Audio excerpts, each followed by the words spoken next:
Fun stuff.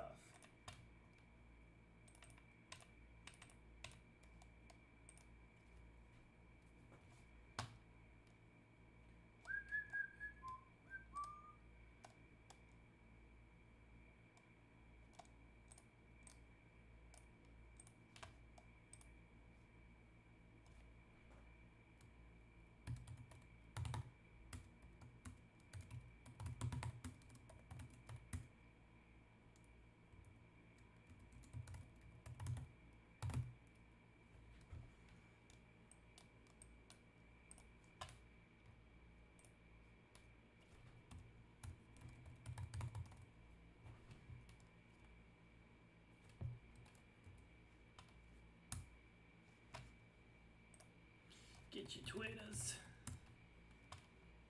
Twitters.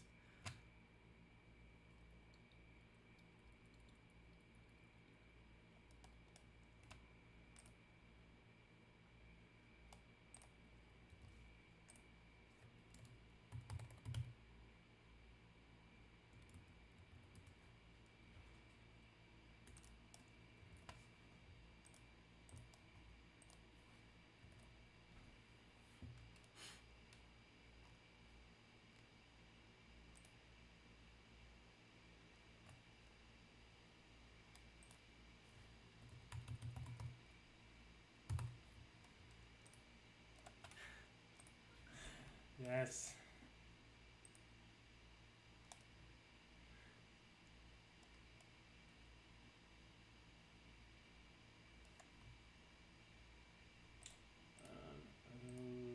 Okay.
Okay, I think we're good.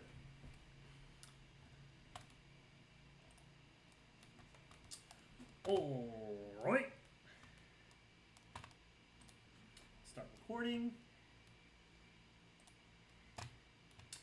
Okay. So, not too long ago, President Sunday and Destiny, both these guys are streamers. President Sunday is probably best seen as sort of a hall monitor of sorts, where he is very strict. He's a very strict code of conduct in how you should operate, based on political affiliation, motives, so on and so forth. He's heavily. He's a very classic leftist, where he wants to advocate for people who are unfortunate, oppressed, the minority, and just kind of maximize equality, equity, within the bounds of reason. He's not insane.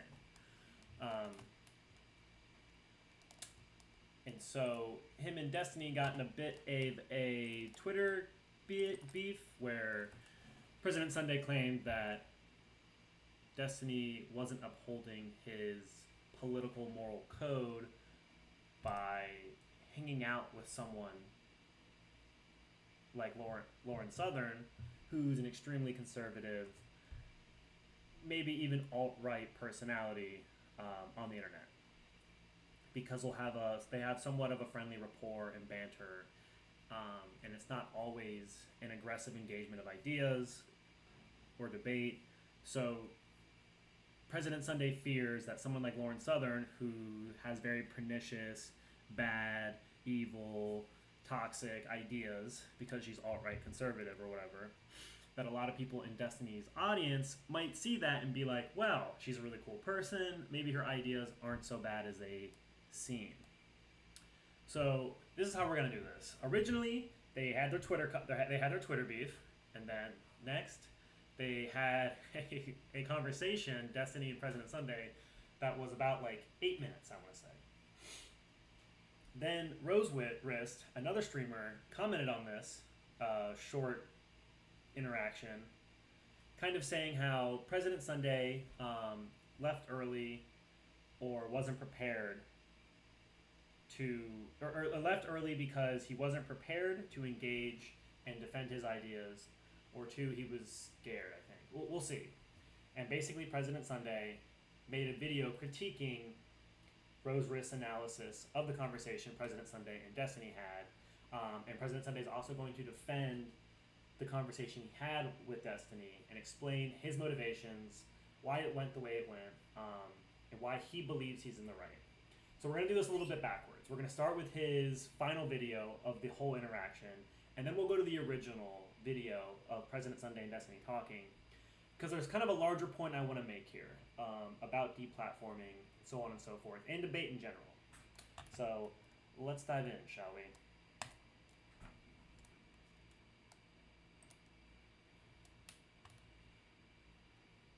Good God. No one's talking about it.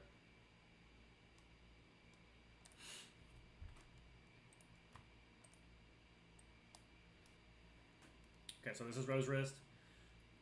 Starting off with him, Rose Wrist is critiquing the President Sunday Destiny conversation. We're going to speed it up a little bit, because what he says isn't really that important.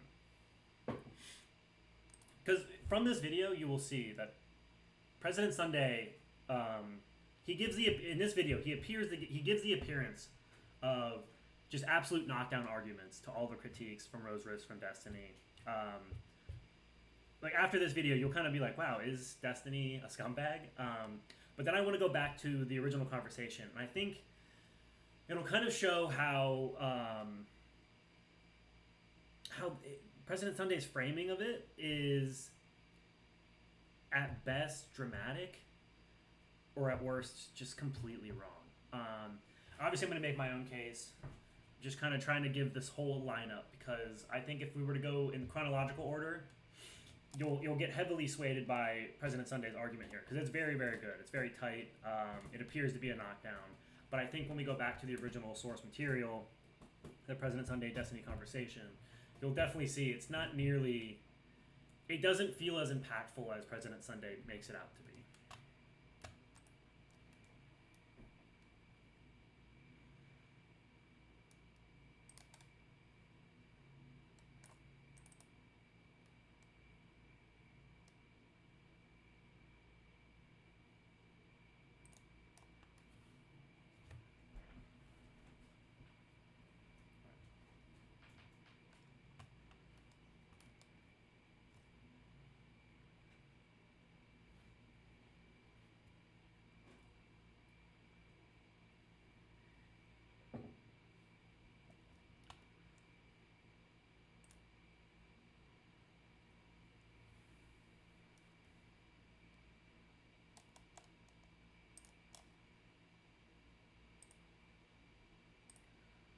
And maybe to even build on this a little bit more, maybe this is a little off topic, but another good video is Rose Wrist made this video about, what am I doing? Hopefully this isn't too off topic, but I think what President Sunday will fail to address is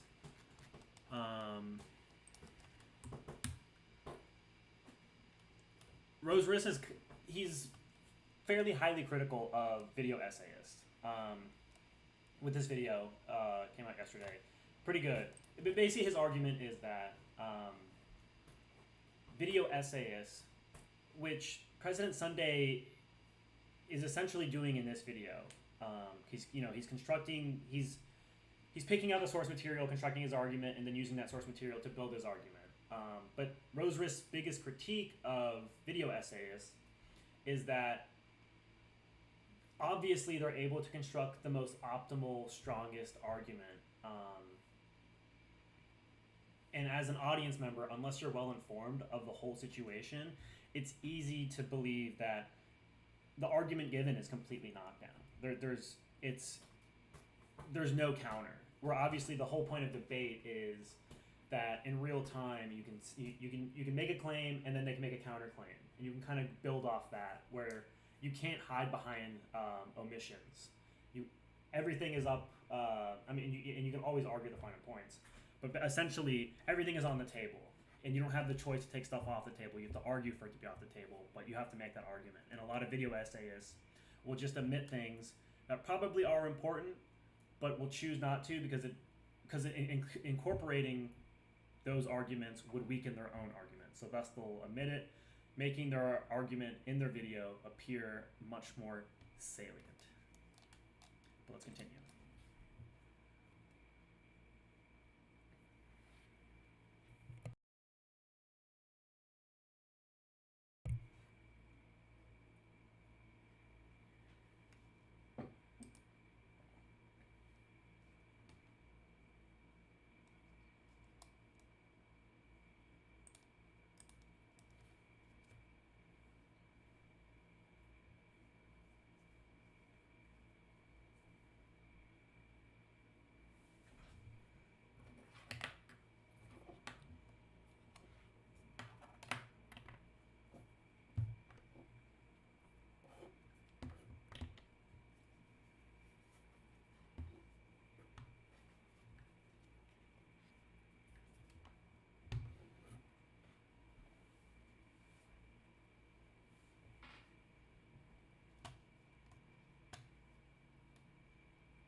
So I think that is a very key point that he's making sound not contentious, but I would argue is kind of the fact that is the real argument going on here. Because what President Sunday is essentially arguing is that, and we'll see this in the original video, and I think even here, is that he made his case, ostensibly Destiny agreed, thus Destiny should have just basically without contest accepted the conclusion that President Sunday had laid out and Destiny had ostensibly accepted.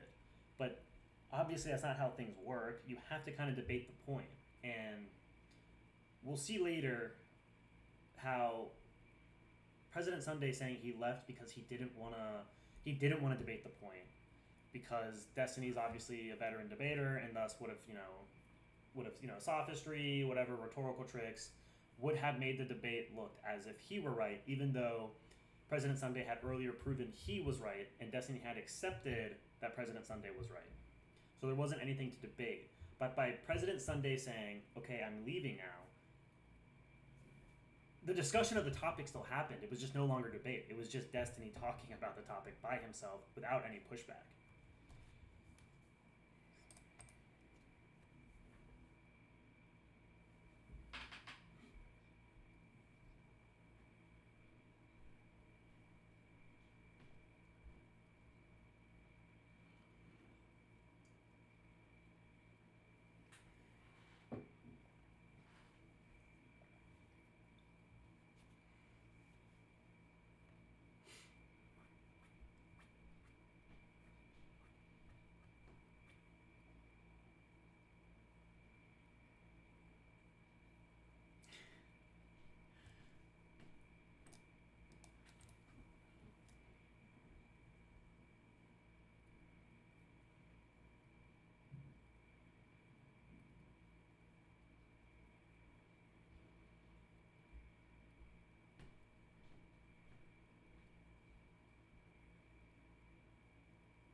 So I just I have such an issue with that.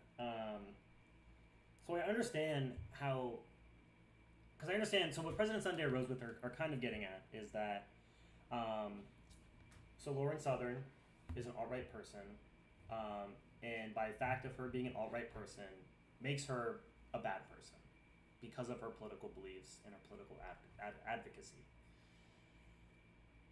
So really, there's no possible way, because it'd be like saying you can be friends with Hitler, in a moral way, where anyone would say like, no, you need to contest Hitler on every dimension, every possible way.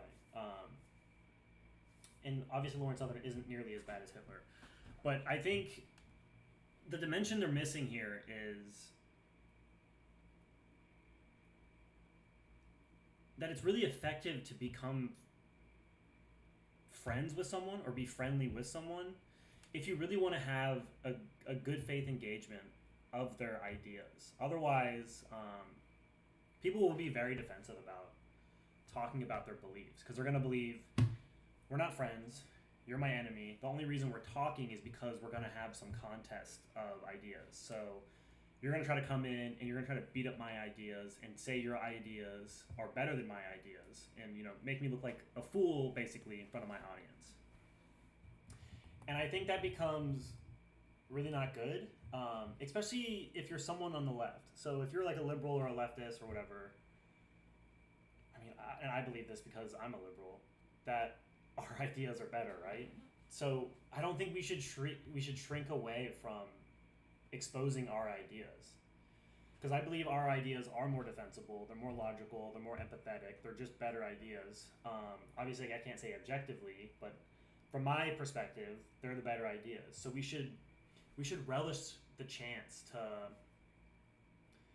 always have these avenues open to expose these ideas to a different audience, because you can tell liberals liberal ideas or tell socialists socialist ideas, and obviously they'll be very receptive and love hearing those things. But I think it's really effective to hear, if we really believe our ideas are better, that we should be telling these ideas to people who do not believe in these ideas, because if these ideas are right, and we can show them every perspective of these ideas to a more broader audience, I think every new perspective is a new argument and a new way to look at these ideas that someone who disagrees with these ideas, that new perspective, that new argument might click with someone who doesn't agree with these ideas.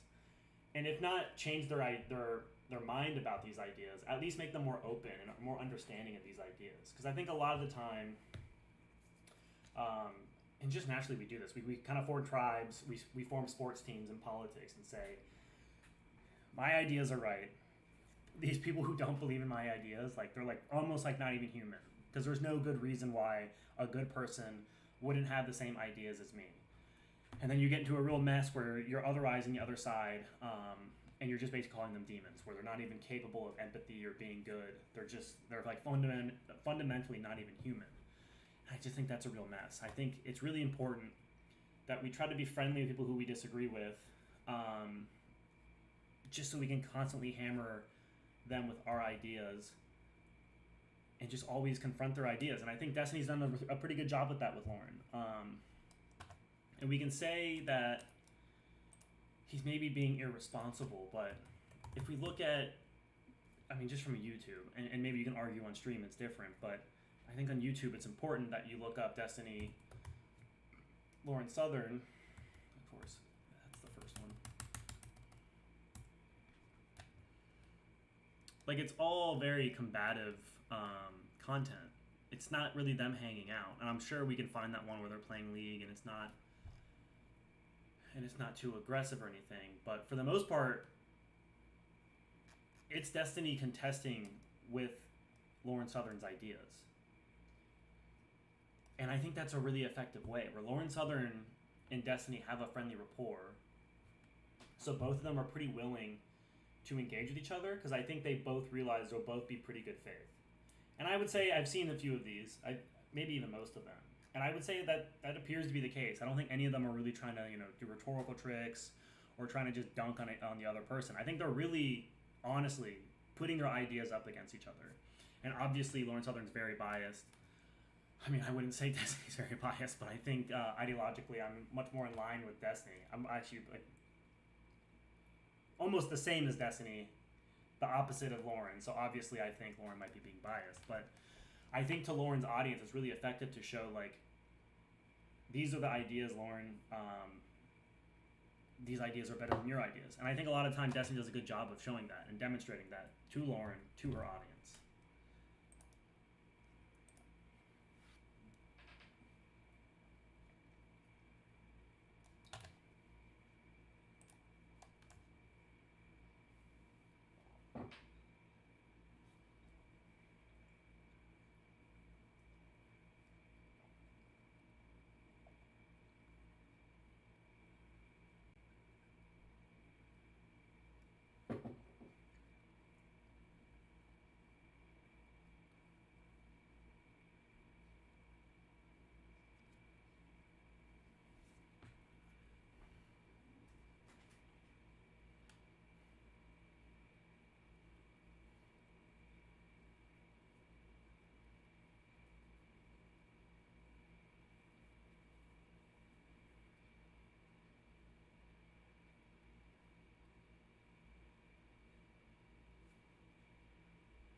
What's up, Minor?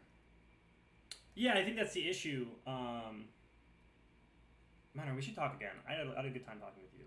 I think that's a big issue. Is I think a lot of people and libertarians are really good at this, like Thomas Sowell and Milton Friedman. Like, you watch any of their YouTube videos, and they're always just absolute murderers when they're talking about their ideas. And I feel like it was funny. Like Milton Friedman, there's a bunch of YouTube videos of him where he's on like basically like.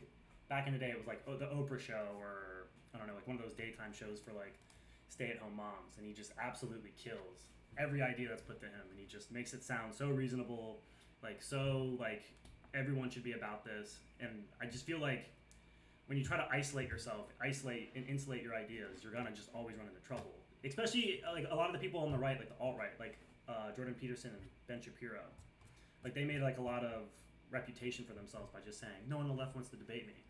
And they were kind of right. And it's just like free publicity for them.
Yeah, Minor, if you ever want to have a discussion, I'd love to.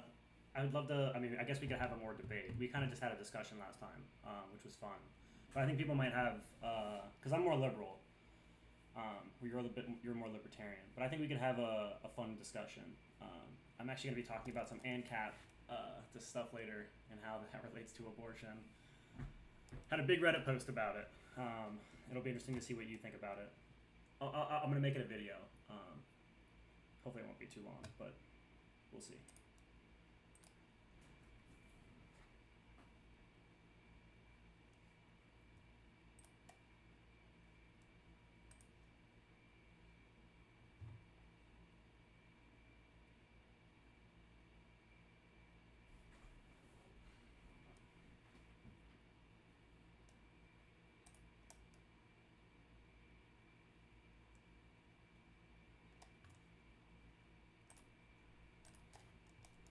Yeah, I'll find it.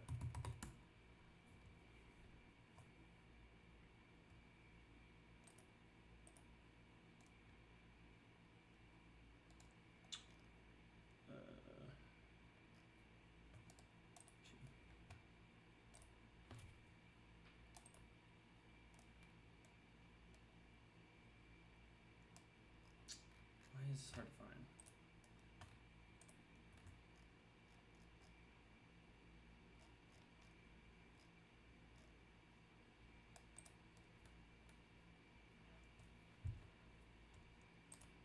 Did not do too hot in the analytics.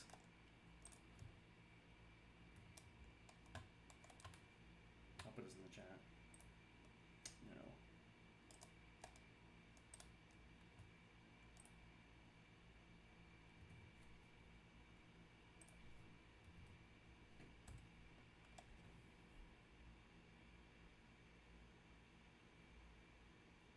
Yeah, and that's kind of the argument I was making.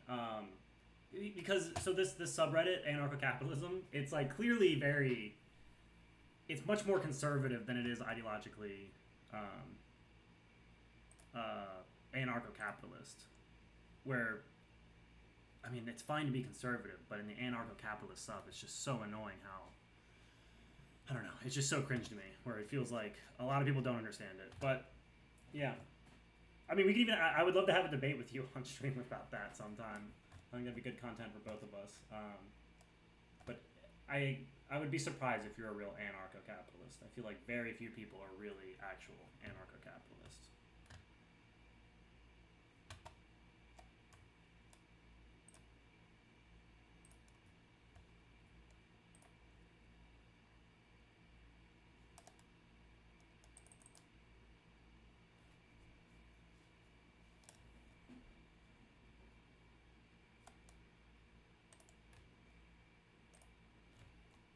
Like, I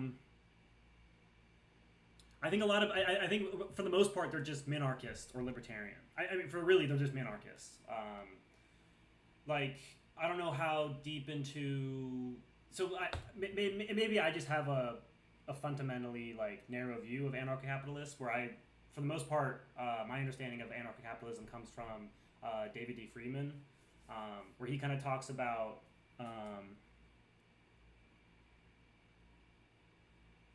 Right. I mean, I'm just talking about anarcho-capitalism. So there's no state.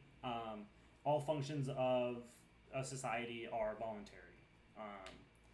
And so basically, like, the way the police, emergency services would work is they'd be like called like rights enforcement agencies. So you basically like, hire your own police force, and you'd call them, and they'd be there so quickly. And then, you know, if someone's broke into your house, they would have their own, hopefully, have their own rights enforcement agency. And then there'd be some for-profit judge that both parties agree to and trust, and they would arbitrate the thing. And so, like a lot of it's very contractual. So like if someone were a burglar, everyone else in society would be told that they're a burglar, and you'd like basically isolate them from, you'd either like forcefully exile them, or you basically contractually obligate all like the other businesses to deny service to these people. So they would be forced to leave because they're a bad person, because they're a burglar or whatever. And, you know, obviously if they're like a murderer or a rapist or whatever really bad thing, you know, might kill them or something like that. But a lot of people disagree with the whole rights enforcement agency, or like the fact that there might even be judges. I think a lot of people just think about like living in a cabin by themselves, like the Unabomber, and that being anarcho-capitalism. But obviously there would be like dense societies in an anarcho-capitalist framework. And maybe that's impossible, who knows? But yeah, I mean, I'm trying not to use capitalism loosely. I'm just saying like anarcho-capitalist. So no state, only kind of function there is capitalism. In the most broad, idealist sense.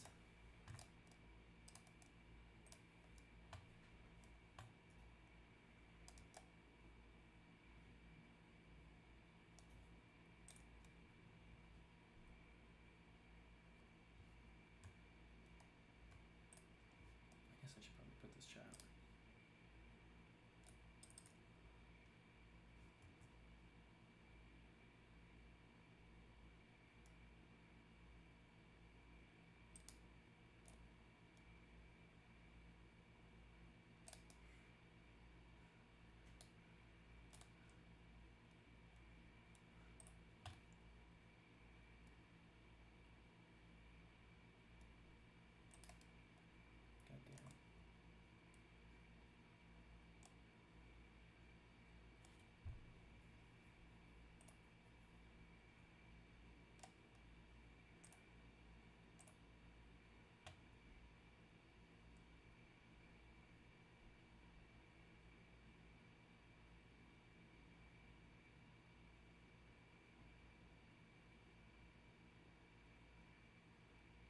Oh, fuck, you can't hear the audio? Damn. That's not good. Whatever, this is like one of my first time streaming, so I'm just doing my best here. Yeah, I mean, I think the issue, I and I hear you. I think the issue is that you're going to be very unconvincing if you can't talk about what comes next, because that's kind of the whole thing. Because I think a lot of people, like socialists, for example, like they believe in a really powerful state. So a lot of them just think, oh, this is going to turn into a situation where the fascists will just take over, because they'll be like, okay, there's no power. What unites us? You know, like us, our ethnicity and our religion, and then they'll just use violence to take over and like institute a fascist state or a theocracy or something like that. That's kind of the socialist meme, at least when it comes to anarcho-capitalism, which I think is a little premature, a little immature, I should say, maybe.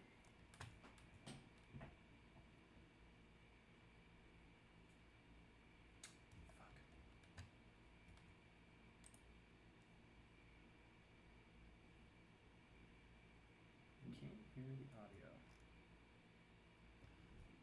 That fucking blows. Might have to start over. Honestly, thank you for saying that, Miner. That's huge.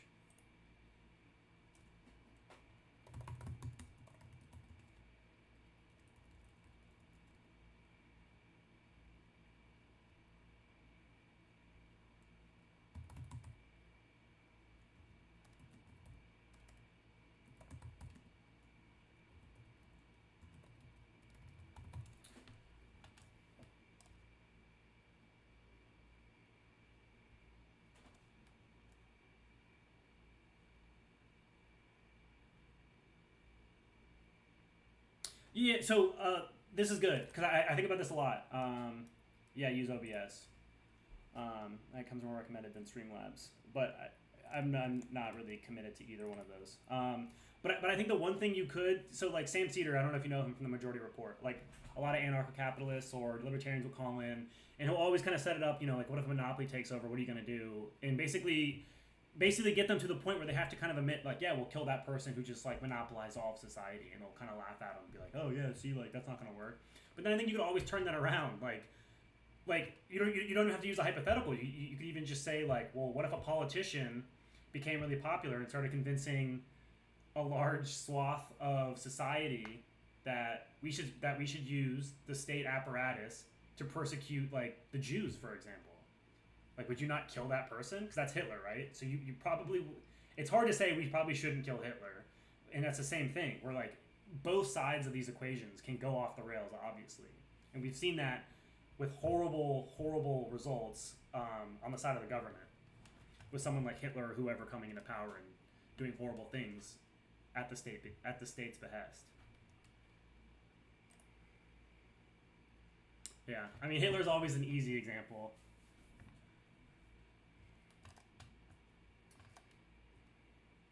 But yeah, maybe I didn't set up my OBS right, where I'm not streaming the audio. Fuck, yeah, I don't think I did do that. Well,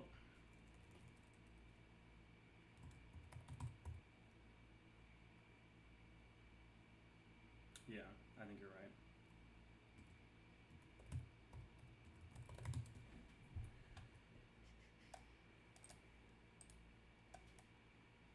Because I tried using the Twitch one that comes like from the website, and it was awful.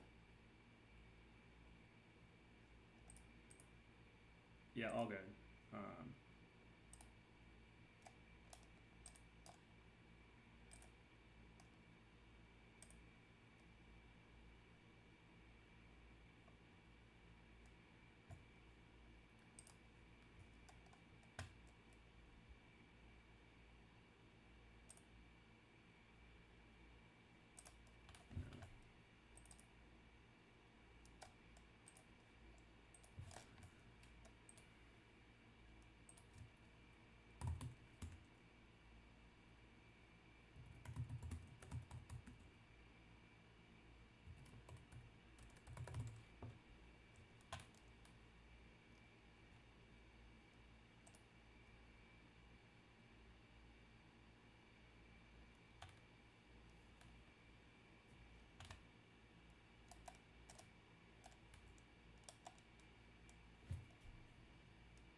absolute garbage setup, dude.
Your audio devices. And now, if we click out of here and then go to our preferences, go to sound, and then within our output devices, we want to select the multi-output device, which is the aggregate device. So you can see this is kind of similar to how it is for the iShowU setup. One.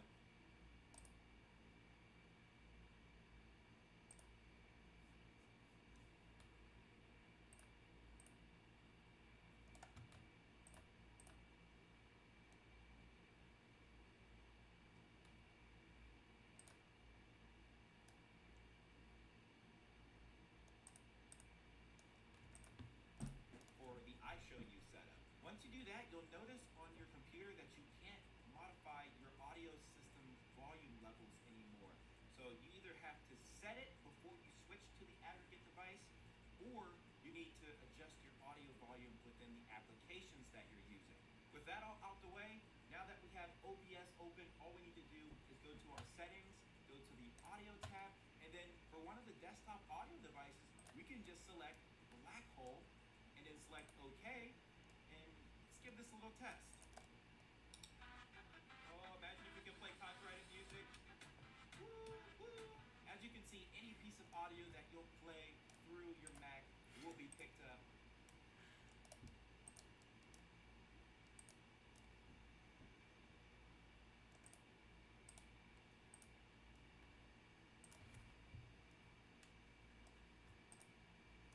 With Black Hole in OBS, just like that. Really easy. I have headphones on too. Audio still being picked up. This is just awesome, and it works.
That you're using. With that all out the way, now that we have OBS open, all we need to do is go to our settings, go to the audio tab, and then for one of the desktop audio devices, we can just select Black Hole and then select OK, and let's give this a little test.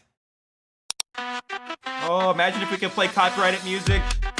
Woo, woo. As you can see, any piece of audio that you'll play through your Mac will be picked up with Black Hole in OBS, just like that. Really easy. I have headphones on too. Audio still being picked.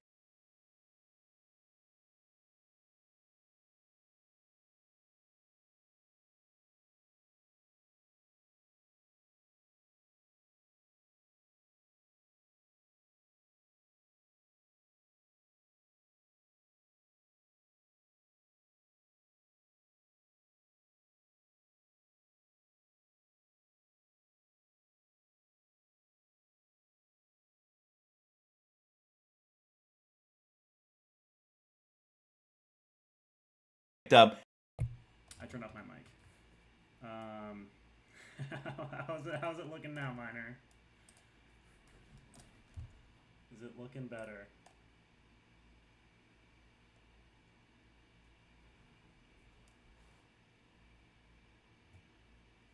Oh, I need to edit that. Don't want it going to there. This is just awesome, and it works. The last program or virtual audio device to show you guys here is called Loopback, and this is one of my favorites. Like, guys, this is not a sponsored video because this application does cost $99, but I love this program. Any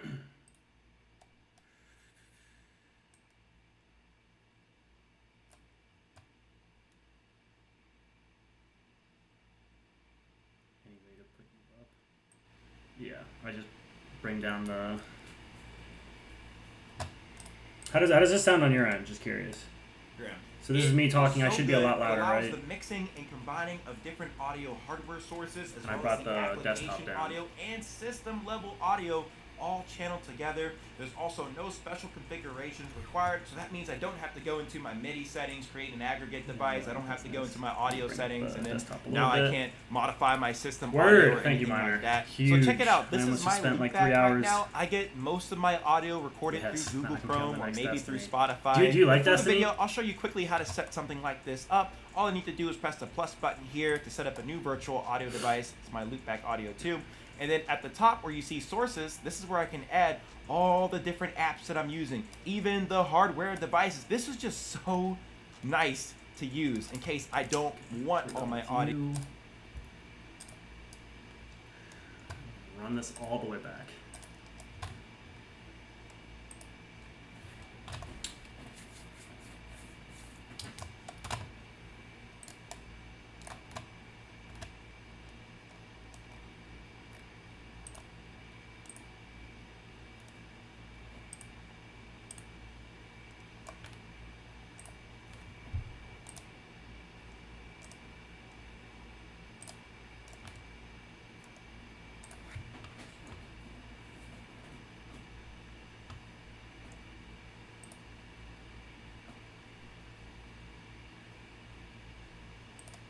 Yeah, for sure. Well, I think a lot of people. I just think there's a lot of people who like just kind of live on the internet who talk about politics.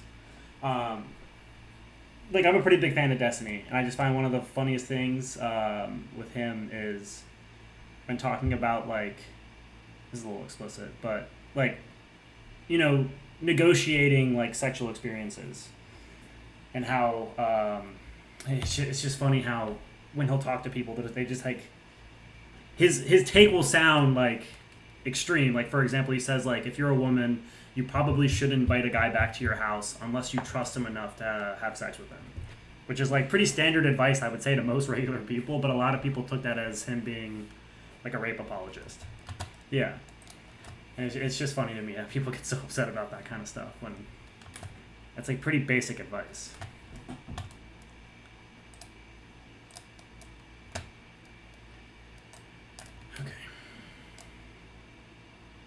This is a brief review and my thoughts on the very short debate between President Sunday and Destiny, a debate that only lasted 8 minutes, actually.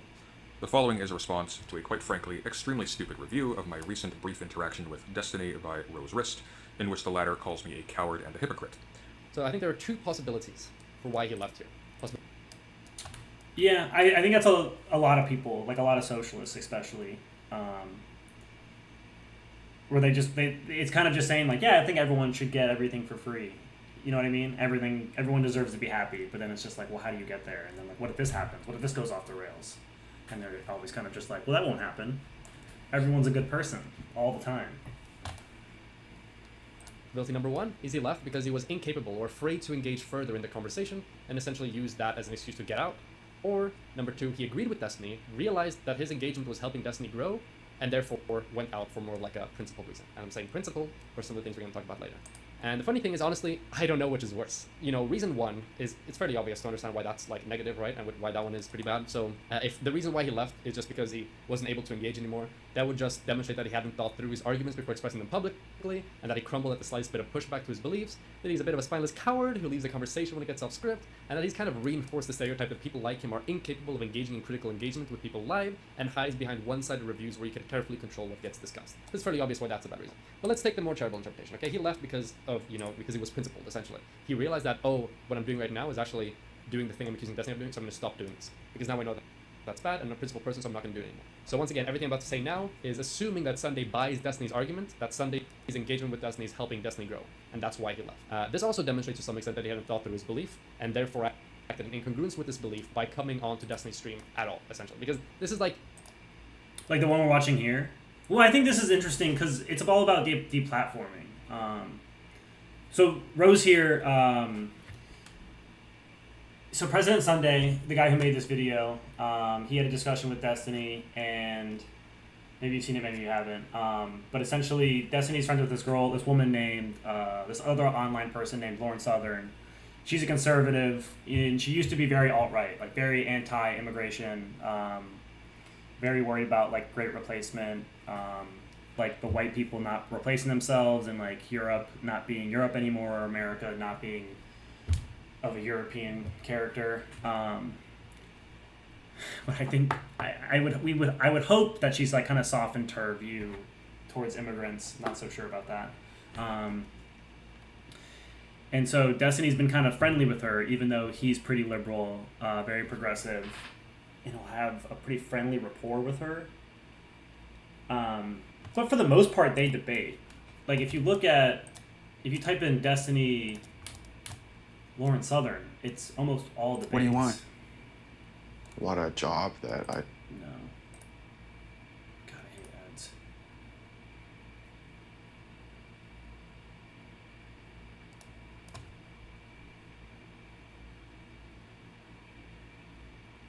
Yeah. And the reason I wanted to talk about this is because I should really have chat on screen. Otherwise, I feel like I'm just talking to no one.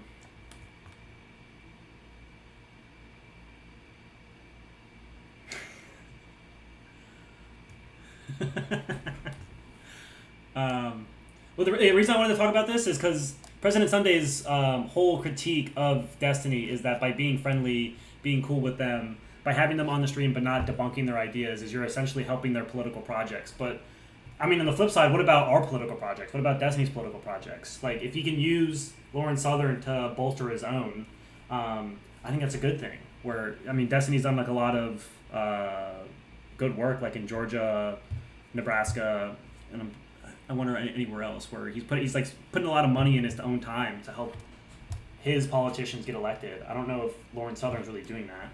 I think she's kind of just making manifestos about immigrants and Canadian real estate.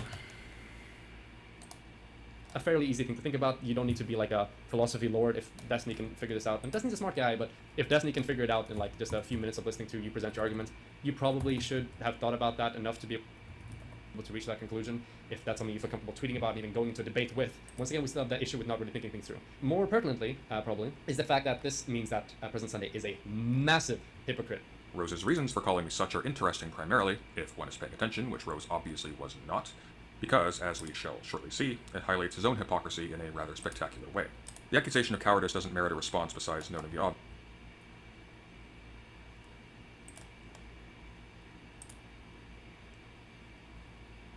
Dude, killing me.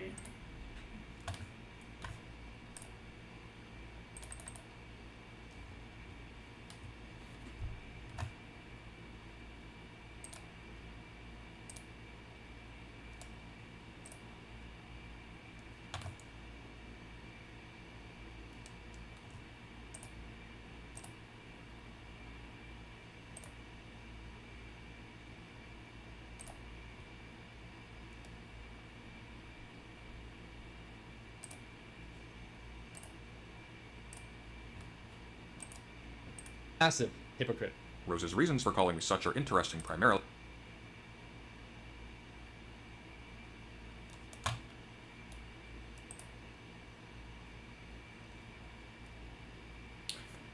Fuck, I'm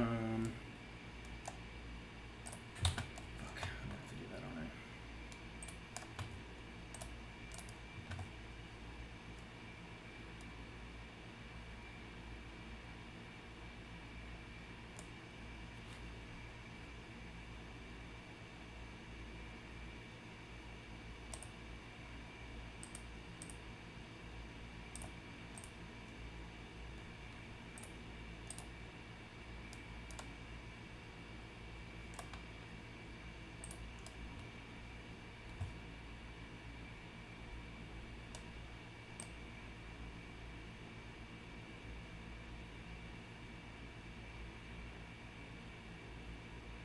Oh, really? Which? I'm super interested to see. What's the name of it? Are you like After libertarian seeing or what something? Customized car insurance from Liberty Mutual. Oh my God.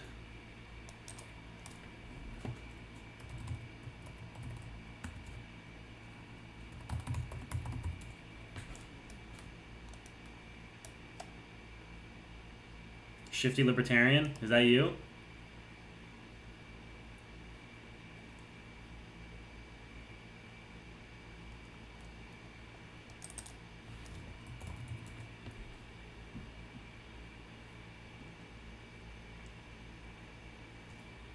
This top one?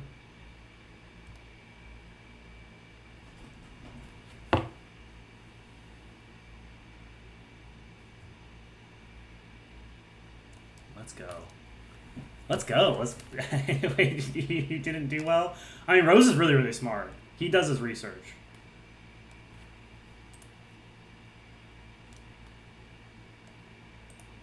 Good. How are you? I'm doing phenomenally. I'm ready. I'm excited. All right.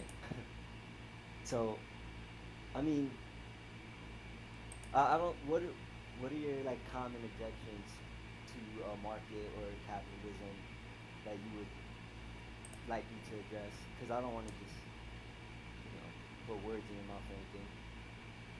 Yeah, so I guess like I don't necessarily have a Yeah, I can wait to review this, and then there's a bit of an echo. we could do like do you think you could maybe use like nice. I'm gonna note this. This would be an interesting.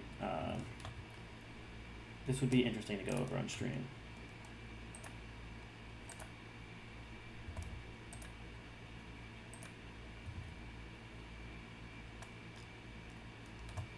So I would love to hear. I would love to go over it and then discuss it with you afterwards and see what you think. How did you set that up with Rose? Did you just like get in a disagree with him on Discord and then went from there?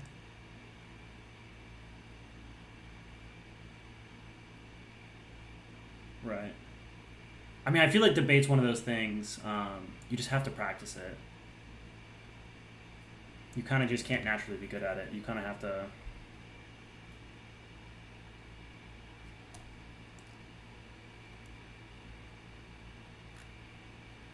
Nice.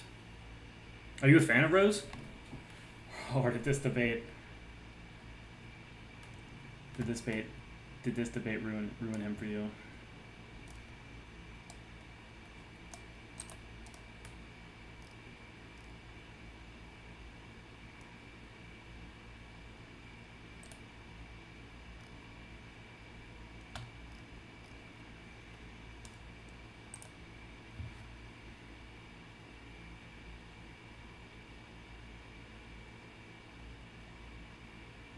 Oh yeah, he's for sure gotten a lot better. I mean, I would say he's getting up there.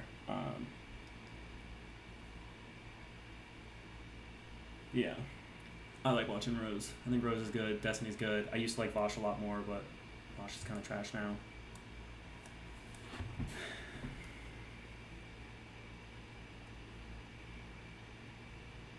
Yeah, because that first. The libertarian one, I think I saw.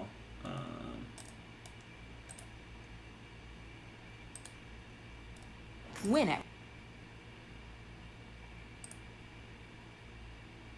I think it's this one where Rose Riss is very aggressive, and it doesn't look good because he's like very upfront. The ANCAP guy or whoever libertarian guy says something, and Rose Riss like really like wants to die on that hill defending that point, and it just comes off as like so aggressive, so arrogant.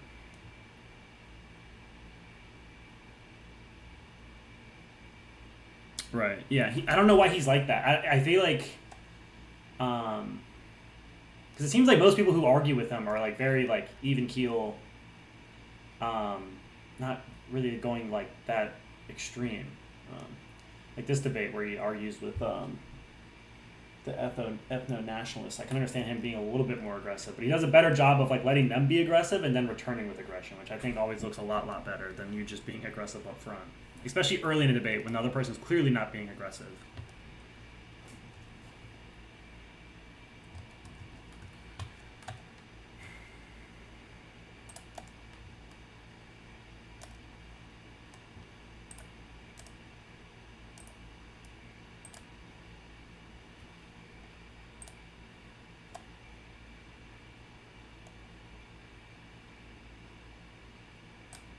What were you going to debate Mouthy about? I don't know how I feel about Mouthy. Because I think he's a socialist. Maybe I should DM him. I feel like he kind of... Because he made this claim on Twitter not too long ago about how the best examples of socialist countries were Norway, Sweden, and I think Denmark. And I was like, bro, like, what about North Korea, Cuba, and Venezuela? Countries that actually say they're socialist and try to implement socialism. I think those are the best examples of socialism that you can find. They're not great. Is it like welfare in general or welfare like in a specific country?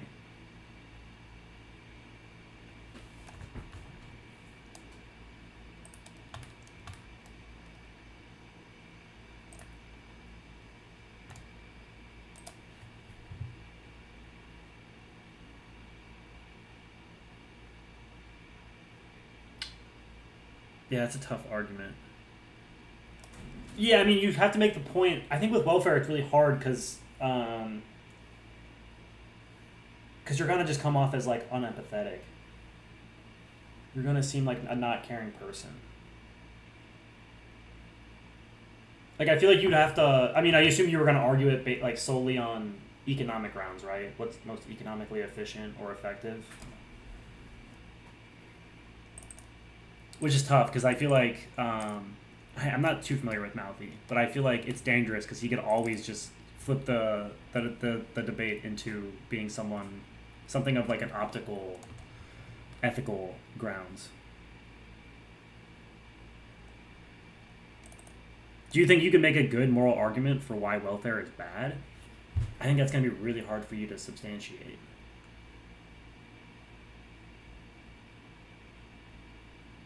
Economic, I think there's plenty of stuff you could say.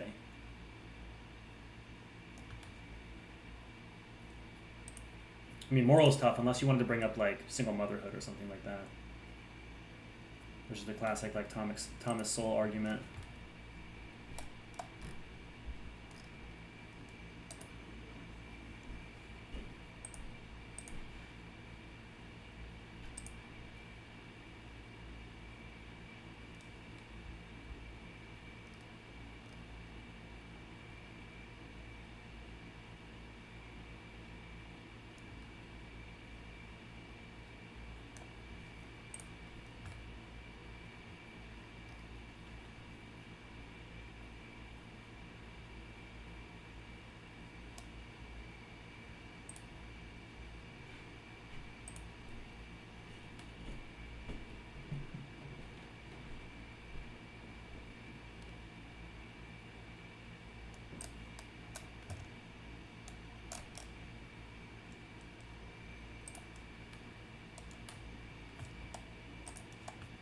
How do I keep that up?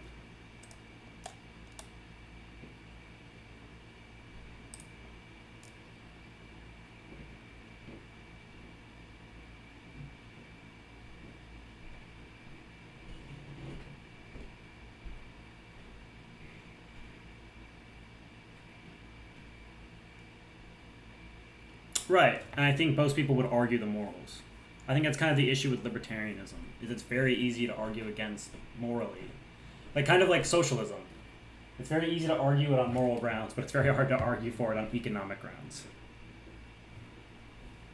That's why you gotta optimize your debate by being a liberal, like me.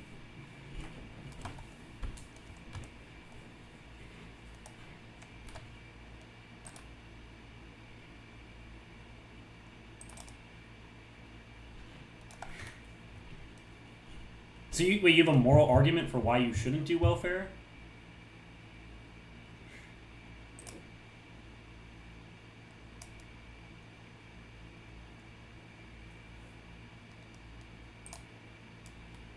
How do I make this shit the top? Whatever.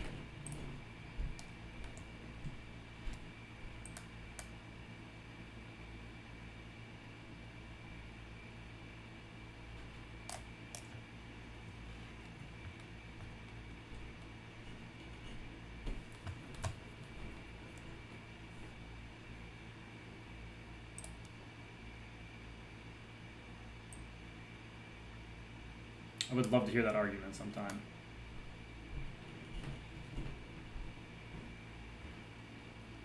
I feel like that would be a tough argument to make, but what do I know?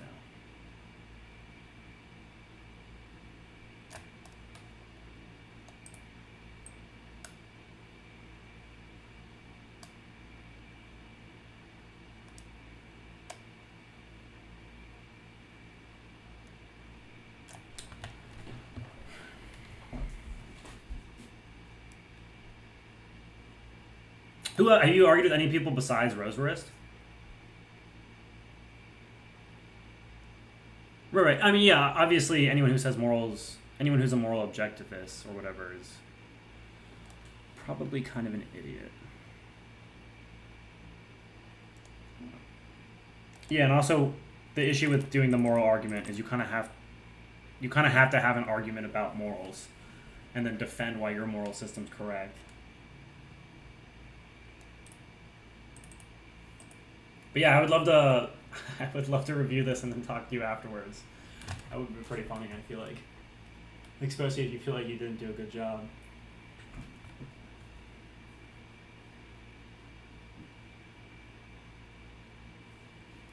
Oh no, you can never, unless you like. The only way everyone could agree on objective morality is like if everyone believed in the Bible or a single religion.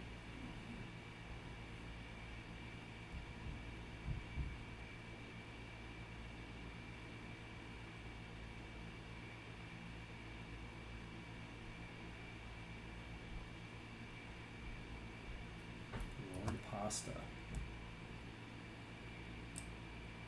Is he a YouTuber?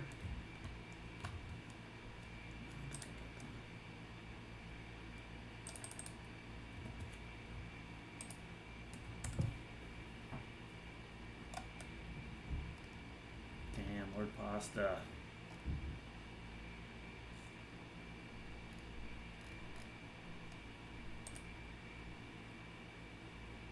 Hello everyone, I'm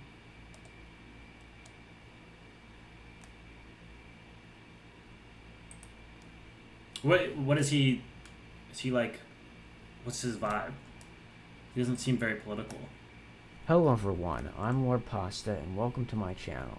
And you might be wondering what a lot of people are probably wondering when they come across my channel. What exactly is it about? And I can answer that very swiftly. Nothing in particular. My Anarcho-mutualist? I've never even heard of that. I feel like it's gonna be like a singlet.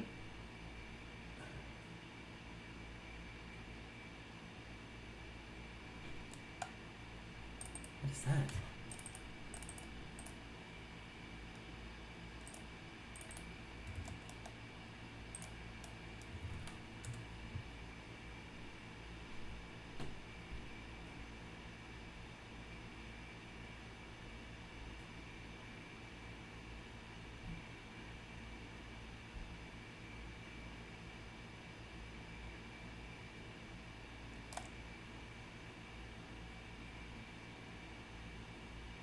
Oh, I've argued with people that like I've argued with people like that on Reddit. I mean that word right there, uso fruit. That just doesn't sound practical at all. Like, yeah, I'm gonna use your fridge real quick because I need to. Good luck. That seems like a position. Did you destroy him in that debate? I hope so.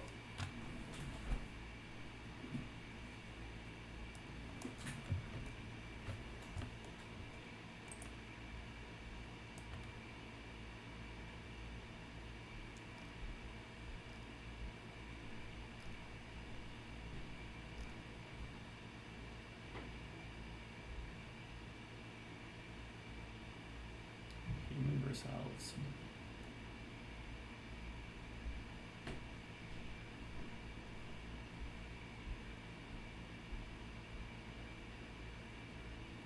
Yeah, I feel like it's very easy to just ask a couple questions about an anarchist society and make it look fairly ridiculous just on its face.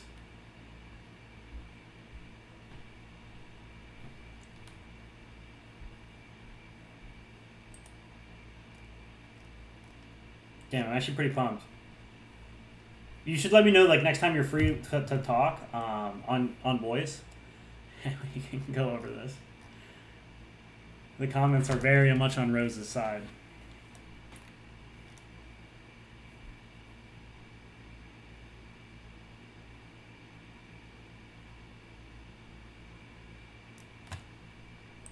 What time? Because heavily dependent. Because I might be going to brunch tomorrow. Unless you wanted to do like earlier in the morning. Fuck, I have to schedule that brunch. Fucking plans.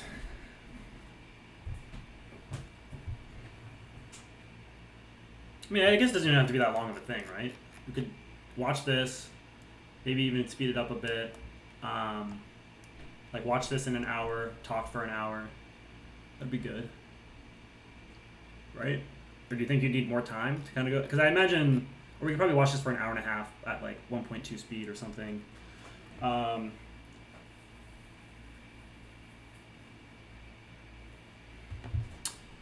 might pre-watch this tonight then, so I could kind of get some material, get some notes down. Because it seemed, I mean, it looked like, yeah, it looks like he brings up a lot of studies and stuff, right? Yeah, I'm down.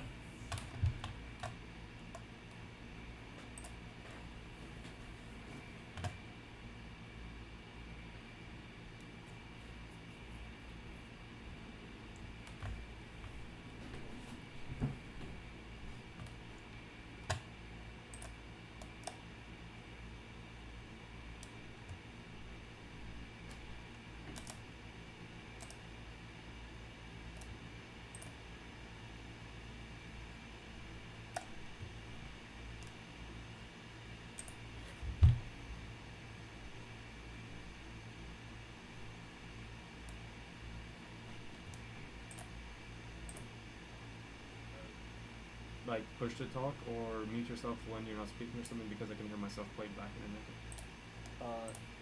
All right. Yeah, just let me know. How's your I'm not in a rush or I'm doing anything. good. You doing good? I think I'm just gonna skim this for the sources he gets, so I can just have those ready to fire off when we're ready. Right back.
How are you? I'm doing phenomenally. I'm ready. Okay, I'm excited. Alright. So, I mean,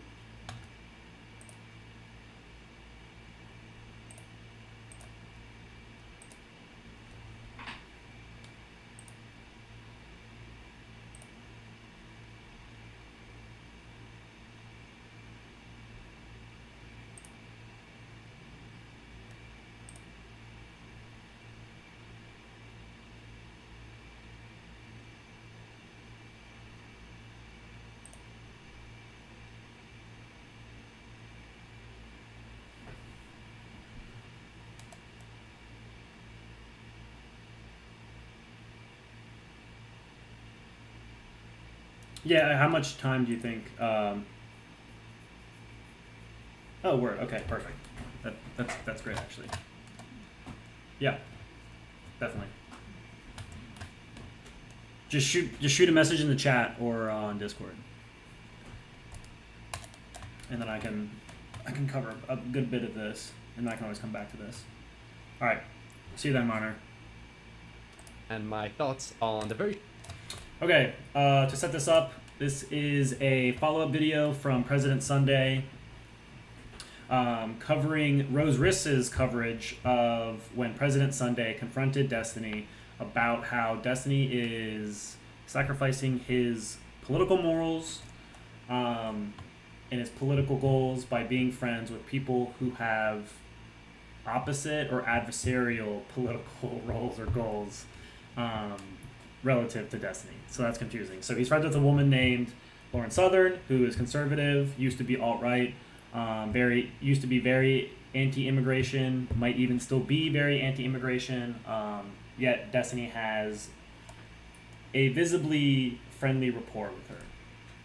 And President Sunday went on Destiny's stream and confronted him, saying, "You're helping a political opponent accomplish goals and finance their political goals that are not in agreement with your own political goals." I feel like that's a mouthful, but it'll become clearer. short debate between President Sunday and Destiny, a debate that only lasted 8 minutes, actually. The following is a response to a quite frankly extremely stupid review of my recent brief interaction with Destiny by Rose Rist, in which the latter calls me a coward and a hypocrite. So I think there are two possibilities for why he left here. Possibility number one is he left because he was incapable or afraid to engage further in the conversation and essentially used that as an excuse to get out. Or number two, he agreed with Destiny, realized that his engagement was helping Destiny grow, and therefore went out for more like a principle reason. I'm saying principle, most of the things we can talk about later. And the funny thing is, honestly, I don't know which is worse. You know, reason one is, it's fairly obvious to understand why that's like negative, right? And why that one is pretty bad. So if the reason why he left is just because he wasn't able to engage anymore, that would just demonstrate that he hadn't thought through his arguments before expressing them publicly, and that he crumbled at the slightest bit of pushback to his beliefs, that he's a bit of a spineless coward who leaves the conversation when it gets off script, and that he's kind of reinforced the stereotype that people like him are incapable of engaging in critical engagement with people live, and hides behind one-sided reviews where he can carefully control what gets discussed. It's fairly obvious why that's a bad reason. But let's take the more charitable interpretation, okay? He left because of, because he was principled, essentially. He realized that, oh, what I'm doing right now is actually doing the thing I'm accusing Destiny of doing, so I'm going to stop doing this. Because now I know that's bad, I'm a principled person, so I'm not going to do it anymore. So once again, everything I'm about to say now is assuming that Sunday buys Destiny's argument, that Sunday's engagement with Destiny is helping Destiny grow, and that's why he left. This also demonstrates to some extent that he hadn't thought through his belief, and therefore acted in incongruence with this belief by coming on to Destiny's stream at all, essentially. Because this is like a fairly easy thing to think about. You don't need to be like a philosophy lord if Destiny can figure this out. And Destiny's a smart guy, but if Destiny can figure it out in like just a few minutes of listening to you present your argument, you probably should have thought about that enough to be able to reach that conclusion, if that's something you feel comfortable tweeting about and even going into a debate with. Once again, we still have that issue with not really thinking things through. More pertinently, probably, is the fact that this means that President Sunday is a massive hypocrite. Rose's reasons for calling me such are interesting primarily, if one is paying attention, which Rose obviously was not, because, as we shall shortly see, it highlights his own hypocrisy in a rather spectacular way. The accusation of cowardice doesn't merit a response besides noting the obvious. First, that if indeed I was so afraid of speaking to Destiny that this would motivate me to leave the call early, I would have simply refused the invitation altogether. This conversation was made on the basis of a tweet that offended Destiny and which was only tangentially about him. There was no pressing need for me to accept. This tweet from President Sunday: if we actually held political content creators to account for their little acts of treachery to their avowed causes, we wouldn't have Destiny more or less openly betraying everything he ever claimed to stand for out of greed and hatred for other people doing his same bit. Second, I did not accept the invitation from Destiny for the pleasure of his company. I had a limited task in that discussion, which, once accomplished, which it was, I was not going to needlessly imperil by gambling for no reason that a seasoned professional debater was not going to be able to eventually obfuscate the point if I fed him a continuous line of rope over the course of a series of superfluous endurance laps, because I am not a moron. And finally, if I were to be motivated by fear to leave the call, it certainly wouldn't be after my script had run out. The purpose of a script is that it keeps you to a structured plan. That plan had already succeeded. The point I had decided was my goal to make was made. It stood unaddressed, and all Destiny could do was attempt to reframe the conversation as if I was making a different case than that which I had been making the entire time. I wished him a good night and ended the call. As is my goddamn right. We hadn't scheduled a debate. There was no agreed upon scope or duration for the discussion, or even an agreed upon topic. In short, I didn't leave the conversation early to begin with because there was no early. I left precisely when my purposes for the conversation were satisfied, i.e., right on time. So the issue with this, and I mean that makes a lot of sense, right? Destiny's a very good debater. If you it's sort of one of those situations. Kobayashi Maru. The only way to win is to not to play. And I think that's a fair strategy from President Sunday. Like, I don't think that's an illogical way or irrational way to view Destiny. Because if you're going to debate Destiny, it's going to be really, really hard. And if you're not up to snuff, which I mean probably most people aren't, you should be very scared of losing. But I think the issue here is President Sunday, as he'll lay out in this video, does a really good job of, at least ostensibly, getting Destiny to agree with his conclusion. He lines up his premise, formulates the conclusion, and Destiny ostensibly agrees, where he's kind of just saying, yeah, I think what you're saying makes sense. I can see how that conclusion follows. And so President Sunday gets that concession and kind of just says, well, there's no argument. That's the premise. You kind of agreed with that. And then when Destiny pushed back, President Sunday said, I'm done here because I think what you're doing here is a red herring. I don't want to debate this point. I think you're just going to obfuscate and kind of just, use rhetorical tricks to get your way out of this. But we'll go back to the original discussion from Destiny's perspective, and we'll see after President Sunday hangs up, Destiny does go on to defend his perspective. The only issue is President Sunday is no longer there to give pushback. So the pushback still came, but now it's completely undefended by President Sunday. And so I think President Sunday lays out this video, and it appears to be like a knockdown argument against Destiny. But then when you watch the original discussion from Destiny's perspective, it almost feels irrelevant. It feels like President Sunday ran away. Because it was a minor pushback that I felt like was a fair critique from Destiny, but President Sunday refused to address it. And he says it's a red herring, and that's why he left. But he left, and just allowing Destiny to defend this point, or go on the attack this point, I should say, just completely undefended. So it's just it's just interesting. But this is an interesting video from President Sunday. It just, once you leave the video and go back to the original source material, it's not nearly as convincing as this video would have you believe. Once again, this conversation concerned a tweet. Destiny had, quote, tweeted my remark on Twitter, inviting me on to chat about it as a power play, and I obliged since it implicated him and thus it seemed appropriate to do so. Once I was satisfied I had made my case and detected that Destiny was going to try to obfuscate the point, I mockingly accepted the terms of his red herring and excused myself on their basis. I find the fact that I have to spell this out a little bit disturbing, given that among many other things, both Rose Wrist and Destiny, for all their other flaws, are generally described as intelligent. Now, moving on to the charge of hypocrisy, this is where things get interesting. Destiny's red herring is of particular concern here, as it is the one Rose relies upon to characterize me as hypocritically running afoul of my own argument, quote-unquote, which he characterizes thusly. President Sunday's argument is essentially that, like, hey, when Destiny platforms people like Lawrence Sutton and Nick Fuentes, he is giving them a platform, he is giving them viewership, he is essentially giving them just more resources, right? They're giving them content, whatever debates that they then profit from, and they get resources, and then they use these resources towards hurting minority groups. And because President Sunday believes that, like, Destiny's entire thing is built upon progressive values and not hurting minorities, President Sunday perceives this as like a betrayal of those values, and therefore something worthy of critique. Destiny's argument in response to this was that that's possible, but this is just difference in degrees of separation. So for example, you, President Sunday, are guilty of the exact same thing, because from you coming up here, you know, even if you're a smaller creator, you're giving me content. You're making my stream more engaging, you're giving me higher viewership numbers than if I just sit here doing nothing. There's just one problem. This isn't my argument. It's Rose's. The following is from a video. Yeah, but so even if that isn't your argument, it's still a critique against what you did. And you keep calling, President Sunday keeps calling it a red herring, but I think this is something you should address.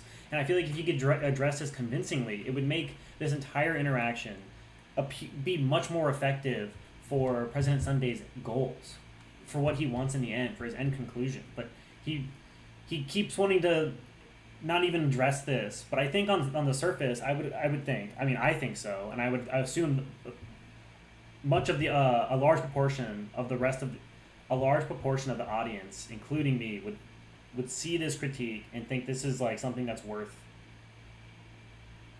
addressing. But President Sunday always wants to circumvent it, doesn't want to address it at all. But I think if he did address this, he'd be much more effective in his critique against Destiny. Video published in July entitled "Destiny Irresponsibly Platformed Lauren Southern in This Debate."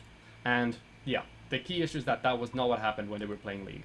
Playing League, or like playing video games in general with somebody, is more like, okay, you're there for the person, or you're doing this with this person, or you're playing the game with the person, more than you're there to confront the ideas.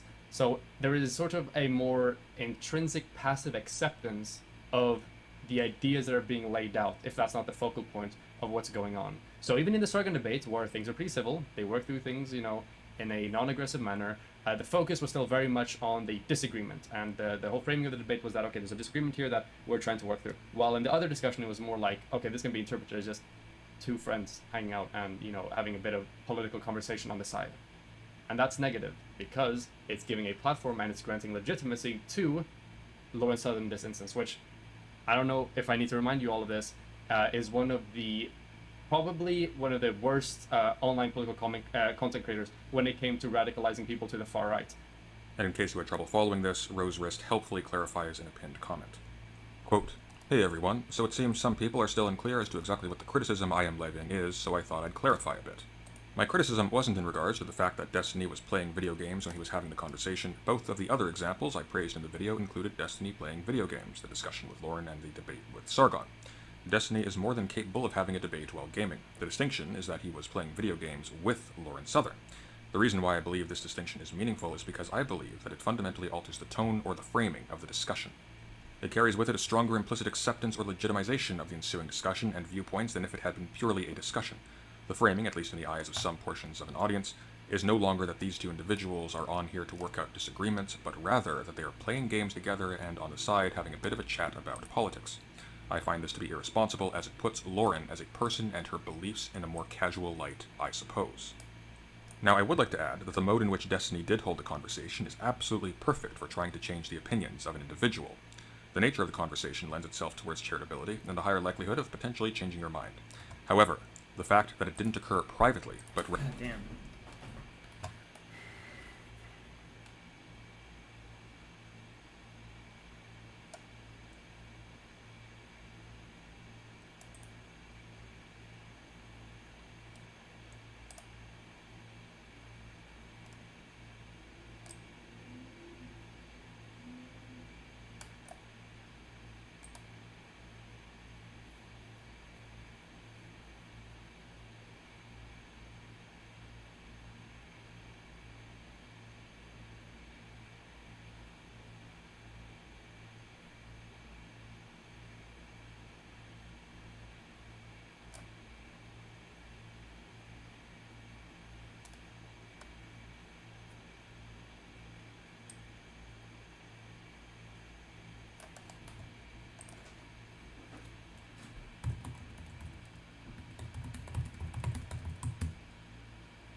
You can do is simply go up into File and then go to Settings, and then in Settings go to Audio And under devices here, go ahead and disable all of the devices and see if that stops the echo from happening.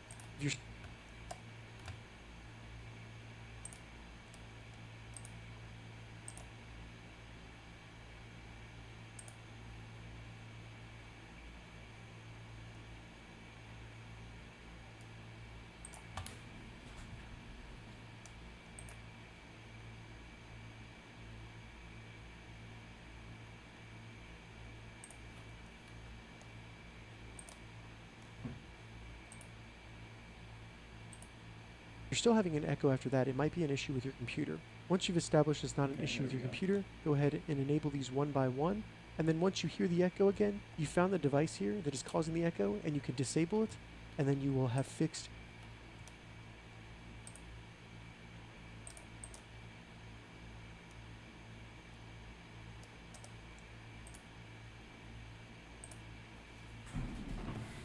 How's your day been? I'm doing good. You doing good? How are you? Destiny.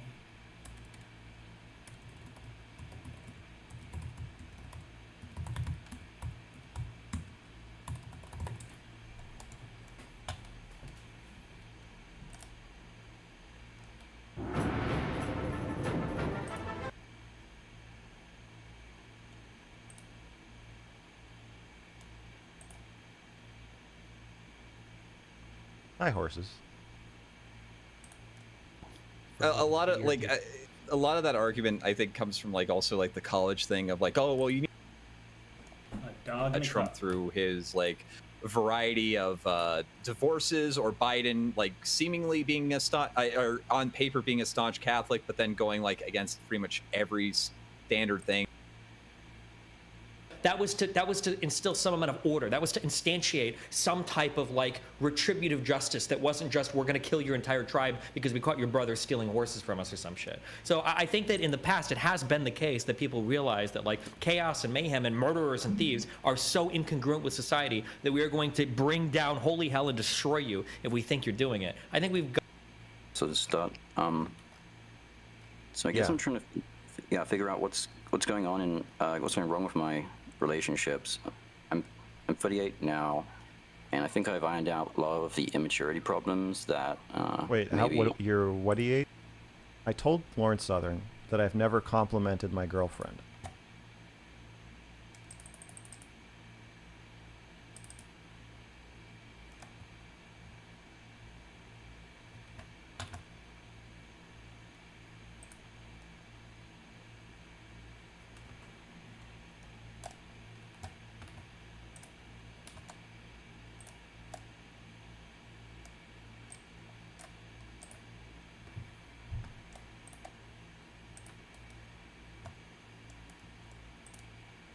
Okay. So, on this panel, Mr. Girl decides to talk about why he doesn't like compliments. He doesn't like giving compliments. He doesn't like receiving compliments. Let's dig into that, shall we? I have a few thoughts. The two things. So really quickly, Booksmart said that Destiny should be banned from Twitter because Twitter banned Destiny. That literally was his entire argument. He said that because Destiny's ban evading, he should be banned. So, therefore, anybody who Twitter bans should be banned. And then he was unwilling to say that it's specific to anything Destiny has ever said or done. There's really not much to say about that other than it doesn't make any sense. I told Lawrence Southern that I have never. Wait, I think that makes sense.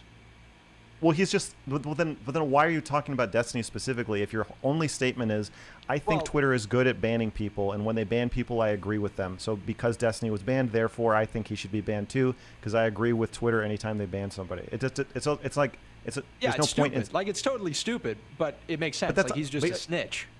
Well, that's not. Yeah, but that's not really what he's saying. He's just saying he's saying that to avoid what he's really saying, which is that he thinks Destiny is toxic and should be banned from Twitter.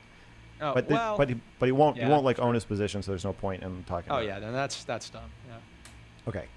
I told Lawrence Southern that I've never complimented my girlfriend. And this is true.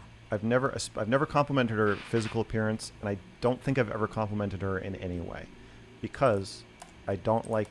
So, I I disagree with this aggressively, but I not that I think he's.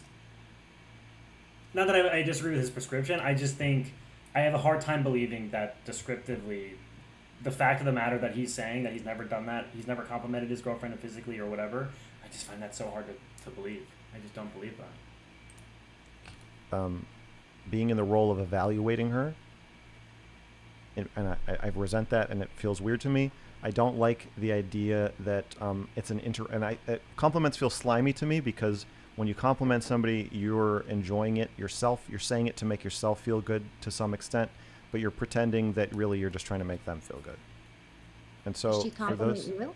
I have a question, by the way. she has learned. She's learned. He's answering my question first. She He's answering my is. question first. I said in a minute. No. She has no learned worries, to never sweetie. compliment me I'm sorry, what did you say? because I fucking hate it. She's learned. What did you say? She's learned. Oh, she has to not? learned. She has learned to never compliment me. Yeah. Okay.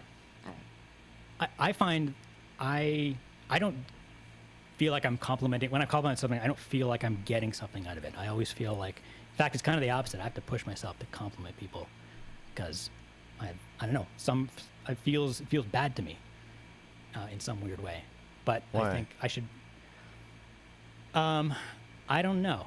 That's interesting. Interesting question. But I don't feel like I'm. So when you compliment something, it feels like you're sort of like a construction worker, like catcalling. So the one thing I don't know who this guy is, but I hate how he's addressing this, because I think this has to be much more general. Because I think Mr. Girl has a very strong penchant to say something that sounds very controversial, but for the most part, the reason it sounds controversial is the way he's framing it. So he's saying he doesn't like to compliment ever, but I think you should back it up to really test that idea. Because it's just like a compliment or a critique, it's really just information, positive and negative. So if you were to ask someone, hey, do you think I'm doing a good job? Am I doing a good job streaming? You could say, and if you're being honest, I would hope you would say, yeah, you're doing a good job. No, you're not doing a good job. And maybe you're just being an asshole and you're like, hey, I think you're doing a terrible job. No matter what you do, you'll always be bad. Like, that wouldn't be helpful. So I think what he's really saying, what Mr. Girl's really saying, except he's not saying that, is that he doesn't like dishonest compliments. So he doesn't want to say, hey, you look pretty. He doesn't feel like he has to be obligated to be like, look at his girlfriend and be like, hey, you look pretty in that, whatever. And I think we've all been there, or a lot of guys have been there, where their girlfriend or significant other, their partner will say, it doesn't feel like you're complimenting me a lot. And so it'll feel kind of coercive, where it feels like you're obligated to say this because that's what they want, even if you don't feel that way.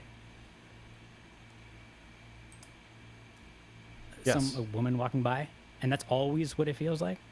No.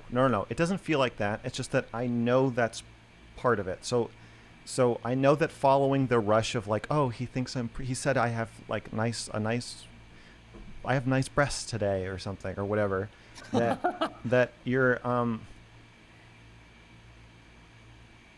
by putting myself in the role of evaluator, when I don't say it, that. See, the issue I have with this is no matter what you're evaluating, you're drawing those conclusions.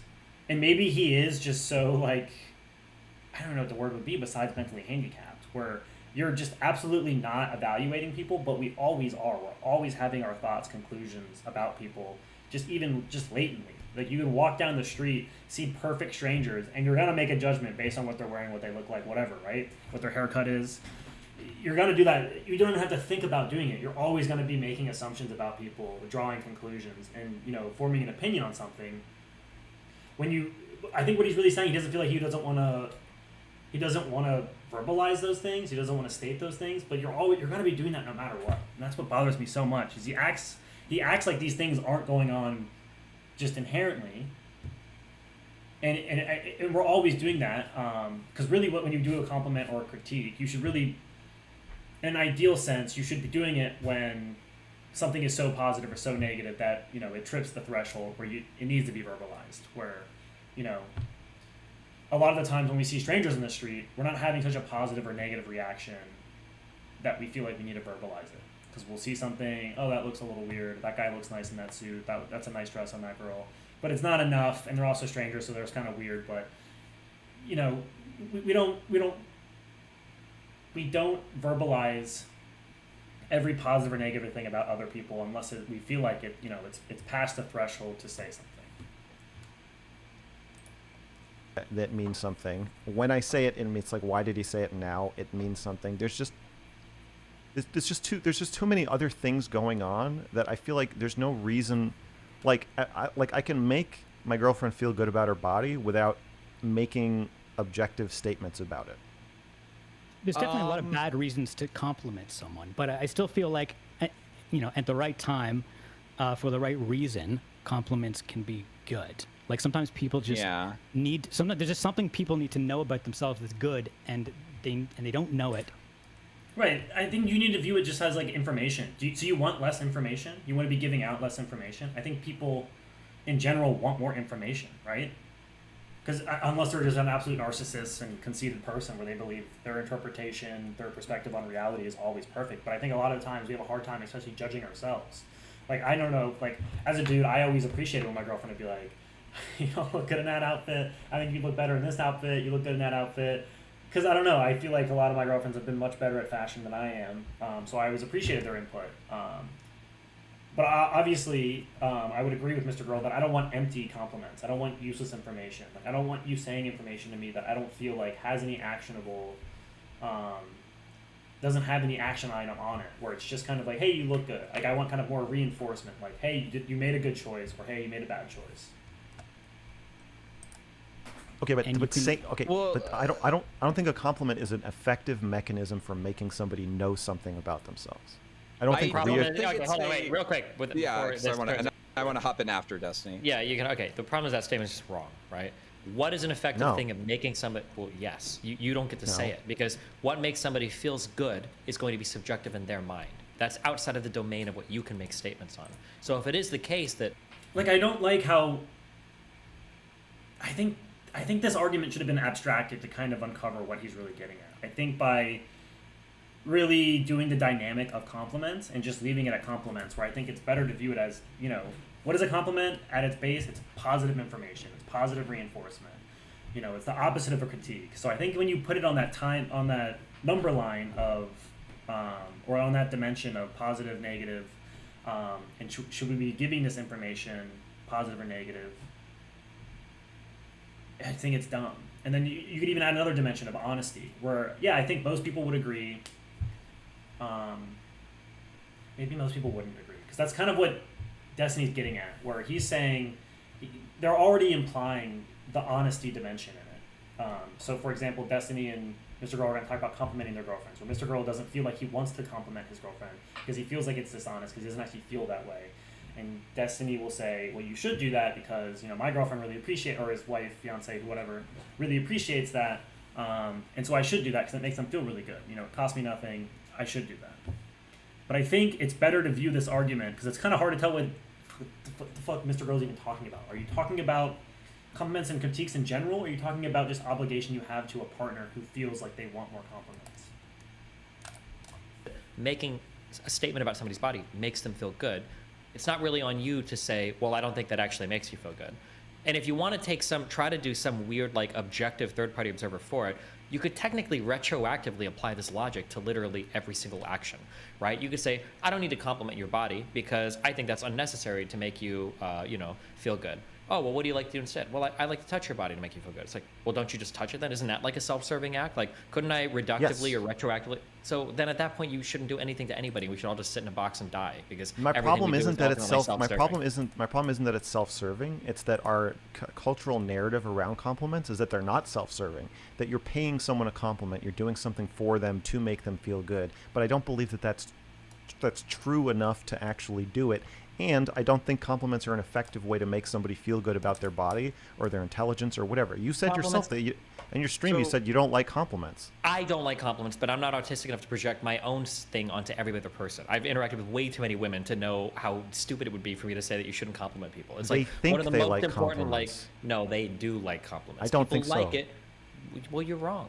I'm not People- wrong. You are wrong. No, You no, are no, wrong. no. You're wrong. No, I don't think I am. Like people. And so, and this is what I did dislike, is I feel like it would have really helped. I've already said this. If they would have backed it up to just information, like, you're okay with getting less information? You can't handle more information from the world? Or do you want, like, because I think what's really, what Max is talking about, Mr. Girl is talking about, is dishonest compliments. You know, because basically, then you could argue that's disinformation, is that you're getting an inflated sense of yourself and the world around you, and your perception of reality is becoming less and less true.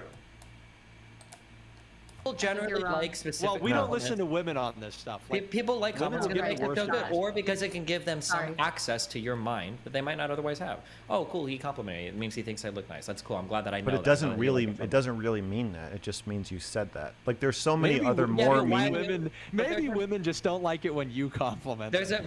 precondition. Maybe that's what it is. There's a precondition to you saying that. When you say that, you're communicating a specific mental state to a person. If I tell somebody I love you, they're not happy because I said the words I love you. They're happy because there's a necessary preconditioned state of mind that I have to even utter those words, much the same as there would be for me to give. Right, and so now Destiny's implying the information aspect of it. You know what I mean? Except they're allowing the abstraction of it being a compliment and the language on top of it. But I think they should just be talking about, the information. Like when you say I love you to someone, you're communicating something to them. You're doing it honestly, and I think that information is very valuable. I think it'd be very hard. If you couldn't lie, I think it'd be very hard to marry someone if you never said I love you. Like that's kind of key information you would need before deciding whether you wanted to marry someone. Give a compliment to somebody. I There's must think also- they're beautiful. I don't. There's I don't, also the I aspect don't, of. I just don't agree that there's a mental state that is a precondition for saying those words of you look pretty. I think Well, you if can somebody say doesn't that. You think can you're say genuine, that. you could, but if somebody thinks you're not genuine, then they won't think it's a good compliment. But they're going to evaluate. They're going to. So now they're bringing up the disingenuous, dishonest stuff, the disinformation, the honesty dimension of it. But I think they're already kind of a little too in the weeds to like really accurately approach this, where they should have backed up immediately and then gone forward. But now they kind of have to. They're kind of going forward and backwards. Evaluate whether you're genuine by cross-referencing what you're saying with the totality of your behavior. So if you treat your girlfriend like you think she's ugly, when you say she's pretty, it's not going to mean anything. If you treat your girlfriend like you think she's pretty and then you say she's pretty. Right, and so the issue, right, so this is what I said before, right? Mr. Girl has a penchant to frame very like agreeable things in a very disagreeable way. So what he really wanted to say here is he doesn't like dishonest compliments, dishonest critiques. I would assume I would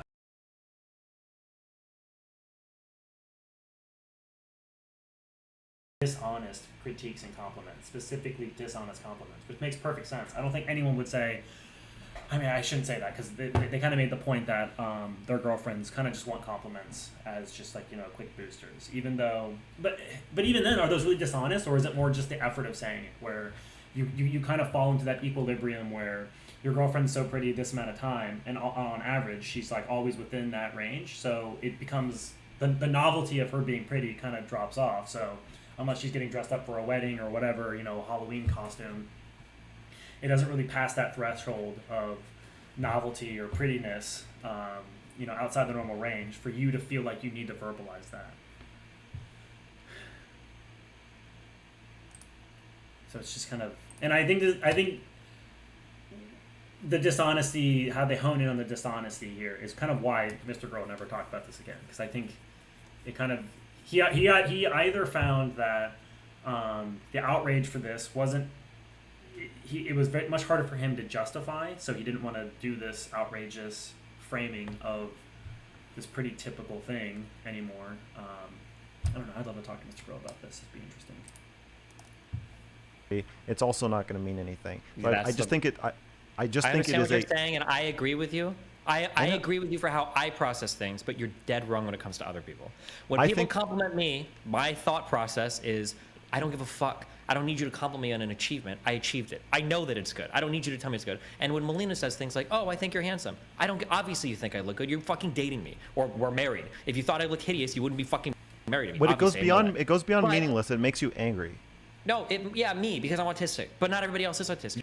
You're not Other people like to autistic, hear that though. shit. I am autistic. I don't think you are. I'm I super. don't I'm hyper autistic. I'm ultra autistic. Okay. I make up words to describe how autistic I am. Yes. Are we only talking about I think that like there's- intimate? Right, and again, Mr. Girl's not mad about the compliment. He's mad about the dishonesty of it. relationships, or are we Well, all I talking think about it's like in more casual friendships? I think in general relationships Both. too, like compliments can be like really good. I think like the main reason that I think compliments are generally good is a lot of our like self-image and our self-worth is sort of determined on like how other people see us or how we perceive other people see Okay, us. let me just be clear. Let me finish. Let me finish. So I think that like a simple affirmation that's like completely like independent from any other sort of thing being said at the moment of, hey, yeah, I actually think you are a nice person. Hey, I think you are actually pretty smart. I think you are like this. It kind of feeds into our own self-image and it can make us feel good. And I think that's like Right, I mean, and wouldn't Max, like, would Mr. Girl, would he not want honest feedback on how this conversation went for him? Would he not want people to say, because people saying, I agree with you, or I think you made a good point, or I think you did a good job of raising this argument, I guess you could call it, and defending that argument. I think you did a good job of it. It was very clear. Like, that's a compliment. Would he not like that? I find that very hard to believe that he wouldn't like that. a decent like reason to do it.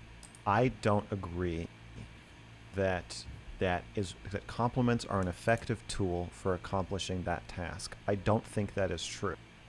I think if you have I think if you have a friend who thinks you're smart and treats you like they think you're smart, that will be 99% of how that relationship makes you feel about your own intelligence. Right, and so again, it's not the compliment; it's the dishonesty. Versus them saying, you know, I really like talking to you. I think you're really smart. It just doesn't mean anything compared to the rest of the relationship. And I think you don't that have the opportunity to treat people like. Well, what if there are different friends or family? What if you may not there are spend a lot of time different with them love to like languages? convey that, right? What if Yeah, there's the love different love languages, but like, languages? I hate to use anecdotal shit, but if that's what we're gonna do, that's what we're gonna do. I love Melina's body. I touch her boobs. I hug her every day. I see her. Blah blah blah blah blah. I do not think in terms of compliments. I don't. It's just I never think of it because I fucking hate them. But I will have it so that at the end of like a week, like Melina will complain and be like, "Hey, I don't know if you think I'm beautiful. Like, it feels like you've never say anything to me." It's like, what are you talking about? Like I hug you, I grab you, I touch you like every fucking time I see you. And she's like, "Yeah, but I like to hear it sometimes." And that I've heard that repeated ad nauseum from a billion different women. Not that many, but I'm exaggerating. But like they're like some people are wired that they like to hear compliments. It just feels good, even if you show them in every other way. And I know that your mind is instantly thinking like, well, it's actually because you're not showing her physically enough. I'm the most physically wired, no, like, that's not what I was going to say. I was going to say I think it's an addiction. It's an unsatisfying itch. How many compliments? Melina gets more compliments about her body than all these people on this panel combined every day that we'll ever get for our entire lives. Well, hold on, no, don't. You're smart enough to know how stupid what you just said was. Most of those compliments from random creeps don't mean anything. Just like a woman being dog whistled at doesn't mean the same as a. But at the same time, it could mean a lot because there's no. She's not. Well, how is a wait? How is a no? How is a coerced compliment from you, who has every inclination to say it when you don't mean it in a way where you don't mean it? You're saying it through gritted teeth. Hey, do you ever walk into a room and completely forget why you're there? Yeah, totally. Even if you believe that she has a nice body and you love her body, you're saying it because you're being coerced into saying it. How is that going to mean more than somebody genuinely saying I love your body? It's a comic, dude. The attractive HR guy and then the unattractive HR guy. It's literally what it is. But it's not coerced. It's that it is. It's forced. No, that is so one-dimensional. Stop. If you're in a relationship with somebody and they really like oral sex and you don't like it that much, you're like indifferent to it, sometimes you'll do it for your partner because you know that it makes them feel good. You're not being fucking coerced. It's not like, oh my God, like this. Wait. Like, Mr. You're saying you're egoist? What? You're saying that receiving a compliment from Melina is so pleasurable that even if she knows that you don't really feel like giving it, even though you already said that the reason a compliment is meaningful is because it's a betrayal of the internal mental state of the person giving it, meaning you have to mean it for it to feel good. That's not true of a blowjob. An insincere blowjob can still feel pretty fucking good, Steven. It's but not an a insincere betrayal of the internal process. No, I'm saying a betrayal revelation of the internal thoughts of the person saying it it. has nothing to do with the revelation. Can you imagine you telling me, like, hey, Max, tell me that I'm smart, and how you'd fucking feel after I said it because you asked me to? How does asking for a compliment not completely hollow out the? Because it's hard to give the compliment doesn't mean it's not true, right? Do you do like programming? Can I talk about like computers? If I have like a big database, and there's like 6 different APIs that you can connect to get information out of this database, okay? The person doesn't want you to give you information that's not in the database. They just want you to hook into a different API. They might like to connect with this one. They might like to connect with that one. They know that the information's in here. They just like the connection sometimes, right? They like that you give them hugs, that you show them other things, but they like to hear a compliment. Some people just... So, and I think the issue here is that Mr. Girl isn't really connecting, or he's not really grappling with what Destiny's saying. Destiny's saying that he finds his wife, Melina, attractive, but just at who he is, he doesn't feel the compulsion to regularly compliment her. And so he doesn't. But, physically he does. He'll touch her. They'll be intimate. So the information of him being intimate, or him finding her attractive, beautiful, whatever, is in there, but it's not being presented in the way that his wife Melina wants. Like, she wants him to regularly say it. Even though that information there, she just wants to be given that information more frequently. That's kind of what he's saying with this database. And I feel like Mr. Girl's not really grappling with, because I think he needs to contend with, does he feel like he finds his wife or his girlfriend attractive and he's just not saying it? And his issue with Wiz is with, he doesn't feel like he wants to say it. So if he's asked to say it, he finds that coercive. And he has an issue with the coercion. Not necessarily the issue of him complimenting his girlfriend. It's just that he feels like there's he's an issue with the obligation. Just like to hear compliments. That's it. They're not telling you to invent something fictitious inside the database. They just want to access it through a certain channel. That's what they want. Yeah, but it's not that you like her body that's fictitious. It's that you are deciding to say it. She's telling you to say it. Okay. So how is that meaningful if she's telling you when to say it? If it wasn't meaningful, then why would she ask? Well, that's my whole point. If somebody says, here's a question. If somebody says they like flowers, but you don't normally buy flowers, but then you buy flowers for somebody, is that meaningless? No. But if somebody says, buy me that flower, and then you say, okay, hold on. That's exactly what they're saying when they say, I like flowers. What if they just say, I like compliments? It's the same thing. Okay, it's different, right? but you see the difference between I like flowers, wink, wink, and then you say, oh, well, I'll get you. I didn't know you like flowers. Now I know I'll get you a flower. Versus, buy me that flower right now, and then you say, okay. So that's more like what Melina's doing is women will not explicitly say what they want. That's not how they work. Apparently Melina does. Won't pick up on the hints. I think what Melina is doing is not yes. If you pick up on the hint, then it feels to a woman, even though this is probably not true, it feels more like it's coming from inside you. But it sounds like what Melina is doing is, it's been a week, so I'm going to tell you, it's time for my compliment.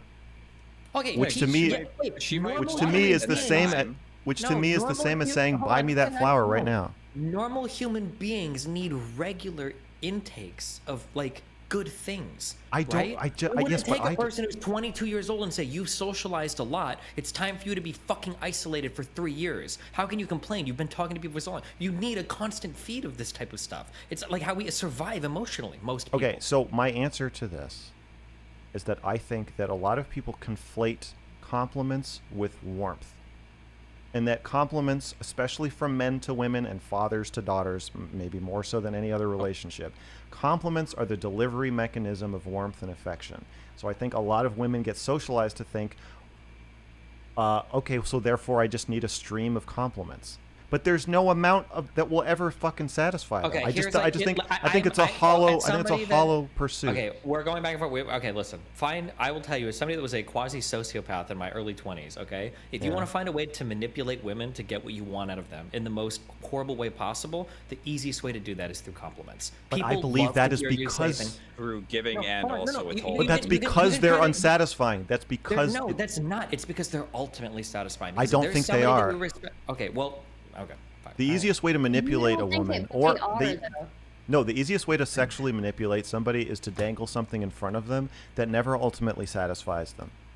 That's why on OnlyFans, as soon as you show your vagina, you lose your fan base. You have to never satisfy the person to keep them giving you money. No, I don't think that's what causes There's that a lot to of people that happen. show full nudity on fucking. I think OnlyFans. it's when you start saying, "Oh, by the way, I have a boyfriend," is when you start. Okay, losing it. I whatever. think My that's also point, the same my, for, my like, point titty is that if you're streamers. trying to create that addictive experiences are never ultimately satisfying. Drinking or porn or whatever thing you're addicted to, you're not addicted to it because it's scratching your itch. You're addicted to it because it's not scratching your itch. And I Yes. postulate that women get addicted to compliments, but that's different from them actually receiving the true whatever they're looking for through the vehicle of compliments. I think Okay. they're. I kind of- I think I it's, would I think it's agree with those ultimately kind of empty, which I think is why you don't like not them and good. why I don't like them. They're empty. I don't know what you're But I don't think all but you made compliments a are really like good that. case for why pornography is so damaging that most people don't make, which is that it's not about the ultimate pleasure. It is about often chasing the reward and how it rewires your reward circuitry to chase it permanently. I won't go that far, but I agree that some No, it's people literally have. true. That's Well, it's scientific. not literally just something you fucking heard and you're saying now, but I agree with you No, partially. I've read the research. It Well, I've read rewires the research reward that says that you're circuitry in full the of shit. brain. I don't Okay, agree what's with the research? You want to go toe to toe on I- the research about no, how it I rewires? don't I'm pretty sure agree- you have to be careful when it comes to rewiring brains because I'm pretty sure literally anything rewires the brain. That like by the Yes. process of us engaging in activity at like video games where we will rewire the brain. Playing too much sports probably rewires the brain. Like Yes, any yeah, behavior but- that you're So gonna engage in repeatedly. Yeah, but that's stupid. I think that it's the ultimate outcome where I'm kind of getting off track. I'm waiting for Kai to give a good finish. here. My point. So the The way I difference, see though, it, is that there's a supernatural stimuli. He's about to Sorry, do I'm fumbling over my words. Where you are literally biologically driven to sex. So if you make the thing you're chasing something that you have a biological drive to achieve, that becomes dangerous. Which is why people will gorge themselves on food, and the only limiting factor is the size of their stomach. okay, listen, I understand that you're smart and that you have read research about this, but I'm telling you that the way you filter this information into your brain and out through your mouth is also going through a filter of your religious and political I'm about beliefs. to filter my brain all over the wall if you write off something true that I'm saying by saying that I'm a Christian and a conservative one more time. You're filtering everything you're saying because you're a Christian, you're a conservative. But I'm finding also filtering what I'm saying through my perspective. So what I'm trying to say is I agree with the facts of what you're saying, but my perspective is different from yours. My perspective is that you can form a relationship with pornography that is much like what you're describing. I don't think everyone's relationship with pornography is like this, but you can form a relationship where it is an endless addiction that never actually satisfies you. And I think that That is is- how that's how a lot of women are with compliments. like And I don't think all the addiction answer. is. I don't think the Your solution to that. ideology is based on I think that's fine with coercive compliments, but I think if you're giving honest feedback, I think that's fine. Like throwing a critique every here and there, be like, not your best day. You looked better yesterday. Let's get it tomorrow. the exceptions rather than the rule. I You're have like a saying, well, not everybody's going to have a harmful relationship with heroin. It's like, yeah, but most do because most I don't think people are most people have a susceptible to harmful that. relationship with I have a pornography. I think question most for people Mr. just jerk off and then go I think about most their day. people have problems perceiving it. That's called the what is it? Personally perceived pornography, or perceived. I don't know. There's like 4 P's or something. But That's I think okay. it's the problem is that people are told you can't be addicted to pornography. So no kidding, people aren't going to say they're addicted to pornography. That's But fair. they're I programmed. agree. That is a valid perspective. I just don't agree with you. All right, Yeah, because I'm a Mr. Christian and a Burrell, conservative. You can't have a healthy don't- relationship with compliments. You don't Right. you don't compliment your girlfriend because you No. think that it's giving her something that is not eventually going to satisfy her. Do you tell your girlfriend that you love her? Yes. Do you let her tell you that she loves you? Yeah. How disgustingly performative. Do you think? I've do never you think told her to that- tell me she loves me, Wait a, and wait a minute. Yeah. Wait a minute. Let me finish. Okay. Okay. Do you think that at some point, because you still need to keep hearing "I love you" from her, right, to reaffirm that she loves you? Probably not, but shit. That's a lie. I don't think so. know. I would think about that one. I don't buy that. I'll say I my would think my about ex that one. my. Okay, so your girlfriend stopped I'll say that telling I you didn't that tell she my loves you for my like a ex. year. My ex and I didn't say we loved each other for the first like 2 years, and then eventually she was like, "Can we please start saying I love you?" And I was like, "Sure." That's But I because don't. it's kind of a I don't. I commitment. don't. I Once don't. it's been said, once it's Yeah. been said, it changes, Okay. right? No. We Okay, said I'm it, and I was like, telling we him. said it, and I was like, I said I don't want to I'm say. the moderator, but I want to say something. Okay, so. Well, you're doubting my so- answer. My Destiny, answer is can no. you I put don't her need. in line again. Come on. I don't need her Nah, to tell me Stardust she gotta loves me. assert dominance. Okay. So again, I would maybe like look at how you see compliments and maybe think about what is the difference between how you view compliments and how I could potentially see somebody saying I love you. The right? statement "I love you" is a statement about yourself. It is a statement about your own internal state. You are not evaluating somebody else's body when you say "I love you." You're not saying you're a lovable person. You're not saying you're a good girlfriend. You're not saying you're cool. You're saying this is how I feel. They're just different. I think it doesn't. it It doesn't. has It doesn't I think introduce. It has an aspect towards like self-viewing of something. It's the fact that the person that you are listening to saying that they love you is also an important factor. Very, very, very satisfying, right? But it doesn't. It doesn't introduce an ask. There's no praise. It's not. It's not praise. But there's affirmation there. There's affirmation there. I'm not saying there isn't a lot affirmation, of but there's no women- praise. I think women get Right. addicted to praise. Okay, They a want lot a of man. women They want to hear a still nice need- low voice telling them you're a very pretty A girl. lot of women Almost will everybody still likes be very, Instagram. It's called Instagram. A lot I don't of think they- women. Shut up. Okay, a lot of women will still need their partner to continue to say "I love you" to them, whether that's like once a week or like every day, something like that, because they still need that reassurance that their partner still loves them. I think a lot of women are. Okay, I'm gonna come back to this. This was longer than I was hoping.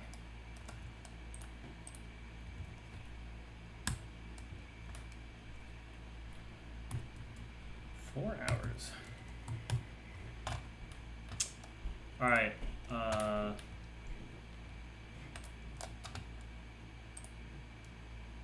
Shall we?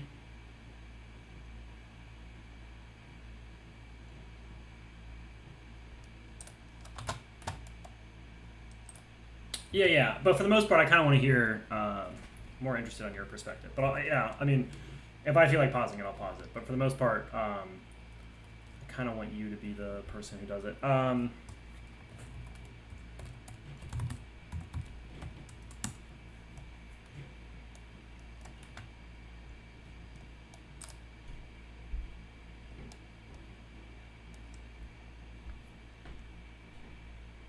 Hey, Minor, can I hear you?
What? I'm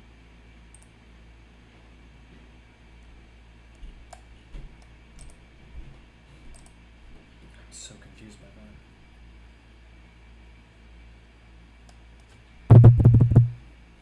Hold on.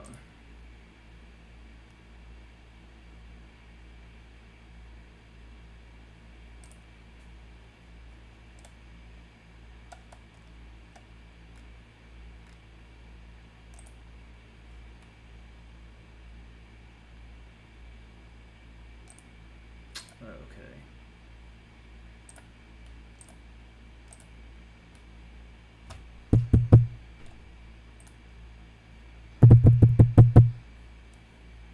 Hello?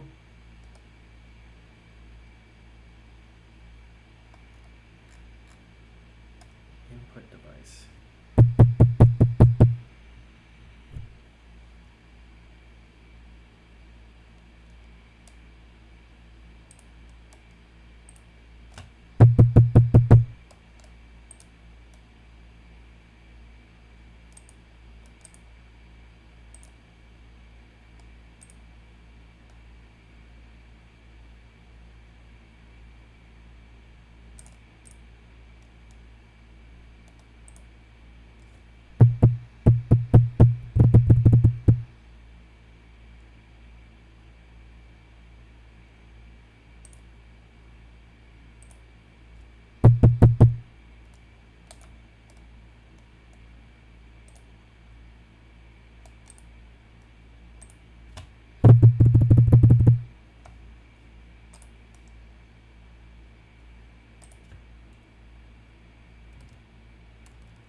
Hello, hello.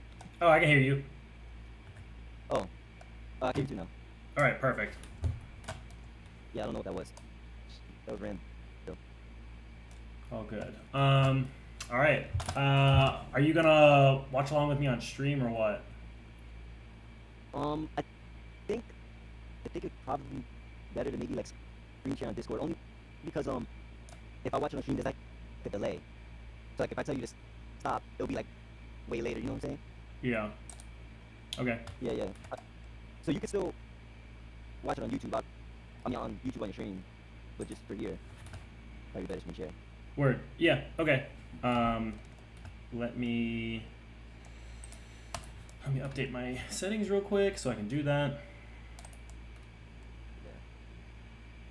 This is your first. Oh, fuck.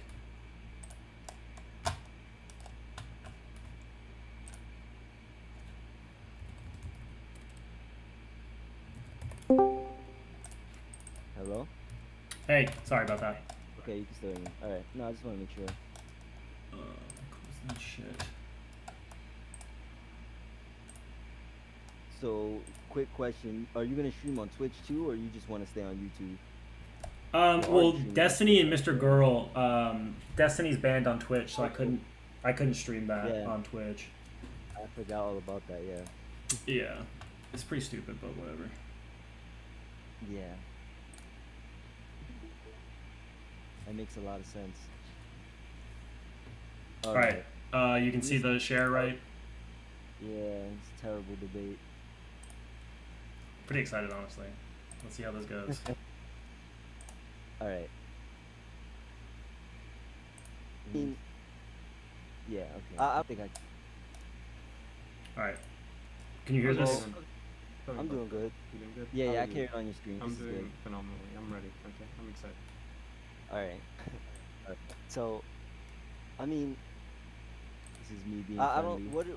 What are your like common objections to market or capitalism that you would like me to address? Because I don't want to just, put words in your mouth or anything. Yeah. So I guess like I don't necessarily have a lot of hold on. Okay, there's a bit of an echo. Do you think you could maybe use like push to talk or mute yourself when you're not speaking or something, because I can hear myself played back in an echo? I think I might have fixed it. Hold on. All right, let me try speaking. Okay, yeah, you fixed it. Yeah, I just had the headset volume too loud. Yeah, no worries. Okay.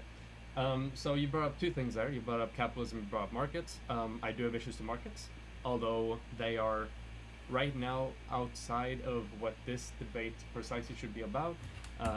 Yeah, Minor, what were you guys? Yeah. What were you guys debating?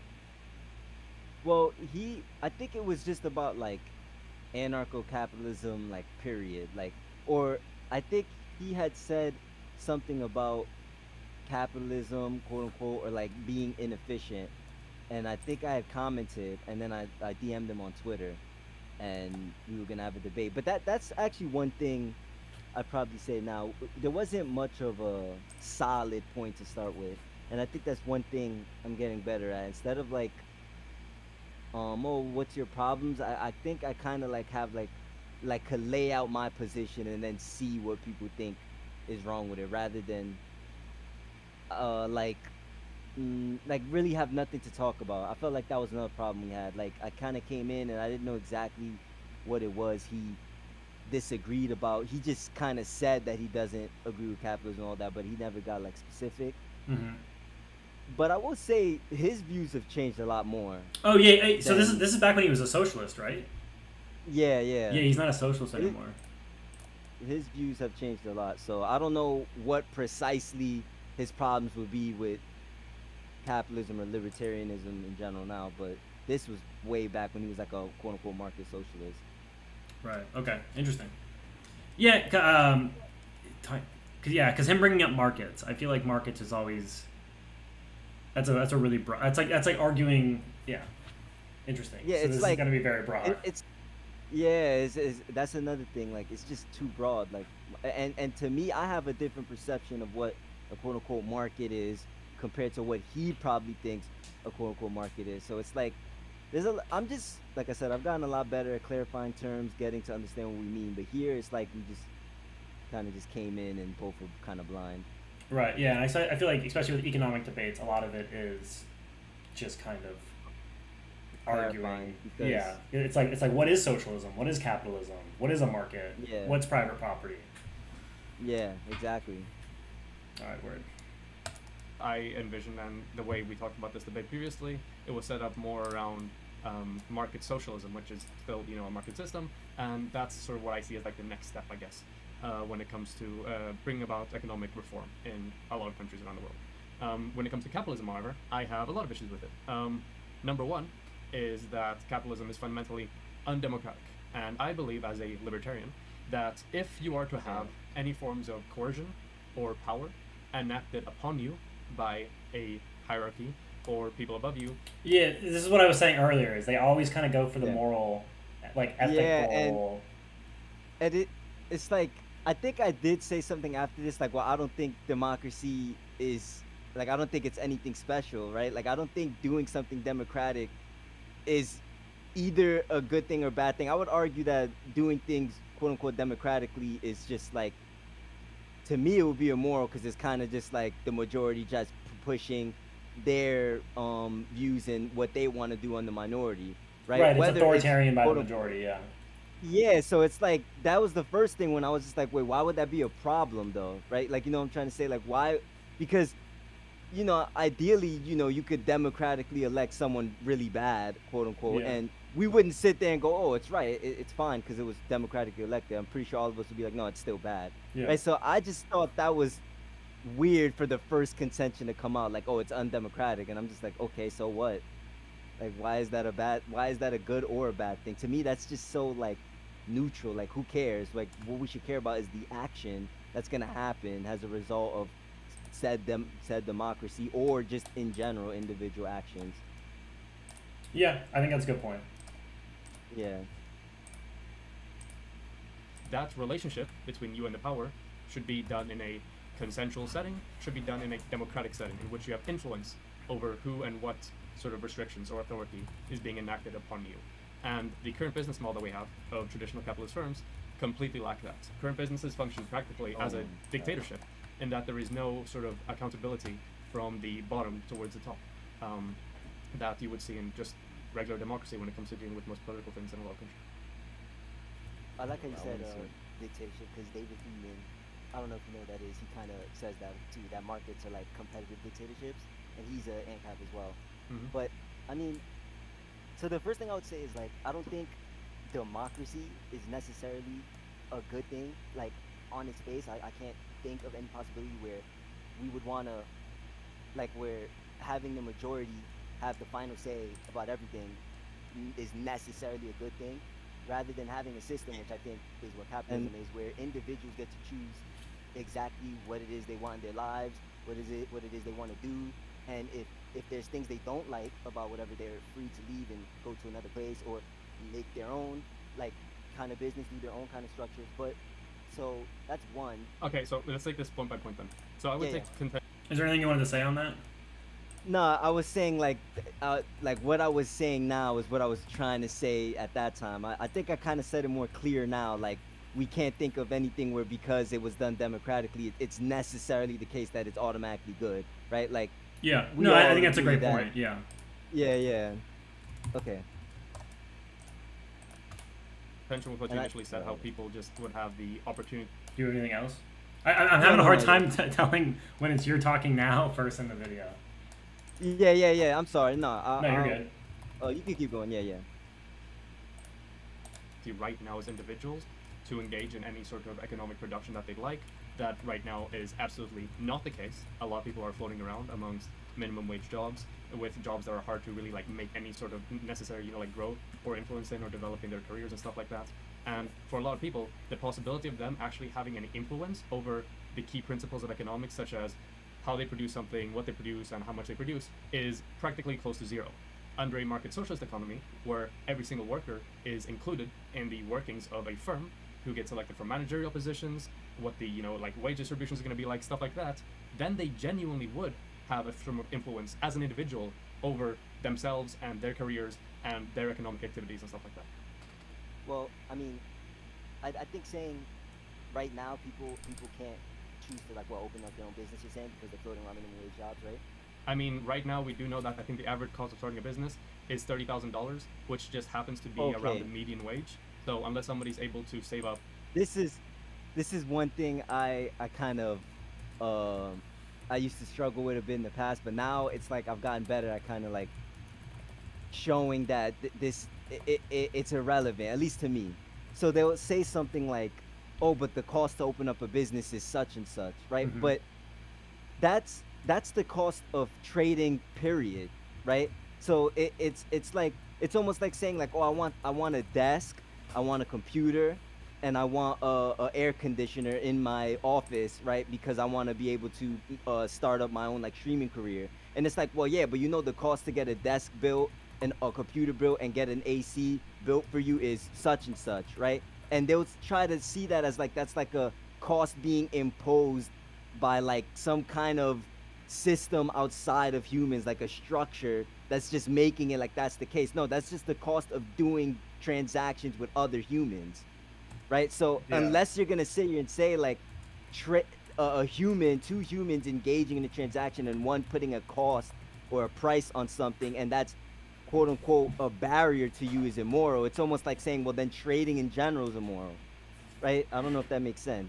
Yeah, no, that makes perfect sense. But I think, I mean, I could be wrong here, but I think more what Rose is getting at, and we'll see if he demonstrates this, because he might not, and if he doesn't, then I would say you're right in your assertion, is I think he's more trying to highlight that like $30,000 is a lot of money that a lot of people don't have, so there's a huge barrier.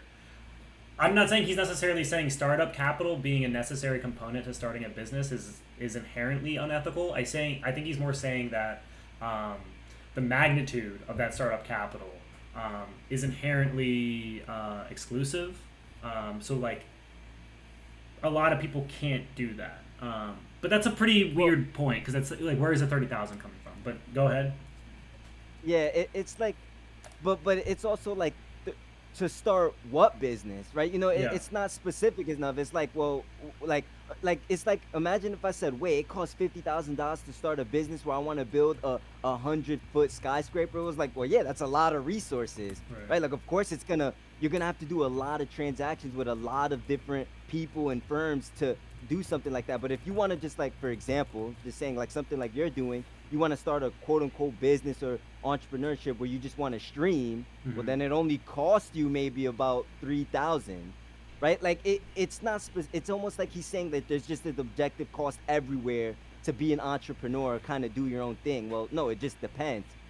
Clearly, if you're trying to like mass produce something, you need massive resources, and that's gonna, unless you're gonna do it all yourself, which I don't think you're gonna do, you're gonna have to trade with a lot of people. So yeah, it's gonna quote unquote cost a lot. Right. But that's just how it is, right? Like that's just, yeah, you're gonna trade with a human, he's gonna want something in return, and that's gonna cost some money because money's a medium of exchange. So it's like, so what? Like I wouldn't necessarily say that, unless you're trying to say trading with people is immoral. It's like, well, yeah, that's just how it is, right? Unless you're not doing everything yourself, you're gonna have to trade with other people, and they're gonna want something in return. It's like, I don't know. No, I think that's a good point. And I think another point to you in that 30,000 is I assume there's a lot of businesses that are started by people who had already, you know, had probably already started businesses, or, you know, they're so wealthy that they can invest in businesses, you know, bringing up that average quite a bit. Like I imagine a lot of, so immigrants, for example, they're like, they have a high propensity to start businesses. And I assume a lot of businesses they start are usually, you know, fairly low startup capital. Like, like I mean, I see it all the time in my neighborhood. Not all the time, but like there's one Hispanic guy who goes around with like the little ice cream cart. Like he definitely didn't spend $30,000 buying that cart and ice cream to start selling ice cream.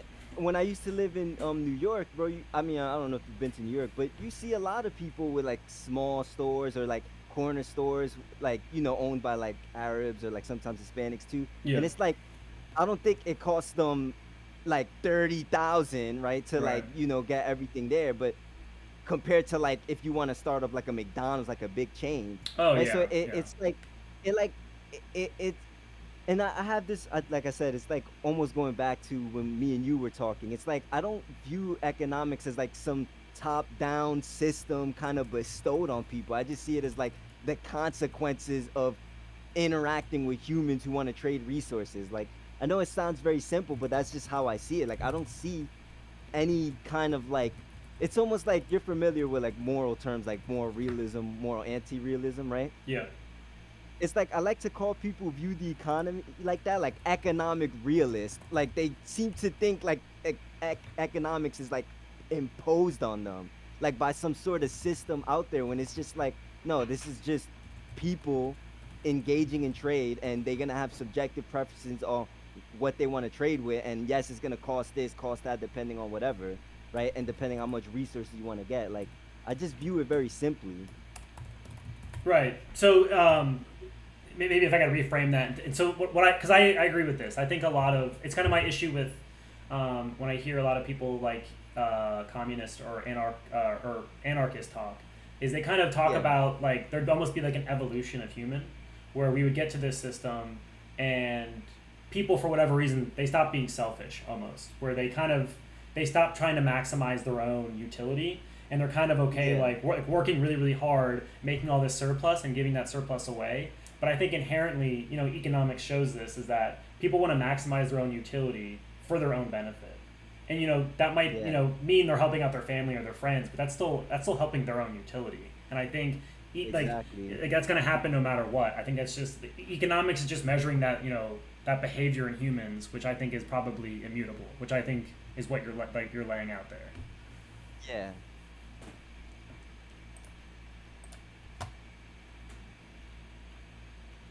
You know, like an entire year's worth of salary without spending any of it, then I guess it's possible for a lot of people to start businesses, but that's incredibly unlikely. And the bar chart. Also, business loans, which is kind of a little disingenuous. Like, a lot of people get loans to start a business. They're not paying it in cash. Yeah, that's true too. It's like, it's also like, you know, it's not like everyone necessarily saves up for a business. That's a good point too. That just kind of, but yeah, it's like most of the time they're getting it loaned out to them from from a bank, which would ideally be other people's savings, right? So it's almost like they're kind of depending on other people to open up the business. So it's like, yeah, that's kind of a good point too. Like I forgot all about like business loans. Like most people take out a loan to start a business anyway. Right, and which again is trading. You know, you're trading future. You're trading future money for present money. Exactly. Every time it has Entry to there load. is exceedingly high, and that strides Yeah, against that's what good. you're laying forth, which is a narrative in which anyone can, with ease, engage in whatever sort Well, of like economic okay. productions that they would like. Well, one, I'm not saying with ease. I'm saying you're free to do it. Like there's no individual stopping you. Like you can't start your own business. Maybe Like, not there's no- individuals, but there's like sort of systemic pressures on Yeah, on see? your economic growth. That is This preventing you is from doing it. exactly- Do you not believe there's a difference between um, like being able to do? This is exactly what I was getting at earlier. Like he seems to think there's something doing that to people rather than just people engaging in trade. I don't want to repeat myself too much, but yeah, that line right there is kind of what encapsulating what I was saying earlier. Like, you know, he seems to think it's systemic. Like there's just something out there that's just making it objectively $30,000 to open up a business. That's not true. Yeah, and yeah, I agree. I don't think I have much to add on that because we did kind of already hash that point, but Yeah. I think that is kind of an issue, and I think that's kind of tough because I think this is like such a semantic point that's kind of hard to narrow down because it's kind of like a philosophical point, like with the realism or stuff like that. You kind of have to like. I feel like you almost have to be prepared to have that argument. Like I bet like Thomas Sowell or Milton Friedman could like rattle off arguments for this like so easily because that's kind of like their whole lives. But I think it's difficult for kind of a layman because like especially when you're talking to a socialist, they're gonna have a fundamentally different view of this They kind of kind of have startup. like they kind of either have like a Marxist kind of view, like Karl Marx, or they're kind of like neoclassicals, which neoclassicals I do like a bit better, but they have that problem too. Like they think the market is something out there we have to optimize, like, and they run into problems. So right. Yeah. Do something with ease and just having the theoretical possibility of being able to do something. Do you not think we should like strive towards making it easy to do things that we find beneficial in society? Yeah, I mean, like, I'm trying to see, like, what it is exactly that you're having contention with, because, I mean, it's true that, like, yeah, it might be hard to do, but I'm trying to see how does that mean it's because of capitalism. That's what I'm trying to see the link, like, because I can think of reasons, right, but I don't want to, you know, one turn into this whole other thing. But, for example, you know, government monetary policy, I mean, in the U.S. it's pretty shitty. Yeah. Like, so that's one thing I could think of, like, that could possibly make it harder for workers to, like, or people in general to have a better standard of living. Prices go up all the time, wages stay the same, but I'm trying to see Why do you think that how is? Why what? Why do you think like productivity and stuff like that rise, but wages have stayed the same? Well, I didn't say productivity, I said prices. Oh, sorry, prices. Yeah, I said prices. So I mean yeah, productivity as well, but you know.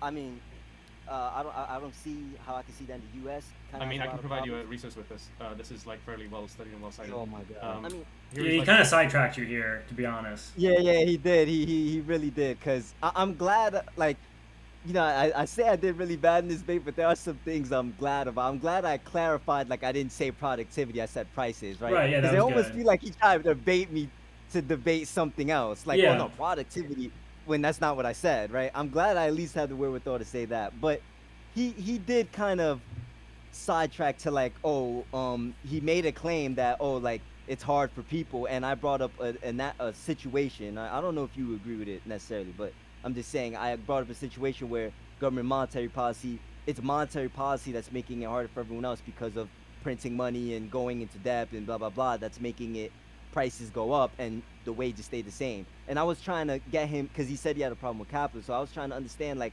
do you think that's just an inherent part of quote unquote capitalism, which is another thing we have to define, which is why I hate that term. But yeah, do you think it's inherent nature of quote unquote capitalism, or do you think there's other, like, people meddling that's making it hard to have a better standard of living, right? Because I mean, like, maybe you would agree with me, it's not a necessarily controversial take to say that anybody, whether it's a government or Walmart, could mess up other people's standard of living through very bad, like, either bad actions or bad policy. Like, if we're just gonna stay with the state, like, do you think it's a controversial thing to say that the government could mess up people's standing of living with bad policies?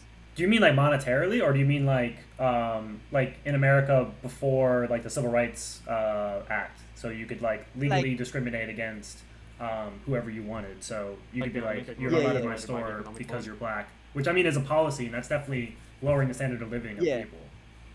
But just to make it like more to the point, just monetary. Like, do you think there is a monetary policy that could mess up people's standard of living? Yeah, I think it can go both ways.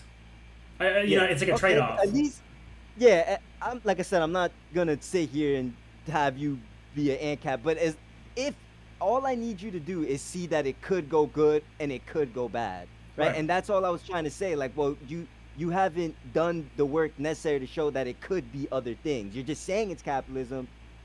And if someone was to say to you, well, can it be bad government monetary policy, you would either have to kind of argue that the monetary policy now is good, which would be another discussion, or single it out, say like, no, it's not that, it's quote unquote capitalism. So that's what I was trying to get him to do, because I don't like to necessarily turn into like some crazy ANCAP debate, like where we have to talk about the state, whatever. But I just wanted to see, well, you must think there's good ones and bad ones, right? And I'm just saying, like, right now it's bad policy, right? And you know, I was just trying to get him to see, like, can it be anything else other than just inherently capitalism? Prices have to go up and wages have to stay the same. Like, that's just inherent part of capitalism. Yeah, that, because I mean the USSR probably had the same thing, right? Where productivity was going up, but wages were staying the same. Yeah, it's just like, you know, well, you're the one saying it's inherently capitalism, and I kind of need you to show it. You're just saying it, and then, you know, we just get sidetracked. But he's gonna shoehorn you into this productivity thing, though, isn't he? Yeah, and it's crazy because now I am super more prepared for this study he threw at me, because I wasn't familiar with it at the time, but I'm way more familiar with it now. And we could actually, maybe like after the stream, if we have time, or during the stream, I could show you the problems with the article that he provided. Okay. Well, I mean, I guess at the time you weren't as good at debating. Do you like why did you let him? Like, for example, if I were in your place, I feel like I would have just accepted, be like, yeah, productivity or wages haven't kept up with productivity. I would have just been like, yeah, that can happen. Well, I mean, I would argue that the return on capital has increased while the return on labor has probably not increased. Well, if you wait a little further, I kind of did give him that. I kind of did go, okay, so productivity stays the same, right? Mm-hmm. Like, people are more productive, but wages stay the same. And I try to show him, like, I tried to ask him, why would that be a bad thing, though? Because it is the case, because it could be the case that wages stay the same, productivity stays the same, but productivity goes up, but prices go down, right? That is a very likely scenario, right? And I was just trying to ask him, like, well, we wouldn't necessarily sit here and say that if wages stay the same and productivity goes up, that's automatically bad, right? Because if prices go down, we would probably say, well, no, the productivity is leading to people fulfilling their diminishing marginal utility, so prices come down. And like, I you know, again, I try to say, like, but it could be other things, right? Like, you know, I'm pretty sure you're familiar with ceteris paribus, like all things being equal. It's kind of like a the econ like kind of thing. Yeah, it's like that's what I was basically trying to get him to like understand. Like, if we were to single out your quote unquote whatever it is problem with capitalism, how would it necessarily lead to wages staying the same, productivity going up, and prices going up, right? Yeah. Because I could think of other factors that could happen in the economy, whether it's a state or whatever, that could lead to outcomes like that, like where wages stay the same, productivity stay the same, and prices shoot up, right?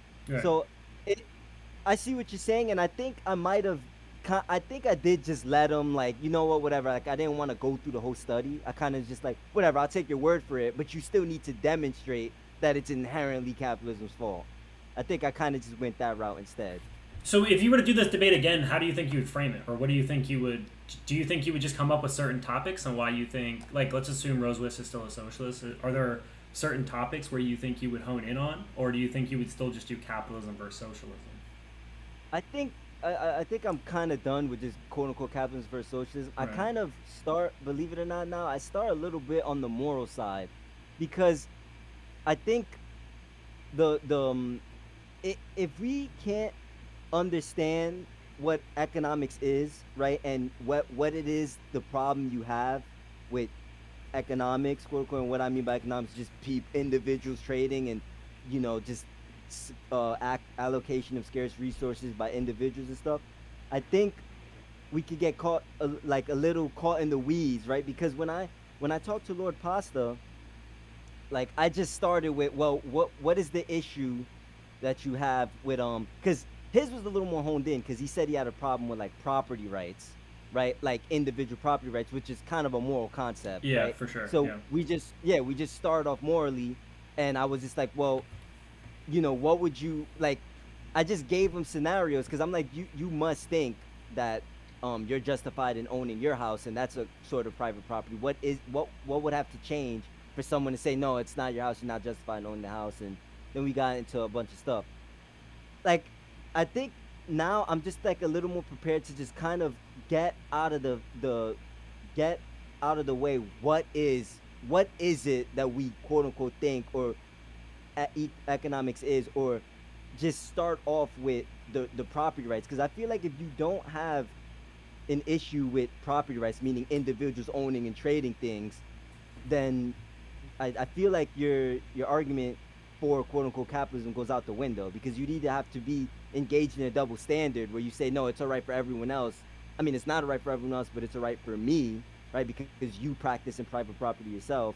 Or you'd have to say, like kind of like what Lord Pasta was saying, like some weird thing where it's like, well, once you engage in trade with workers, you're somehow giving up ownership and they have the right to take half, like on a non-consensual basis, like it wasn't agreed upon in the contract. So I think, sorry if I'm going on a tangent, but I kind of just think like now I just start off morally, like, well, you know, a guy gathers resources, starts up a business, what's immoral in that? Because I feel like if you don't have a problem with that, like morally, then what's the issue, right? You know what I'm trying to say? It's just a guy opening up a business and engaging trade with other people and paying workers, right? Like, and obviously we could get into the weeds of, you know, why are factors of production priced a certain way, interest and stuff like that. But I think ultimately, like, if you think it's okay for people to do that, then to me, you're just like a capitalist, like you, or quote unquote capitalist, or a libertarian at least, where you just think like, yeah, people who do things with their own property should just be left alone, whether they're trading or not. Like, I don't know. That's how I just kind of start. I kind of just start morally now, and then we could kind of, you know, talk about economics, because it kind of bleeds into each other too, because they'll say things like, oh, the guy's stealing productivity from the worker, and it's like, well, we wouldn't. You have to understand the type of trade that they're doing before you could kind of say it's stealing, right? It's safety. It's them saying, hey, listen, you make this, you don't have to worry about consumer preferences in the future. I'm going to pay you now whether consumers like the product now, and I take the risk of whether the consumers like the product or not. Like, that is a fair trade, right? There's people who benefit from that trade. I certainly would benefit from that trade. Like, if some guy was like, hey, I'll give you $40,000 right now to, like, I don't know, build a computer because I'm trying to start up a stream, right?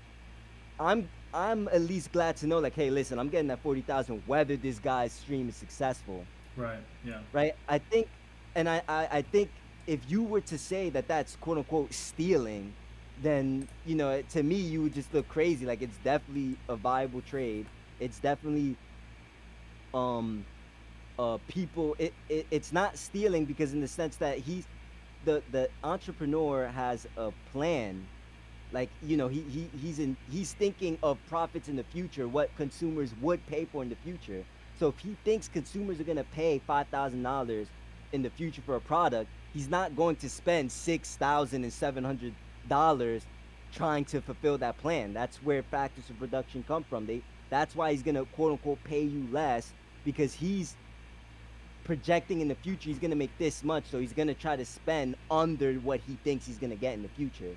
Right. And it's voluntarily open, you know, because I mean, like, I'm streaming, right, but I'm also having fun doing it. Like, I enjoy doing it.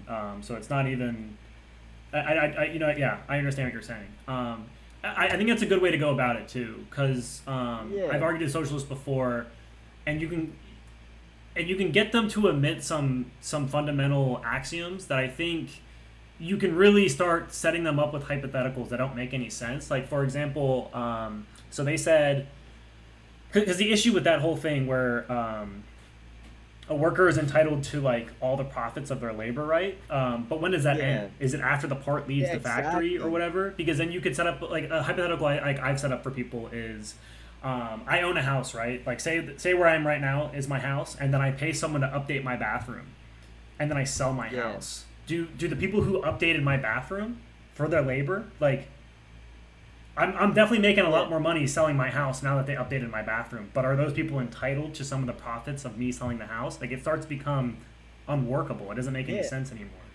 Exact. And I always ask them, like, so what should happen in the reverse? Like, what if I pay someone 40,000, then I go sell the product and I only make 2,000 because the consumer didn't to like get it? your Like, money back? Did he steal?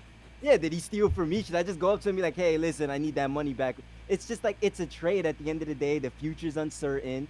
Like, it's like the example you just gave. Like, you could go and be like, I'm gonna update this bathroom, go sell your house, and now it's like prices plummet, people don't value houses no more, and go, yeah, I'm not paying for the house. Now you lost. Like, everything, they seem to think the future's certain. Like, the entrepreneur's just going to make a profit. Like, no, we don't know.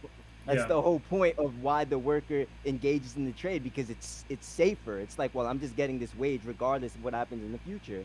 Like, for the most part, obviously, if the business falls or, you know, like, but I'm just saying, like, in general, right? Right, and I think the one thing they overlook with entrepreneurs is the main characteristic of entrepreneurs is risk appetite. Is a lot of time, like especially if you look at restaurants, like they're like the number one business that start up, but they're also like the number one businesses that close down, because like restaurants rarely survive because there's so many of them. It's so competitive, and they're going out of business all the time, and a lot of that startup capital is lost. Yup. So it's just, I don't know. No, I agree. I think that's a smart way to go about it, is to start foundational and then move your way up. Because otherwise, because I mean, like, capitalism's a good, like, I think it's the preferred system, but there's definitely stuff that's wrong with capitalism. And I don't think socialism is a good system, but there's definitely some good stuff in socialism. So you can always get in an argument where they're arguing the good things they're arguing their good things against your bad things, so it looks like their system's better. But you have to, there's trade-offs there, obviously. You got to do the pros against the pros, the cons versus the cons, you know what I mean?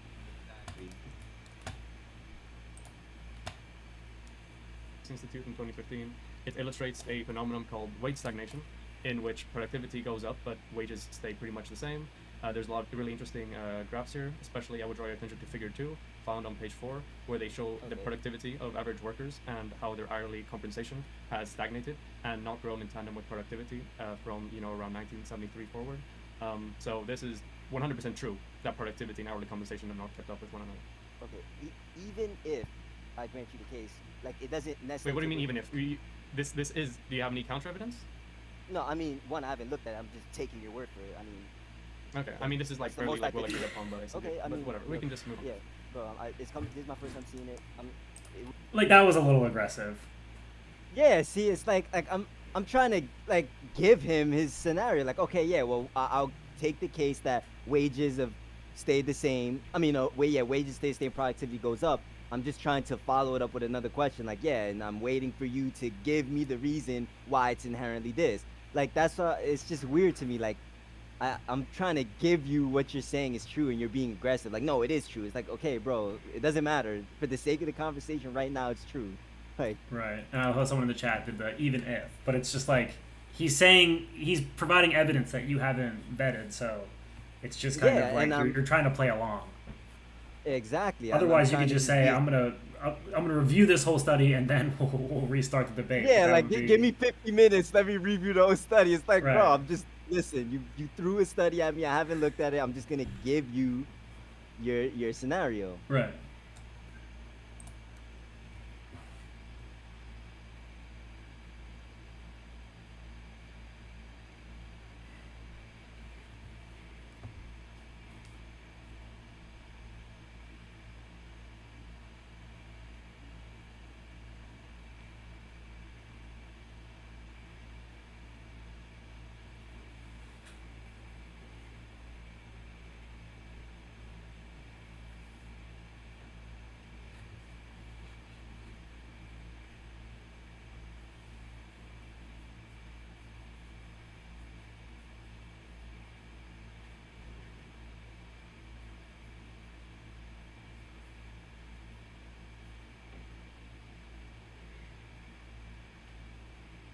Oh my god.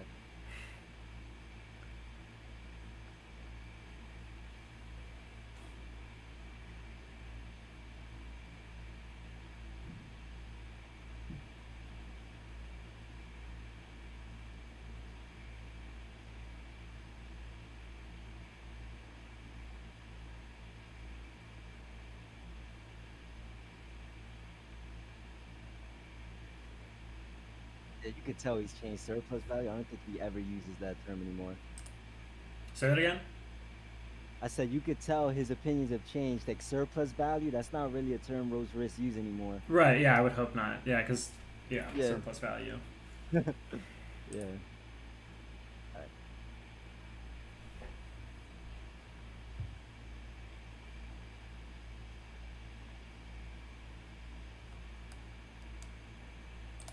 I think that's a good point by you. I think he thinks you're being weaselly. Yeah, it's like. But I think you're making a fair point where you're saying, show me the mechanism in capitalism that's causing this, and not just gesturing at some trend and saying, this is because of capitalism, because it's happening within a capitalist framework.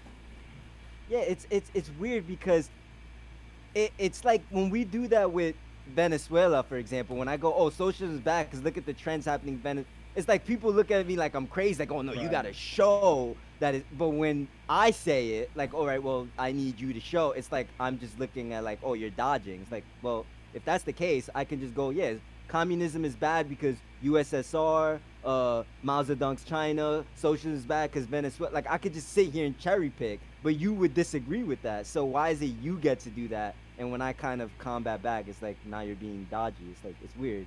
Yeah, that's a good point, because he's being unnuanced about it, where he's just saying this is happening, and so it has to be because of this, right? Yeah, it's like, well, that's weird. Like all I'm asking is you to demonstrate it. Like, is it weird for me to say to demonstrate your case? It's just Right. weird to me. Yeah, no, I agree.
So one thing I want to say too, that another problem that I have with kind of like socialism, market socialism.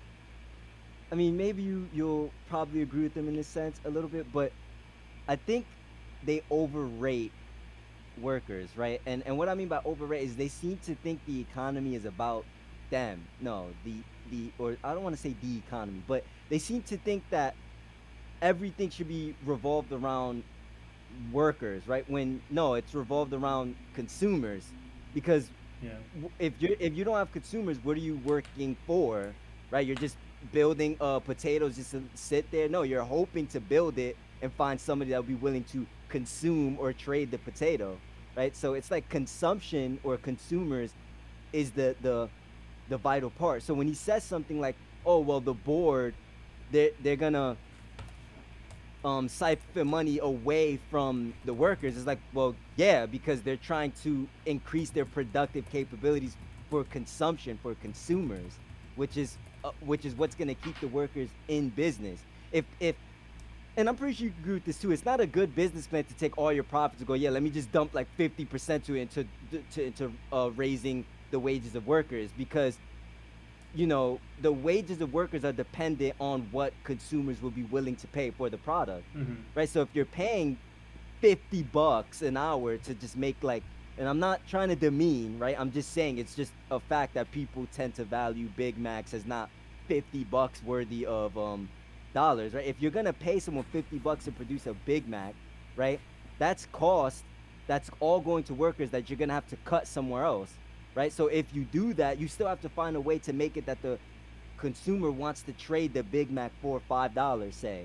Yeah. Right, so you're probably gonna cut something. Maybe you're not gonna buy as big of a house anymore. Maybe you're just gonna, I don't know. There's plenty of ways to cut costs, but you know, we could agree that just sitting there and giving workers a nominal pay raise just for the sake of it is not always a good business strategy, right? Because at the end of the day, you still need to fit the valuations of consumers in that whole decision and make it that they still want to pay $5 for that Big Mac. Right. Well, and I think another big issue with market socialism is that you're gonna get a whole bunch of. I think a lot of the issues it wants to fix, it's not gonna fix.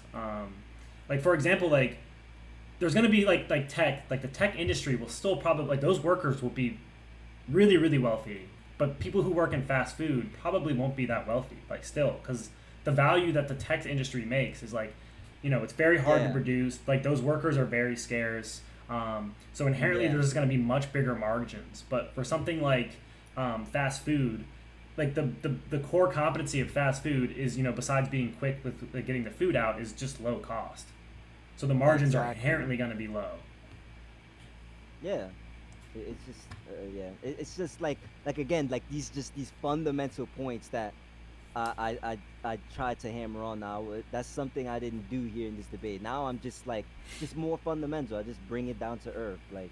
Right. I mean, he pinned you to the productivity wages thing, which yeah, I mean that kind of sucks because that's not where you were arguing. You were arguing a more fundamental like just kind of macro trend of economics, and he kind of hit you with a very specific example that you weren't really even arguing with. And I see you're trying to get it back on track, where you're trying to say, but what about capitalism is inherently causing this? And he doesn't seem to be wanting to give you that. Yeah, it's just weird to me, like, and like I said, I'm way more prepared for the graph he gave me, and I will talk about the problems a little later when we start fleshing it out a bit more, but there's definitely problems with that study. First of all, another thing, the study does not say that they're siphoning off and just putting the money to themselves. That's kind of like like something he just added. All it's quote unquote supposed to be showing is that wages go up, prices stay the same. It's not saying like who's getting the money, right? So I found that kind of dishonest too. It's not saying and then it all goes here. It's like, well, no, it's just saying a trend and then that's it. Right. So I thought that was a little weird too. Have you thought about reaching out to him again and, I don't know, having another, even though he's not a socialist anymore? He's more soft then? Not really, because I just don't like the way Rose Riss debates or gets into discussion, because I just like, I'm not a softie. Like I can handle people like, you know, trying to be mean and stuff like that, but I just find it to be a waste of time, right? Like I have certain time, like, you know, that I want to make productive, and I don't want to sit here and get into a shouting match or just, you know, it's just, I'm not like interested in debating him anymore. Like, so like, I mean, whatever, like maybe, you know, the future's bright, because I'm thinking of making content again. Maybe I make content, he reacts to a video, says it's dumb, and we could come back. But right now, no, I don't really have a desire to really talk to him anymore. Okay, I mean, that's fair. Yeah.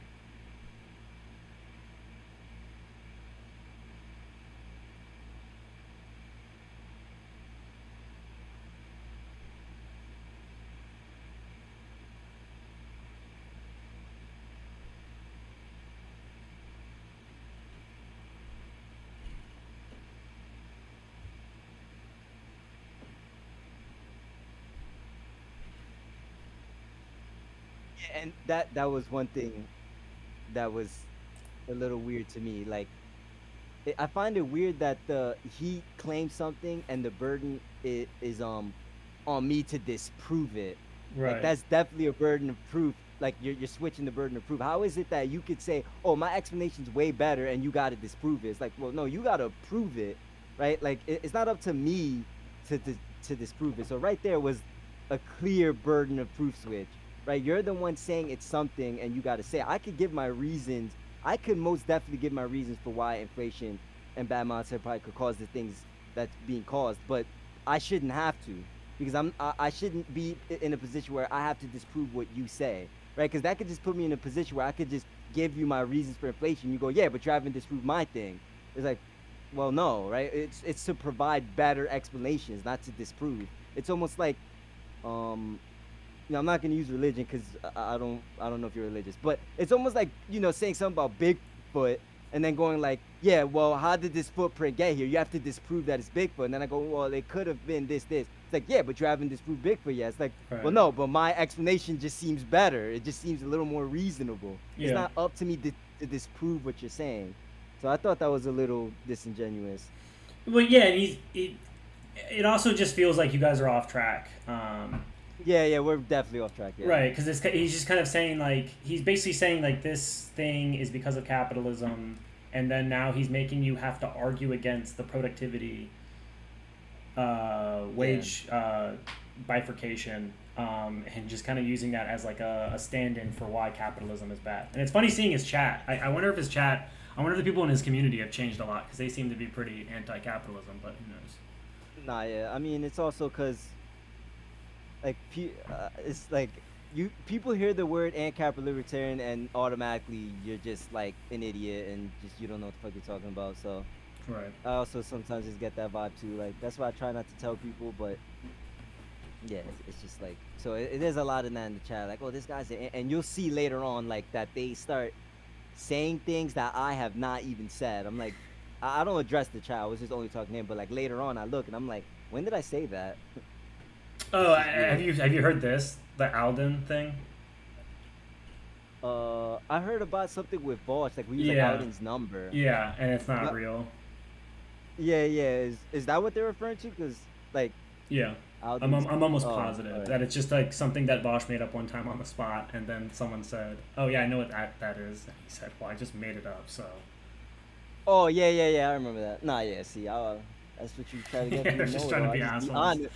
Yeah, I'll just be honest and be like, listen, I don't know what you're talking about. But, yeah, I feel like you have to do that. I feel like a lot of people aren't willing to bite bullets like that. Where I feel like in a debate, you have to just be like, yeah, that's a necessary conclusion, or I don't know that. Unless you get set up with that Alden's number. Right.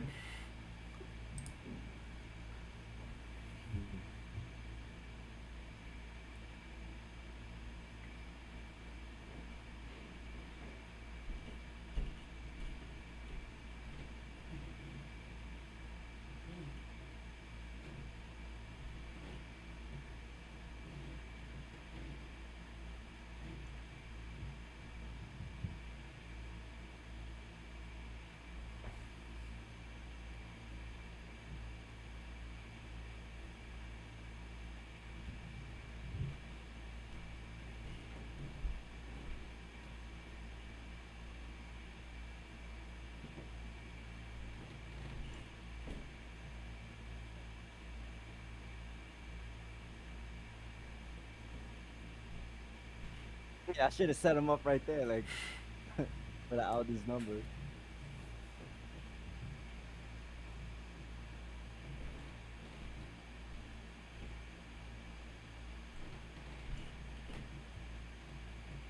Yeah. Okay, hold on. You want to speak on that? Like, no, I'm gonna let my past self kind of explain it, and then I'm gonna kind of go on like a little bit more specific. Okay. Yeah.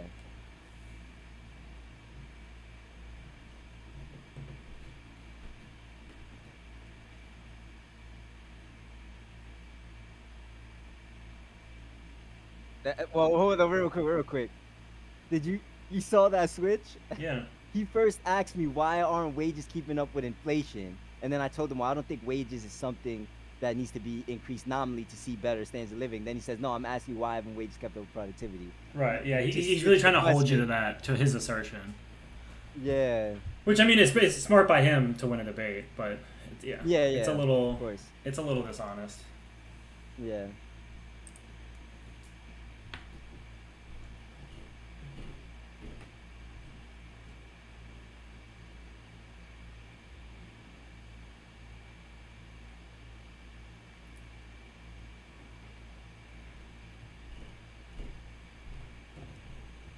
I think on that point, I think you needed to flesh out the nuance a little bit more. I definitely agree. Like when I heard that back, I was like, I mean, I'm not wrong, but I should have fleshed out like what I was just saying right now earlier, when it's like you still need to pay them or keep your cost according to consumer valuations, and them valuing the Big Mac at $5. So Right. yeah, this was terrible on my part. I just kind of just was like, yeah, consumers do, but on face value, that sounds retarded, right? It almost sounds like I'm saying like, hey, I want to pay you $50, and it just happens, right? Right. Yeah. Because So I mean, that it's was interesting. definitely- Like in terms of like a good example of this is like waiters, like tipping, like yeah, actually like you're really actually the consumer is really in control of the wage Yeah. of the worker. But yeah, because I think just on the surface, because I assume he's gonna kind of crucify you on this with his example. Yeah, he is. He's gonna show me that, like, you know, just saying it flat out like that is retarded, and then Right. or dumb. I'm sorry, I'm speaking. This is your stream. Let me No, stop you're speaking good. Like that. It's dumb. Yeah. I'm sorry. Is that it's dumb, and he's gonna show me that like that wasn't a good response to just say consumers. I should have definitely fleshed it out more. Yeah. Yeah.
I think that was actually a pretty good explanation. I'll be honest. Yeah, I mean, it's funny because I'm listening now and I was like, I think that's pretty bad. It's funny how you think it's pretty good, but Well, because I was a little worried for you, but I would say Yeah. you explained it well enough. I think Yeah, it made yeah. sense. I think it's more of like a philosophical disagreement he has with that, where he's saying like, Yeah. literally because you're both right in a way, you know what I mean? Because like literally the boss does set the wage, but obviously the Yeah, yeah. market is what really. It's like, or maybe a better way to say it is like the boss sets the wage, but the market checks the wage. Yeah, and it's like that's what I was gonna say. Why I think it's pretty bad, because he is right. The entrepreneur is gonna set the wage, Right. but ultimately the consumer, when he goes on the market and he's trying to fulfill consumer preferences, he's gonna have to fit his cost to consumer preferences. So he is right. Like I could my first startup business, I could pay someone $1 trillion to build my first computer for a stream. But then later on, I'm gonna notice like, damn, like that is not in line with consumer valuation. So then I'm gonna have to cut my costs.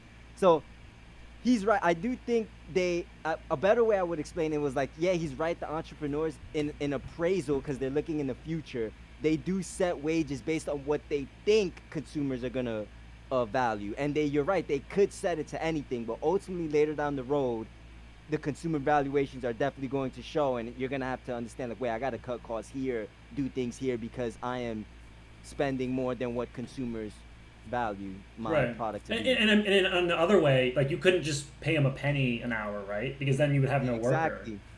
Exactly. It's like you have to find workers that would be willing to accept the wage that you want to put forth, and that wage is, or like all cost of productions, is you perceiving what you think you're gonna get in the future from consumers. Right. So it's like you technically, like obviously nothing's impossible. You could find people that would do your work for 1 cent an hour, but it's like you said, like if you want people to be productive, or you want to actually engage in massive trade with these people, you might have to increase the wage, because not a lot of them want to do that thing for 1 cent an hour. Right. And you could pay someone $1 trillion, because there's a consumer that will pay $1 trillion and $1 for whatever. Exactly. But yeah, it's going to be exceedingly rare. Yeah, exactly.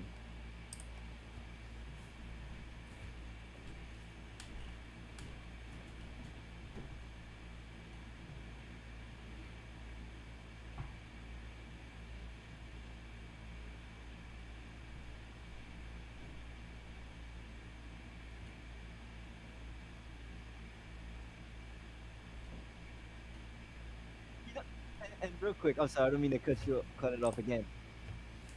I should have just went for an extreme example and be like, well, they could just not give them anything, and now they're all out of a job, right? Like, you know, I should have made it really clear that consumers are the ones that are going to keep you in a job, right? I don't know why I didn't say that. Like, just go to an extreme example. Like, what if I just don't give you anything, and now you're just out of a job? I mean, he's talking past you a little bit here.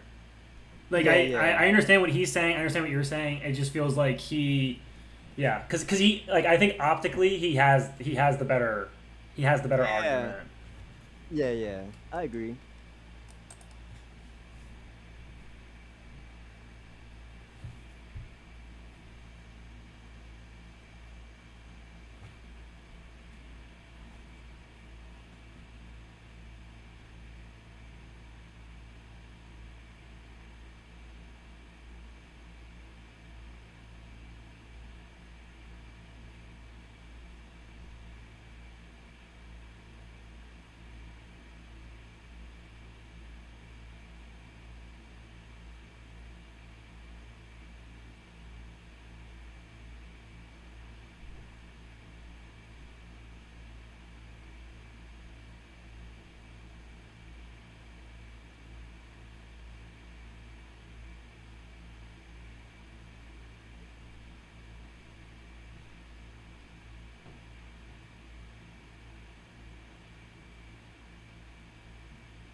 Yeah, this kind of goes to what I was saying earlier.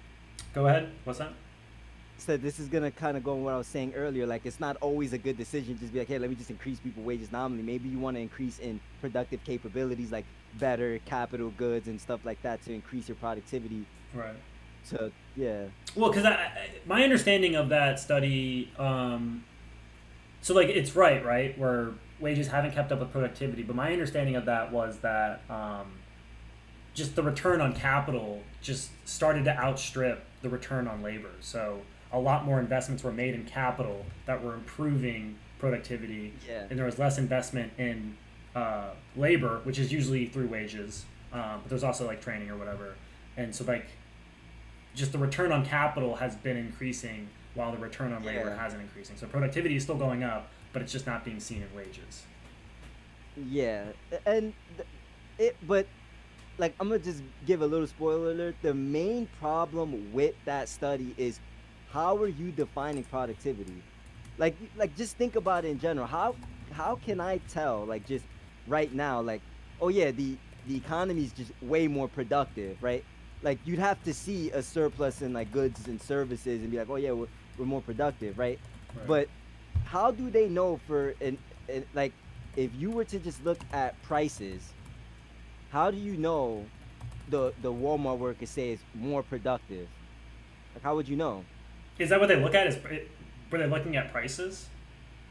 So what they did was they defined productivity by how much someone was earning through income, right? So for example, and this is not even a joke, if let's say I'm selling apples, right, and someone's selling oranges, and I sell my apples for $5. I sell 5 apples for $1 each, and I made $5.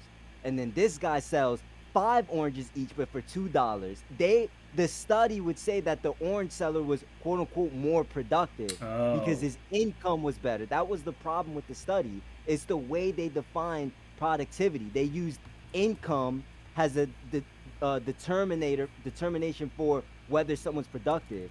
But I mean, like I said, we both clearly made 5 of a thing, right? I made 5 apples, he made 5 oranges, right? And this guy just consumers are willing to pay $2 more for the orange while they're only willing to pay $1 for the apple. So they're using his income and say, yeah, he's more productive. And it's like, well, that's not the best. It's easy when you do one to one, like one good to one good, right? But like if I sell one computer and I sell 100 apples, right, and they're $1 each, but your computer was $200, they would say, oh yeah, you're more productive because your income is better. It's like, well, no, that just comes to people valuing the computer more than the apple. But in terms of quote unquote productivity, like more stuff being in the economy, we're both providing, you know, things that consumers value. They just value them a little differently. Right. Like I have I'll put it in the like, that's what I was saying. We could probably go over it after. You could go over it yourself. Like, it doesn't matter. I'll just put it in the DM. But and this is not like, you know, I mean, it doesn't matter. Like, you could just read it for yourself, right? If you really want to. They kind of link the study and show you that that's how they were defining it. There's no tricks here. Like, they just tell you, they literally give you the what's the beginning of a study called? The abstract. Yeah. And they just tell you, like, yeah, this is how they defined it. And then he just tells you, like, but that's a problem, because if that's how we're defining productivity, you know, it's not really all that effective, right? And then it's also like, if then they explain why it goes off, like why it, because think about it, if wages is income and you're if wages are income and you're determining how someone's more productive based on their income, obviously wages and quote unquote productivity, if that's how you're sharing it, would be the same. They would be the same line, right? But clearly with a little bit of math, you can leave some workers out, and now it looks like there's a big gap. Oh. You see what I'm saying? Yeah. Yeah. That's another thing. They're taking certain workers. They're not taking all incomes, because if they took all incomes, the bar would be the same. Obviously, if you use the same metric, productivity is income, wages is income, but you leave out some workers, well, guess what? Now you have a gap just by sheer math. Yeah. That's the problem with the study. It's not telling us anything. All it's doing is, like, they're using the same metrics, then they're using a little bit of math to go, okay, now we're just going to leave out this group, and now look, there's a gap, productivity gap solved. It's like, well, no, right? That doesn't even make sense, right? Like, I do urge you to read the study, because I'm probably not giving it the best explanation, but if you read that, you'll understand, like, well, that's not anything valuable. Like, all you're doing is just defining two things as the same, and then you just split off when you start leaving people out. All right, nice. Yeah, because I see this quoted. I see this quoted a lot. Yeah, I see it all the time. Yeah, a lot. I was wondering if they had any other big ones up there. Nah, yeah. Like I said, I know, like, you know, you always get the, oh, this guy studied and then it's, I mean, debunked and then it's from like Marxism is the greatest fucking philosopher.com. It's like, oh, the crazy bias site. Right. But so like, just read it. Like, that's all I'm gonna say. Literally just read it. This guy is as fair as possible. Like, he's literally just giving you the abstract and he's saying, well, yeah, this is how they defined it and this is why they got what they got. He even sources it for you and everything. It's just a very fair knockdown. Yeah, it looks pretty. Because my issue with a lot of econ studies, they can get real in the weeds with like the math they'll use, like the econometrics they'll use, because that stuff can get get hard to follow real quick. Yeah, exactly. Like I was researching one time because I'm gonna go through this one guy's video. He's a socialist, and he's talking about, is capitalism efficient? And so at the end, I wanted to do like a comparison between like USSR, the US, capitalist Europe, and socialist Europe, and it's like really, really hard to do that. And so like all the studies I was finding were like super complicated, and I was like, there's just no way I can communicate this with my level of understanding to a layman audience. But yeah, a little off topic. Yeah. No, that's not. I'm looking forward to that. It's a video, you said? Yeah. Okay. There's I'll this one watch guy. His name's Second Thought. Oh, I know about Second Thought. Yeah. Yeah. His video. I think his videos are absolute trash. And he makes this video about is capitalism efficient, and it's just such garbage. Like it's one of those videos that if you're not so if you're already a socialist or you're not that informed, it's gonna come off as like really, really convincing. Because like all the stuff he says, like his biggest example that he uses to just absolutely lambast capitalism is like waste. So he did, that's a right, and it's so dumb because he talks about in America how farmers will waste all this stuff, but the thing is like the government will pay farmers to basically grow and to throw away. So there's always this surplus that the government can get a hold of. But even though we're not applying it to like the true market results, where food would be a lot cheaper if we allowed them to actually compete with the market, but we're just paying them to do this produce or not produce, so we can keep the market, the agricultural market in check. Yeah. No, that I'm surprised you're saying that, but that is the problem with agriculture, the subsidies. You're like, and it started from the Great Depression because they're like. It's like you said, they just want to keep agriculture in business, so they'll pay them to do surpluses that maybe consumers don't want and then throw it away, or they'll pay them to do nothing, right? Like it's just it's like they're trying to just micromanage that part of the economy just to keep them in business, like you just said. It's no, yeah, that's a good point. Well, I mean, one thing that's interesting now, because I've been kind of rethinking it. I mean, the sugar subsidy, I think, is absolutely god-awful. We should get rid of that, for sure. But now I'm kind of thinking, because the big argument, like even conservatives would say this, but I think everyone's just kind of kowtowing to agricultural workers, kind of like middle America, is that their argument was that it's a national security thing. You know what I mean? So we always are growing our own food, so then if someone else, like say we got all our food from Russia, they might be like, hey, we're going to stop giving you guys any food unless you do what we want. So like, but that kind of whole thing. Yeah. But now with Russia and Ukraine, like Ukraine and Russia, they make a ton of food. And so now there's going to be all these like food fluctuations, yada, yada, food shortages. Yeah. And so they're a big, I'll have to like dig it back up. But I saw someone on the internet make an argument that like this is kind of the reason why we have those subsidies.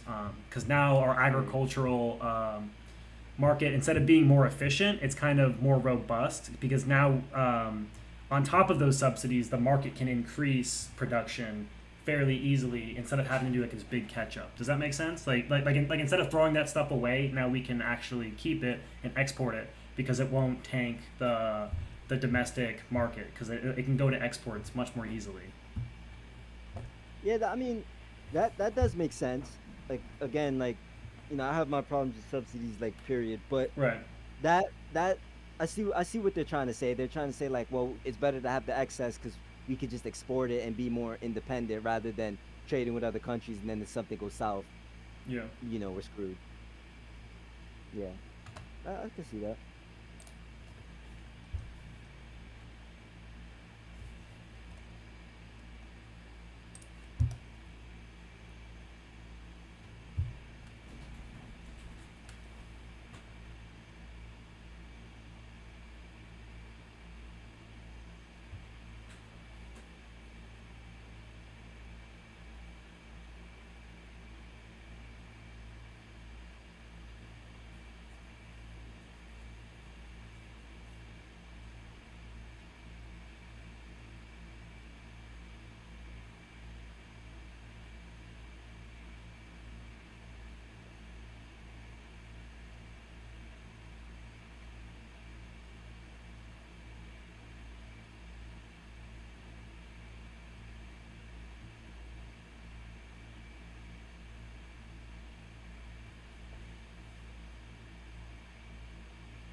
Yeah.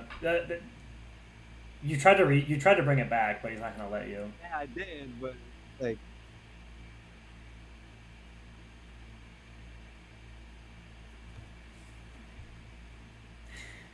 He's not gonna let you.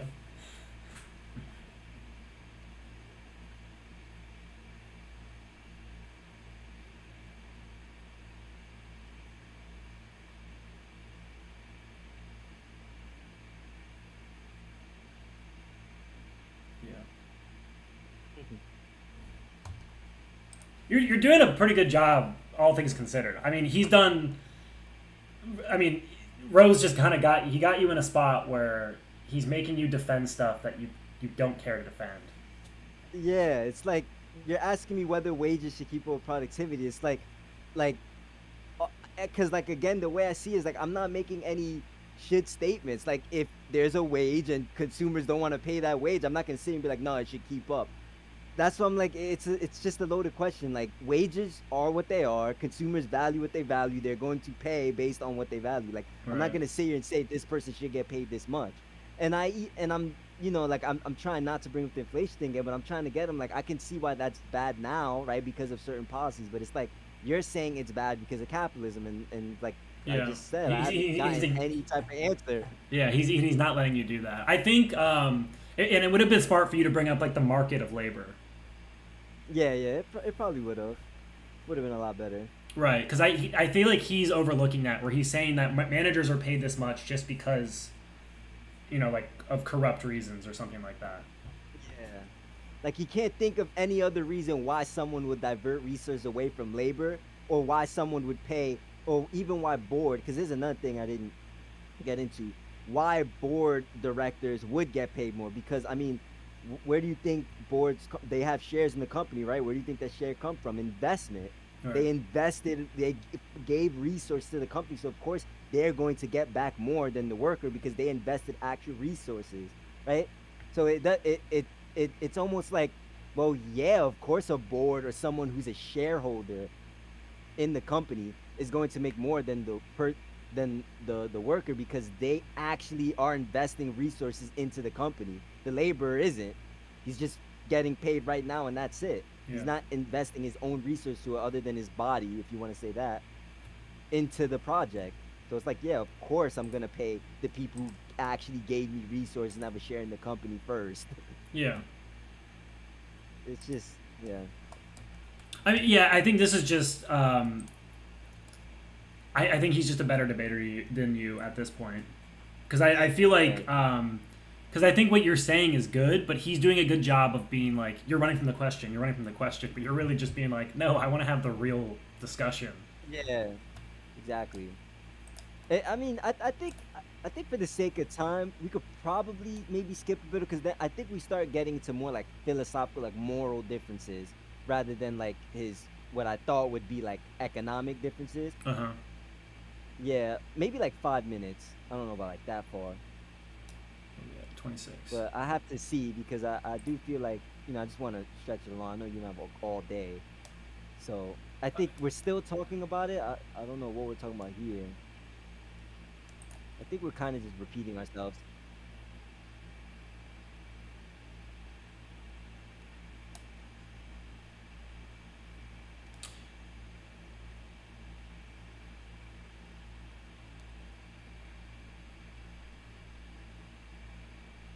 Right, he got you, dude.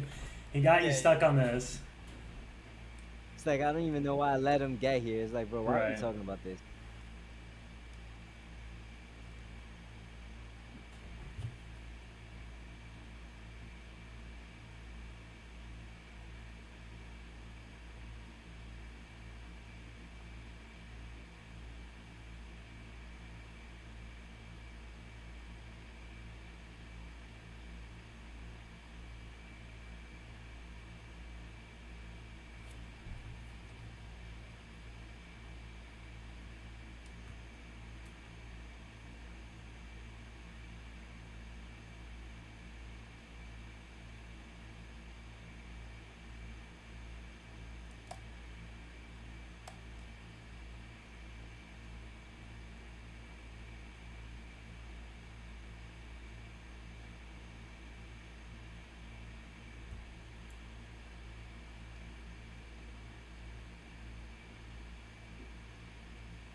See, and that's nothing. Why?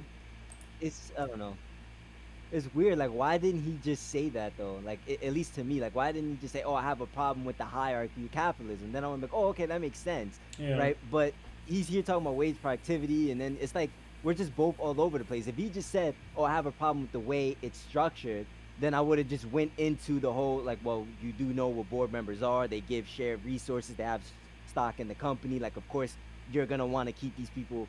You're gonna want to pay them first because you actually owe them resources back that they gave you, while the labor you don't, right? Like, Yeah.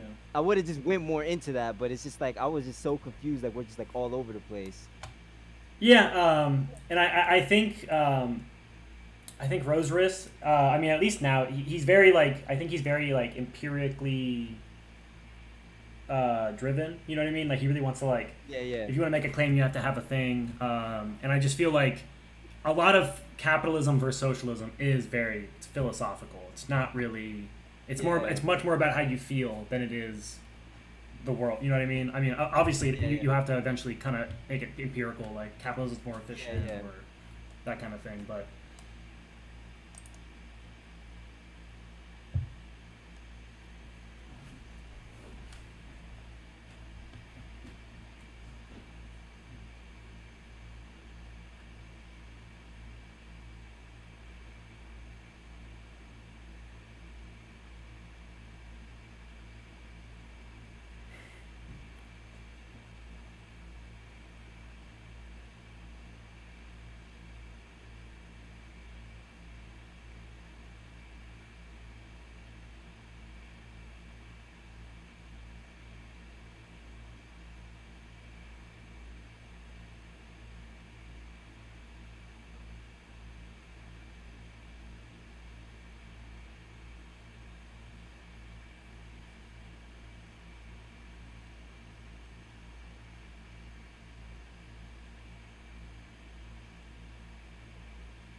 think an argument could be true. I don't know what that even means. Like, you're making an argument, but okay.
I think I was trying to get there a little bit at that point.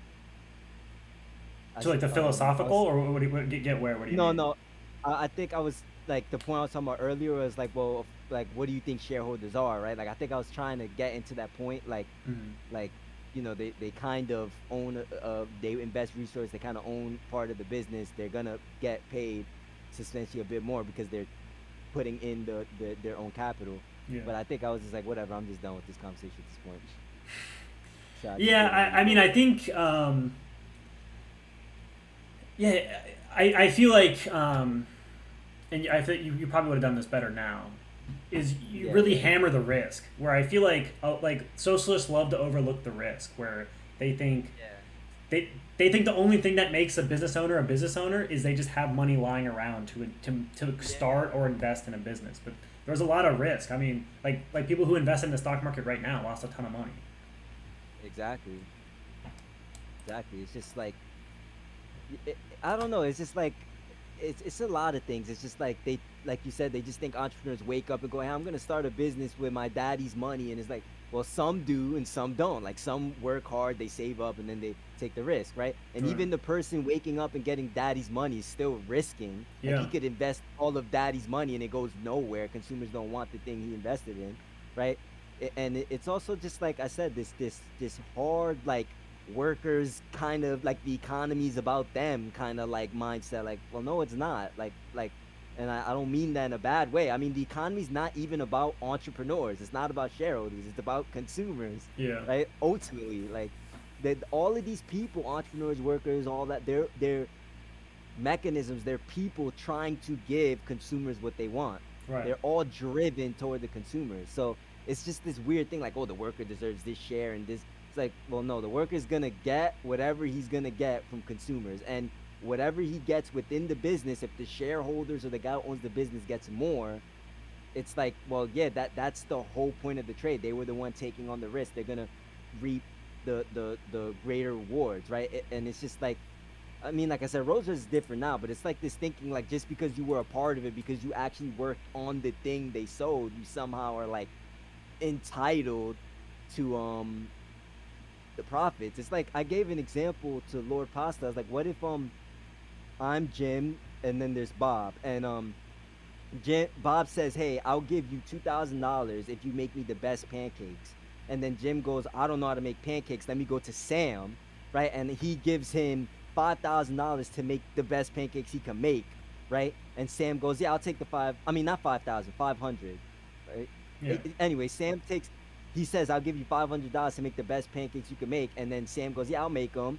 Gives Jim the pancakes. Jim goes to Bob, and then Bob goes, yeah, I really like this pancakes. Here's the $2,000 I settled trade. It's like, are you saying anywhere in that chain Sam deserves the $2,000? Like, it's just weird, right? Because that's the trade Jim and Bob were into.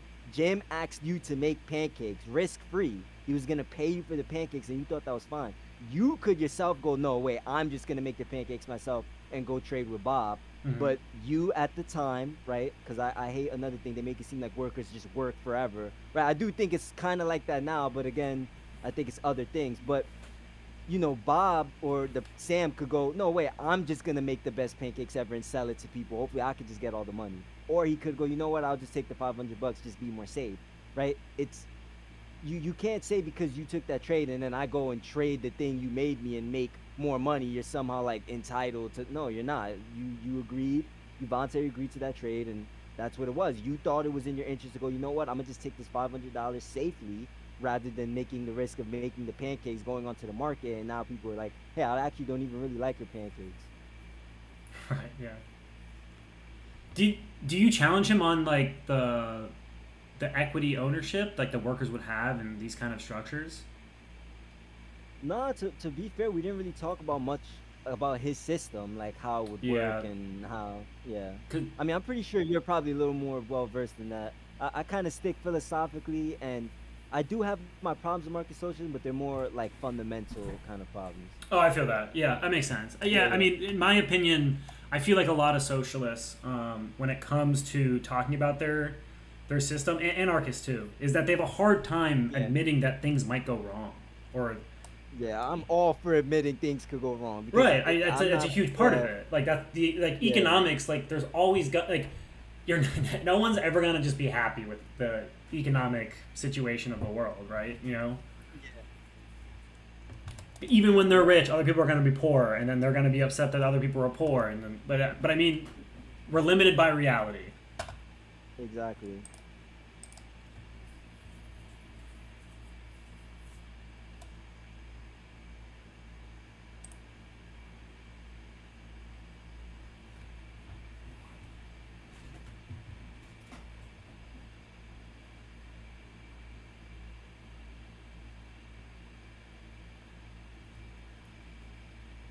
There you go. That's a good point by you.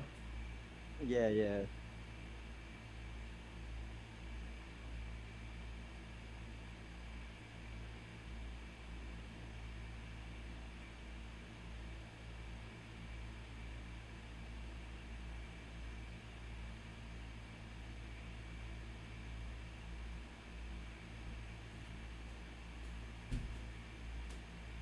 Oh man. Yeah. That was a very uncharitable reframing. Yeah, it's like I'm not saying Hold on, let me see what it is. Okay, I don't even know why I said yes. So, I don't agree with that because it's like I don't know why I just said yes to that. But it's like I'm not saying I don't like to make normative statements like should, entitled, this.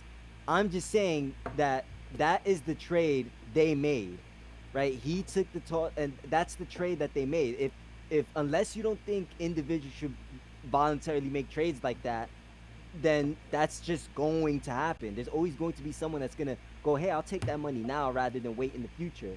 So I'm not saying he's entitled, right? I'm saying that's just the trade they made. Like that's all I'm saying. That's what the two parties decided to agree upon. Yeah. Yeah, I mean, I think you made a good point. I think you even stumped them a little bit there. Yeah. But yeah, and then he did the reframe where you got to bring up like dictatorial. Yeah.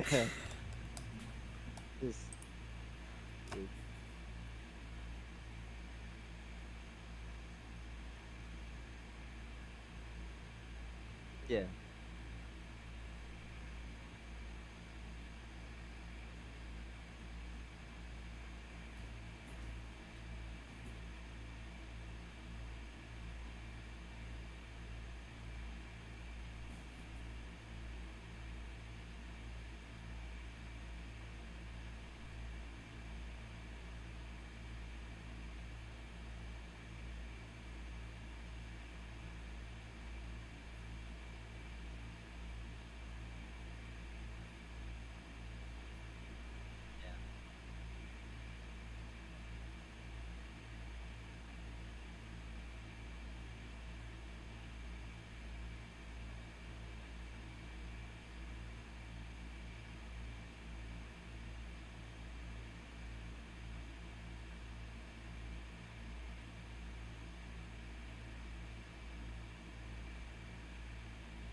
I think like he kind of, and I don't think I did a good job either.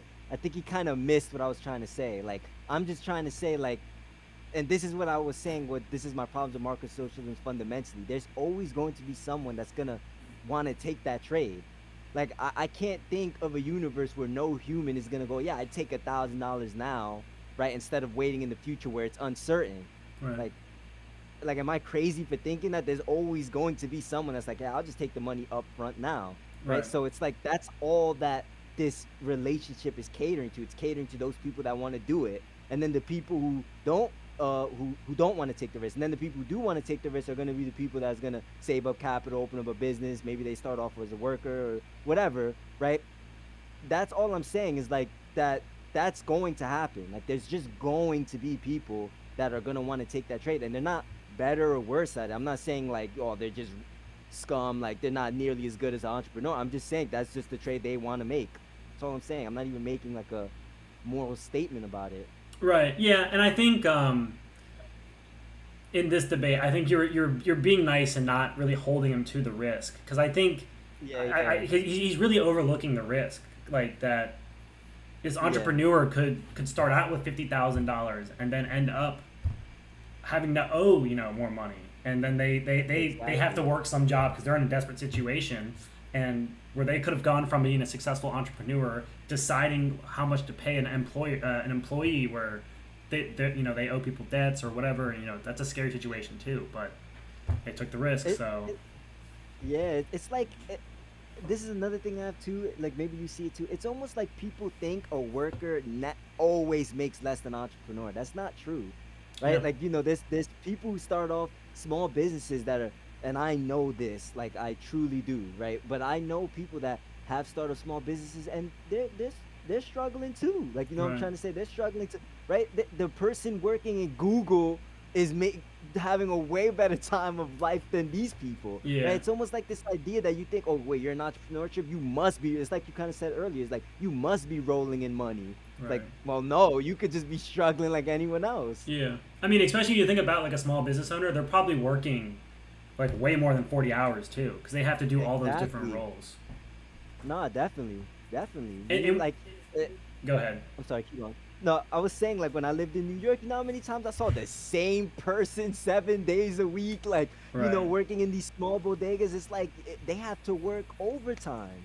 It's like, because that's their small business. It's like, you can't sit here and say, like, how smug will it be for me to be there as a Google job and whatever, like go to this bodega or this corner store. I'm calling it like bodega, but I'm sure you know what that means. Yeah. Go to like the corner store and being like, oh wait, you started your own business, you must be like making way more money than me. Like that guy's gonna look at you like you must be an idiot. Like, I'm struggling too. But that's just what they want to do. That's like, to be a little like corny, I guess. That's the struggle they want to take. They want to struggle, but they want to do things their way. Like that, I don't understand that. Right. Yeah. No, I understand, and I mean it, because you could make a lot of money, because you could start a chain of bodegas, or you could just have a particularly like successful corner store. But it just takes risk, and a lot of businesses take a lot. I mean, businesses almost always necessarily take a lot of work, because as the founder or whatever, you have to do a lot of different roles until you get big enough where you can outsource those roles to other people. Exactly. And you see it a lot. You know how many people like start off as the cook, or like they like Papa John's, I'm pretty sure he was like actually making the pizza himself. Now he doesn't have to do that. Like, it's yeah. I actually gotta go use the bathroom real quick. You can keep watching if you want. All right.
I'm back.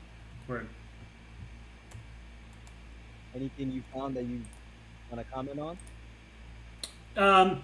So basically, not really. It's kind of the same thing. I think this is. I'm thinking this is where the circles might be coming, because he said the thing about because you guys are kind of just going over starting a business, and I understand what he's saying. It's just it feels like Rose is trying to get you. It's weird because it feels like he's trying to argue the whole system on a single point. Yeah, it's almost like his whole system is dependent on like that one wage productivity thing. It's like that can't be the reason, right? Right, and it feels like he's doing that again, where he's saying that the issue with capitalism is that everyone can't start a business.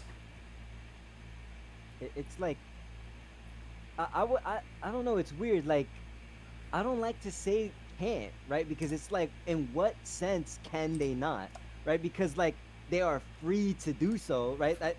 I feel like they can't understand that there are some people who just don't want to, right? And there's nothing wrong with that. Again, I'm just saying, like, there are people that just don't want to do that. And I think they're confusing that group of people and saying it's not that they don't want to, it's that they can't. And they can't fathom that, no, some of those people in those groups simply just don't want to. Mm-hmm. And that's why I have a problem with the phrasing, like, they can't. Like, it's just weird to me. It's almost like saying, like I'm talking to you, Strange. It's almost like I'm saying, like, oh, you can't be a successful streamer. It's like, wait, why not? Right? You know what I'm trying to say? Like, Right. what's stopping me? It's like, well, and then they like say, oh, because it might cost this much. It's like, well, yeah, I mean, I already went over, like, that's just it's not a good point. But, you know, yeah, I mean, there's things you have to do. It's like, you know, like, yeah, you want research, need to get it. But that's what I mean by in what sense you can't. Like, I know it may seem like a small point, but I hope you understand what I'm trying to get at. That's why I struggle when he says that. Like, oh, they can't. I'm like, what do you mean they can't? Right. Yeah. I mean, it because I understand what he's saying. He's saying that, I mean, because, like, you know, literally everyone couldn't start their own business. Because, I mean, I guess you could. It would just be it's a weird thing to get into, because everyone's like a contractor. Yeah, exactly. And like I said, just the way the world works, I don't think that's a scenario that's ever going to happen, because there's some people who just choose not to. Right. Yeah. Right. Yeah. It's a strange. This is actually a really interesting debate, because it is kind of. I feel like it's pretty illustrative of, like, socialism versus capitalism. Whenever you talk about it, where everyone only wants to talk about very specific things and say, like, this is the reason the whole system's bad, because of this one point. Yeah, it's just like, and then when it's like I said it earlier, you try to do that to them, and it's like you get crucified. You bring a Venezuela, and everybody's like, Venezuela, making fun of you. It's like, well, you guys do the same thing. So what's the, like, I'm not condoning it. I definitely don't say socialism is bad because Venezuela. I don't really like bringing up, like I said, I'm more of like philosophical, foundational, and then we could talk about like what would happen and stuff like that. But I like to stick to like just the point and talk about like it philosophically. Yeah, and that's probably the most productive way to go about it, honestly.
Well, what do you think of that now? If we get rid of state regulations, will we have an increase in small businesses? What do I think of that now? Yeah. I still kind of hold to that. I mean, like, You think there'd be smaller businesses, right? yeah, I think I they- 100% think that. I think that's almost Okay, necessarily true. Okay, yeah, I thought this is where we might have a disagreement. No, but I it's like, 100% agree with that. it's like it's just basic. Like it's so basic. Like think about it. Like just give an example because I don't know if you know this, but I mean this wouldn't be a surprise. But you know you do have to like pay for a license to become a barbershop, right? I mean Yeah. a barber, right? Yeah, there's a bunch of dumb stuff like that, Yeah, there's an extra cost. Like even if it's $1, right? There's an extra cost to becoming a barber. Why don't you just take that out? Like that it's basic. Right. It's just like, well, yeah, if you a lot of these things that are stopping people from opening up small business is just a whole bunch of costs that are put on them by state regulations. Like there's just a lot of costs. Like listen, I'll even give you the point. It's not all regulations. Like maybe you do think, because I'm pretty sure you do. I'm sure you think there are some that are good, but it's not asinine to say like, well, there are regulations getting in the way of small businesses. You're adding cost to making a business that's kind of unnecessary. Right. Well, I mean, I don't even think it even has to be framed between good regulations, bad regulation. I mean, like a good example is like the pharmaceutical industry. Like, yeah, it's really hard to be a small pharmaceutical company because like there's so much regulation, and if you mess up on one drug, you have a huge amount of cost you just went out the window, and you're not going to make any profit because you can't get any drugs on the market to make a profit. Exactly. And it's like, it's whatever, right? But it's like when you're trying to add a drug to the market, like how many hoops and hurdles it has to get through that you have to pay for before it could even get to the market. Right? I'm sure you hear it all the time, like, oh, this X drug is legal in Europe, like they just have it while this X drug isn't. It's because they're trying to bring it to the American market. It just has to go through all this bureaucratic tape before it could get here. Yeah. Like, that's what I'm saying. Like, there would be more small businesses. I mean, like, people have their own conceptual regulations. Like, they'll probably I could see someone granting me that. Like, oh, there would be more small businesses, but a lot of them will be, like, bad, and it'll be a whole bunch of people trying to rip you off. Like, I could imagine someone kind of conceding that point, but trying to say, but the regulations keep the good people, or, in business. I don't know. But the bad people out of business, yeah. Yeah, you know what I'm trying to say? Like, I could definitely see someone saying that, but it's weird. He doesn't even give me that. He's just like, no, I actually think he does give me some impose cost on small businesses, but it's just like, yeah, I still do believe that. It's nice to see that, you're like Destiny. I'm pretty sure Destiny might think something like that too, like that there's some costs that do make it harder. Right. Well, I mean, a lot of like regulation, it's kind of a fixed cost. You know what I mean? Yeah. Or it's a cost that you need to like with the pharmaceuticals. Like, if you start a business based on like it's so hard to start a pharmaceutical company because if you get your first drug and it fails, like you're in the hole even further apart from like the startup cost of just starting the business. Now you have to. It's just really, really hard. Yeah.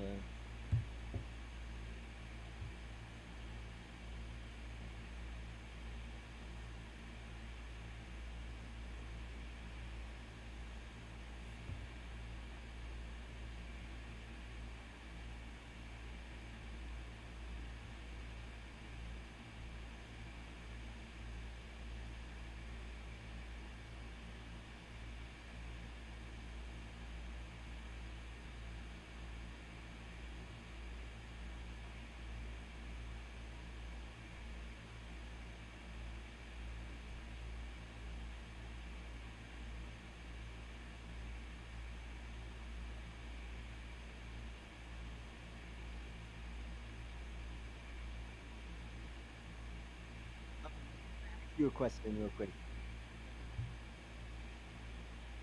Good. So, what's your opinion on like this phenomena of predatory pricing? Do you actually think it's a thing? Like, you mean like price gouging? Is that what you mean? I like guess with the gases, or like with gas?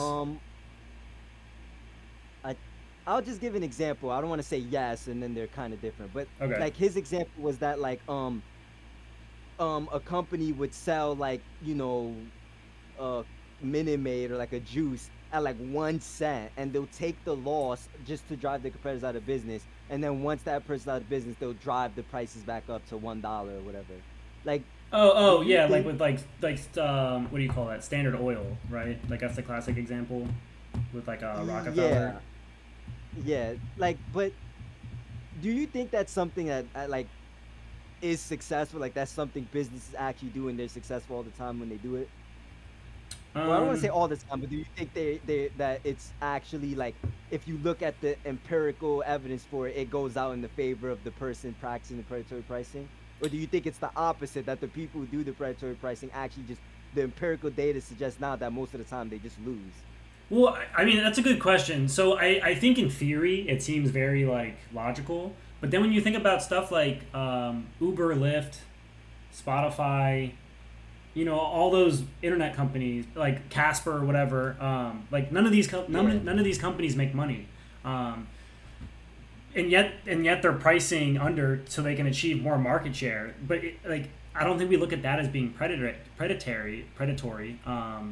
Yeah. So I just have a hard time. Like I can understand it when it comes to necessities. Like if we were talking about like water, like if we had a system where like if a water utility could charge whatever they want, they'd probably charge.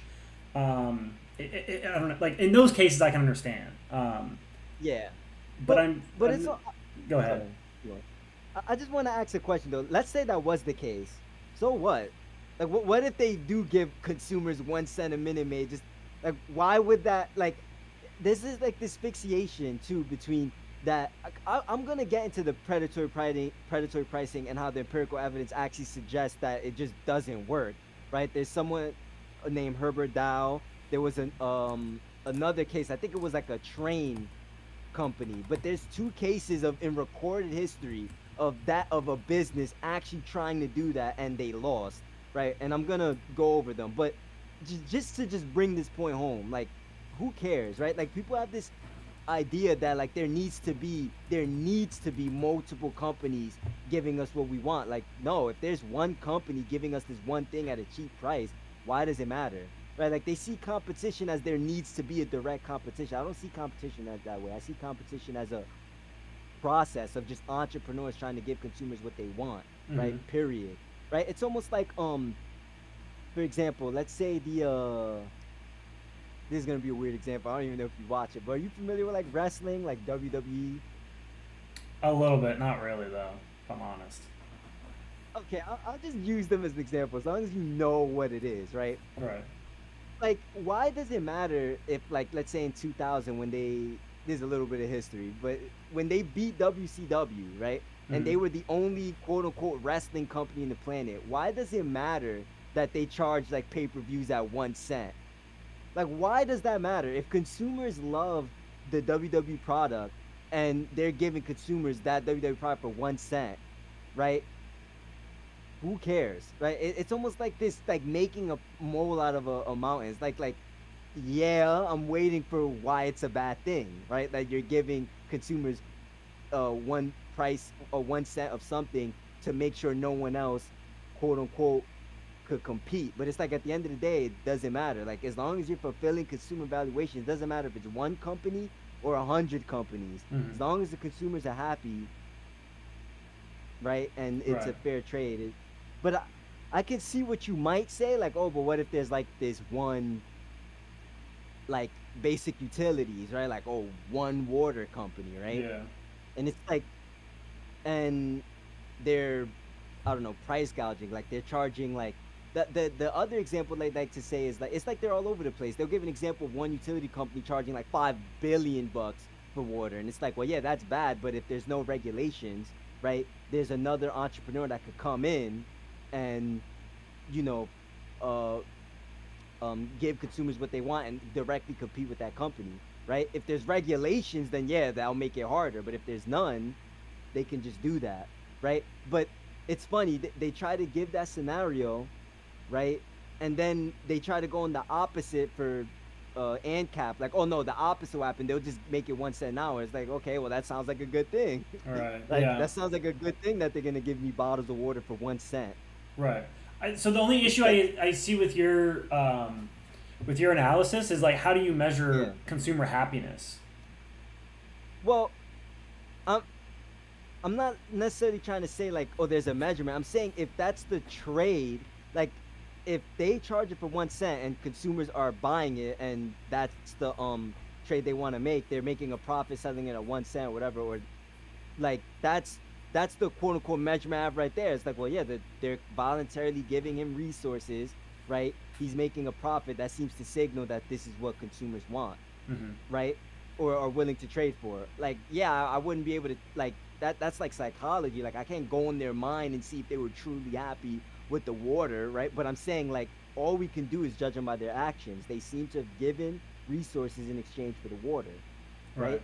It could be, right, the case, right, that they would be happier, right, with 2 water companies, but it's just weird to assert that if there's no like if we can't see it. It's almost like me saying like, oh Shrid, you'd be happier if there was just more ANCAPs in the world. It's like, well, we wouldn't know, right? We know right now Stridge is happy, right? Like, you know what I'm trying to say? Oh, I see. Yeah, okay, yeah. Okay, yeah, you know, it's hard to say. Like, it could be, like, maybe you will be more happy. Right. But right now, all we can say is that you're happy with this. Right. Yeah. I mean, I think, yeah, okay. I see what you're saying. Where you're kind of, where you're just saying, like, hypothetically they would be happier, but you don't actually know they would be happier. It could very be that they're already at their optimal happiness, and any market intervention actually wouldn't make anything happier, but the market intervention would necessarily have a cost. Yeah, it's like, you know, it's like with the WWE example, like, oh, they would be much happier if WCW like was more successful. It's like, well, maybe, but right now we know WWE's making a profit. People are giving them the money. They're willing to make the trade. It's like, I can't speak on what will happen in the future. Like, you know, it's like, but right now we know that that's the trade they're willing to make. Right. Well, I think a big fear is that a lack of competition would necessarily lead to a lack of innovation. Well, like I said, I think me and you like might just use like competition, like that word, a little differently, because I just see it as like it's just an ongoing process. There doesn't need to be wrestling company number 1 and wrestling company number 2. There just needs to be wrestling company fulfilling consumer, buying for consumer preferences via their resource, the money you're gonna give, and just another company, right, that's doing the same thing. Whether it's like it could just be, right, that let's say I open up an ice cream shop and more people just are like, wow, I'm willing to spend most of my money on the ice cream shop now, right? I'm willing to spend most of my time and resources consuming the ice cream, and maybe that will affect wrestling, right? But nobody will look at it as like, oh, the ice cream shop's competing with WWE. It's like, well, no, because I don't see competition that way. I see it's all entrepreneurs are competing for consumer preferences and their resources. I don't see it as like there needs to be wrestling company number 1, 2, and 3, and then you know, this company number 1, 2, and 3. I just see it as like, you know, like a good quote, right? It was when back then when they were trying to argue like that there needs to be competition or like something like that with the Standard Oil, and they said something like, oh, they were comparing 2 cereal companies, like, oh, this cereal company, and then the judge jokingly said, yeah, but I don't like cereal, I just buy pancakes.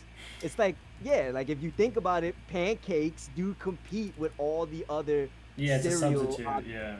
Yeah, it's like there's a whole bunch of things that's going on in the economy. I don't see it as like there needs to be wrestling company number 1, 2, or pancake company number 1, 2, and they only compete. I just see it as like we're all competing for consumer resources and consumer preferences and stuff like that, if that makes sense. Yeah, but don't you see it? So with the Standard Oil, because the issue with that, my understanding is, so it wasn't necessarily a monopoly. It was a bunch of the companies coming together and essentially openly colluding, right? Because this wasn't illegal then. Like they could all come together.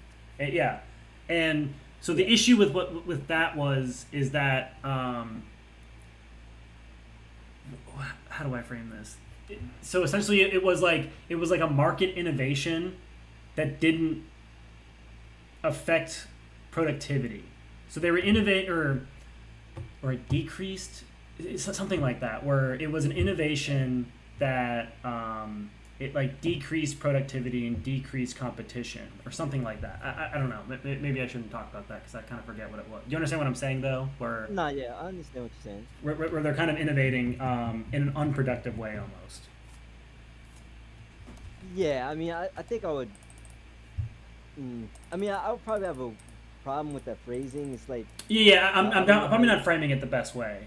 No, yeah, I see what you're saying, but I think I see what you're getting at. Like, because of them just making a cartel, they started doing things that's not maybe fulfilling or fitting with consumer preferences, maybe like something like that. It started now it's just like their own interest. Yeah. Maybe something like that. Yeah.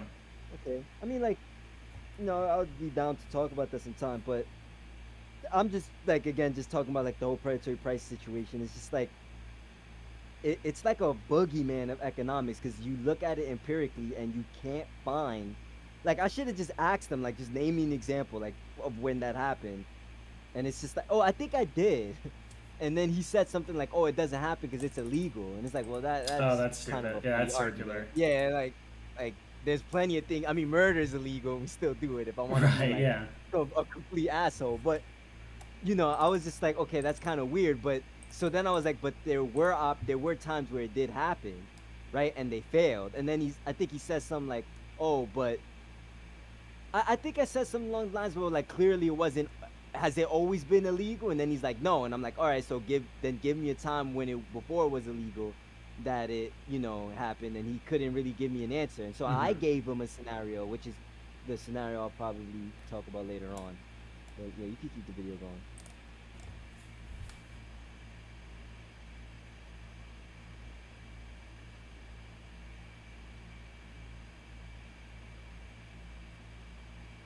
That's another thing. Oh, real quick, the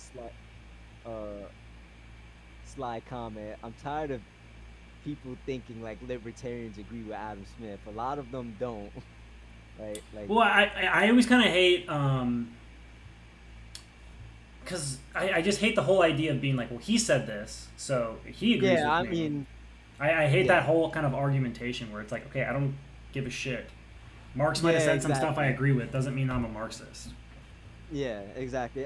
That's just, I do hate that too. Like, oh, but Adam Smith said it. It's like, okay, even if he did, so what, bro? Like, I obviously I don't agree with what he said. Like, I'm supposed to just agree with him because he said it. But it's also just this idea that like Adam Smith like is revered among libertarians. Like a lot of them, like they're thankful for like his spot in history. Like, oh, he was a little more like he was getting to the solution a little easier than some of the other economists, but we don't agree wholly with what he said, right? Yeah. Like, there's a lot of things he said that was like wrong. Yeah, I think that's a kind of a socialist habit, is that since they revere all their thinkers so much, you know what I mean? Where it's almost like a little religious, where they kind of like look at these guys like as like economic Jesuses, economic messiahs. Where I feel like they always try to apply that with like capitalist thinkers, where they're like, well, didn't Adam Smith say this? And it's like, yeah, I mean, I'm not trying to defend all of Adam Smith like you might try to defend all of Marx.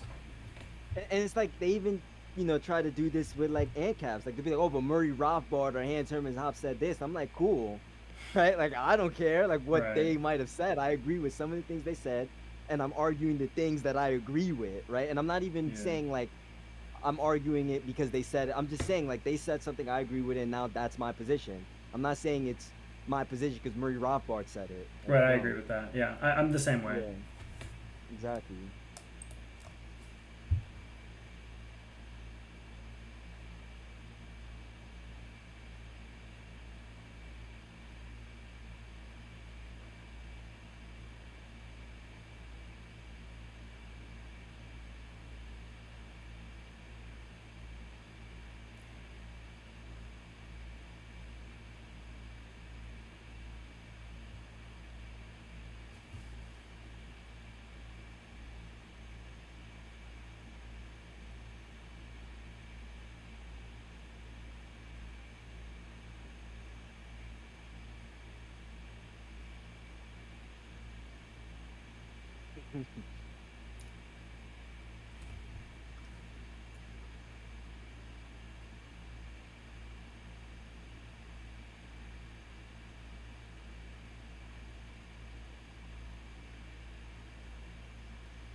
let me finish.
He didn't give you an example. And Though. that's yeah, exactly. It's just weird to me. It's like I give you one example, and now it's like, oh well, you. It's just one example, but you're not even giving me one. Right. It's just so weird.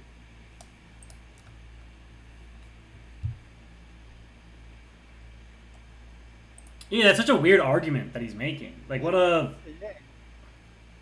It's just. This is definitely the part where I think Rose Risk was like losing it a bit. I'm not saying I was doing better, but it was just like. It's just a lot of things that I'm just like, this is weird. You're not giving me an example. I give you an example. It's just a one-off. And then you keep jumping back to this, oh, but it's a legal thing. And it's like, well, I'm giving you an example. So clearly either that company didn't care it was illegal or hasn't always been illegal. Those are the only two options. So it's just, yeah. Yeah. You hate to see it. Yeah, you...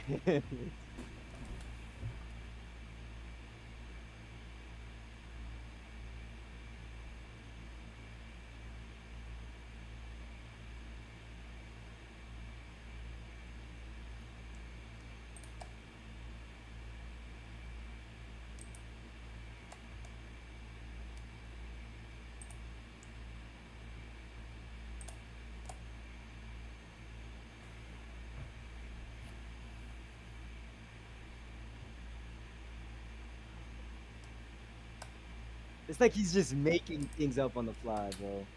Yeah, he's kind of talking around it, where he's saying he's almost just saying the law. Like he's almost like it's almost unironically doing the like the laws are moral because they're the laws. Yeah, it's like he's just making stuff up. Like, oh yeah, they just didn't have the capital back then. It's like, oh, and then I'm pretty sure if I ask them, oh, can you give me an example? It's like, well, no. It's like, well, so why? Well, what do you mean they didn't have the capital back then? That's just a weird statement. Right. It's yeah.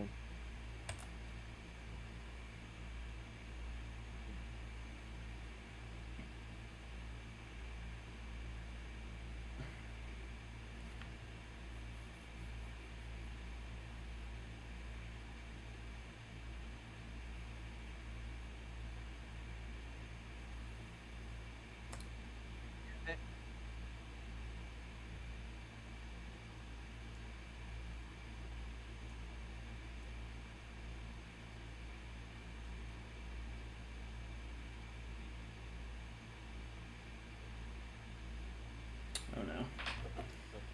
Hold on, let me switch out my headphones real quick. All right. No problem.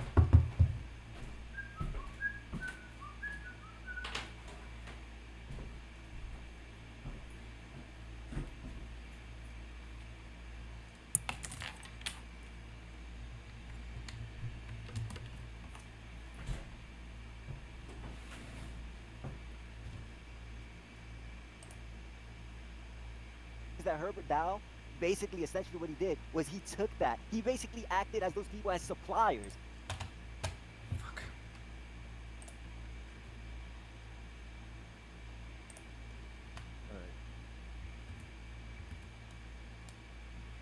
So, I can hear you. Can you hear me? All right. Yeah. So, real quick, before I get into it in the video, I want to kind of explain why predatory pricing is just it's never going it's not going to play out like you think it's going to play out. So, are you familiar with like, I mean, obviously you are, but you know, like Jordans, right? Like the sneaker. Yeah. Pretty sure you've seen the resale value of some of these sneakers. Like they're like $1 billion, right? Like $1,000 for a pair of sneakers. Yeah, they're like collector items.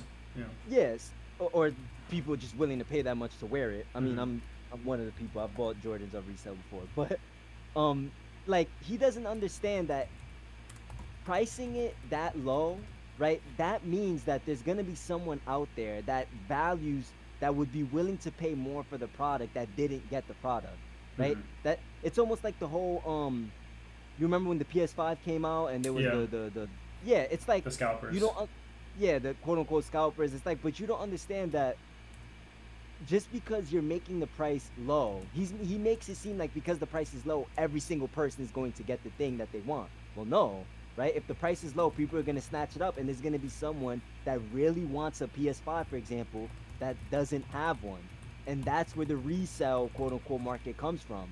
They're buying resources now, right? They're buying resources and they're saying, hey, first of all, just because a company sets the price doesn't mean that's objectively the price. Just because a PS4 or a PS5 that Sony decides to sell it at $500 doesn't mean there's gonna not be someone out there that will be willing to pay more, right? So all they're saying, all they're doing is they're going, hey, this is sold at $500. I'm pretty sure this is under, like, somebody else will value this more, and they're buying it at $500 and kind of like in a sense holding it for the person that does value it at $800 that would be willing to pay for it at that price, because he probably would have not gotten it if it was left at $500 because someone else would have just got it, right? So what Herbert Dow was doing, I think it was like what is it, kerosene? I forgot the what it is he was selling. Bromine, right? So he was selling, it was the bromine market, right? And the cartel was like, hey, if you don't sell, at this price, we're gonna run you out of business. So they sold the bromine at 1 cent, right? For an example, I think it was like 15 cents or whatever. And he just thought, wait, there's people in another part of this country or in another, because I think he was American, the cartel was German. So he was like, wait, there's people in America that would be willing to pay way more than 50 cents for the bromine. So he bought the bromine from them and was just like, nah, I'm just going to give it to the other people that would be willing to pay more for the bromine. And he was just basically using them as suppliers. Oh, yeah, that's cool. Yeah, because that's what's going to happen. Because if you just sell oranges at 1 cent, right, there's going to be someone smart enough to go, not everyone is going to get that orange, right? So I'm going to buy it, hold it, and sell it to someone else that would be willing to pay more than 1 cent for the orange. That's why predatory pricing, it's like this mythical concept that could just never be like, yeah, this person successfully it doesn't happen, because it's like, well, think about it right now. Look at all the people reselling sneakers, reselling Jordans that are making massive amount of money. I know people that literally buy Jordans or sneakers at retail price, which is like $200, and then go and sell it to someone else for $5,000. The reason being is because they know, well, that supply is limited. Not the people who value it at $5,000 aren't going to, maybe not going to be able to get it. So I'm going to hold it and then sell it for the person. There's always opportunity for profit. If you keep prices that low, someone is going to be like, hey, I want this product and I'm willing to pay more for it. And someone's going to see that, buy it, and go sell it to that person. Interesting. Yeah, that's it. How did you learn about this? That's an interesting example. Herbert Dow? Yeah. Because I think I was watching, what Mises Institute is, right? It's like kind of like the Austrian or ANCAP kind of like. But I was watching someone bring it up. His name's Tom Woods, and he was talking about predatory pricing, and no, Mises, like MISES. But he was bringing up predatory pricing, and he brought up Herbert Dow, and he was like, I encourage you guys to go look at what he did, right? Mhm. Hold on, I'll put it in the Yeah, I'm struggling here. Yeah, it's probably me. I'm probably not pronouncing it right. I mean, not pronouncing it. I'm probably not speaking too fast. But I put it in the Discord. But yeah, that's how I heard about him, because he brought up Herbert Henry Dow, and he said you guys should go look it up and see what someone like that did to predatory pricing. And it's just like, it's like you said, once you just kind of understand the concept of like, well, not everybody's going to get the thing, and there's going to be someone willing to pay more for the thing. An entrepreneur, someone smart enough, is going to see that and go, yeah, let me buy that and go resell it to people who do value it. And people like to think like, oh, but that's wrong. It's like, no, it's not. It's not wrong, right? It's all it is like you're buying it and you're giving someone that would value. They seem to think like you're making the person pay for it more. It's like you're not. Obviously, in Herbert Dow's case, he's not making the people pay for it. They literally would not be able to get the bromine, because people is just gonna sell fast, and he just has the insight to know, like, yeah, there's gonna be some people that are gonna value this bromine that are just not going to get it. Right. But yeah, it's very interesting. And then there's another one. It wasn't Henry Dow, but it was another company. It was I think it has something to do with trains, like it was like a train company, and then it just like didn't really. He was kind of doing the same thing, like, oh, like, well, what they'll just do is they'll buy it and go sell it to someone else that wasn't able to get it, that'll value it that much more. I wish I could find it, but Herbert Dow is definitely the one I know for sure. Oh, it was the New York Central Railroad. There we go. And it was an Erie Railroad. I don't know how to pronounce this word.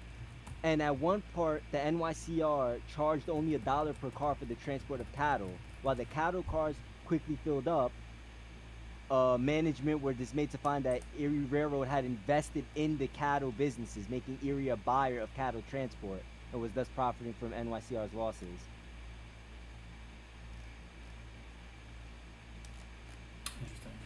But like I said, I encourage you to like look up some of this stuff yourself. I don't want you to just think like I'm. No, I appreciate it. These are interesting examples, because like Milton Friedman would always talk about that, how a monopoly is like probably the most advantageous, or in his estimation, is the best choice when there's a high barrier to entry type business. Yeah, I mean, I don't know if I agree with that necessarily, but I would just say like. Again, it's just like people think that because there's a monopoly, there has to be, or there's only one company, it has to be bad. Like, I think people make that jump a little too much. Like, it is entirely possible for one company to give consumers what they want at that moment in time, as far as we know. Like, it's hard to say what will happen in the future. Right. But, yeah, and I kind of brung that up, and I guess because it's kind of passionate, I didn't explain as well. Like, now I kind of explain it using the sneakers example, the Jordans. Mm-hmm. But yeah, I brought it up, and you kind of just laughed at me like, oh, it was in 1904. It's like, okay, I mean, I don't know why that matters, but all right. Yeah, I think that's kind of the issue. Is it feels like you're trying to debate like the larger topic, and he's trying to find point. Like, he's trying to find, which I understand. I understand why he's trying to do that. He's trying to like really hone in on something. And you're trying to ask, he's trying to go very micro. You're trying to go a little more macro, and it feels like you guys are at points like kind of missing each other. Yeah, we definitely were talking past each other a lot in this debate. That's why it's another reason why I kind of don't like it, because it's just like I'm way better now, even though I kind of was doing it here, but I'm a lot better at kind of like recentering like the point, like just kind of focusing on that.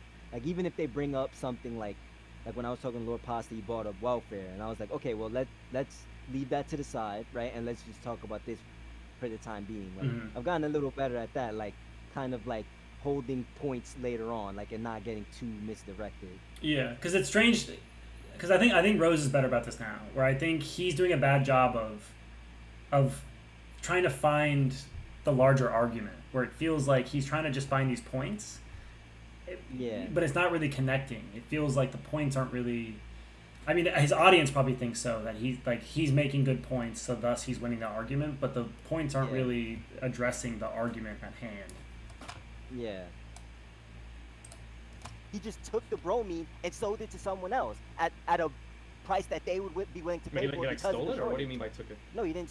He bought it off them. He's like, yo, this is bromine I could buy and sell at a profit. So they're taking losses while he's making a profit because he's selling it to another part of the market.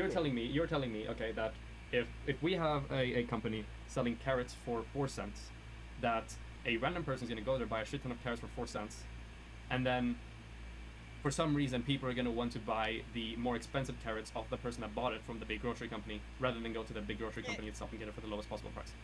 You know, it's weird. He kind of again, it's weird how he makes that out to seem impossible when that happens every day right now. Right.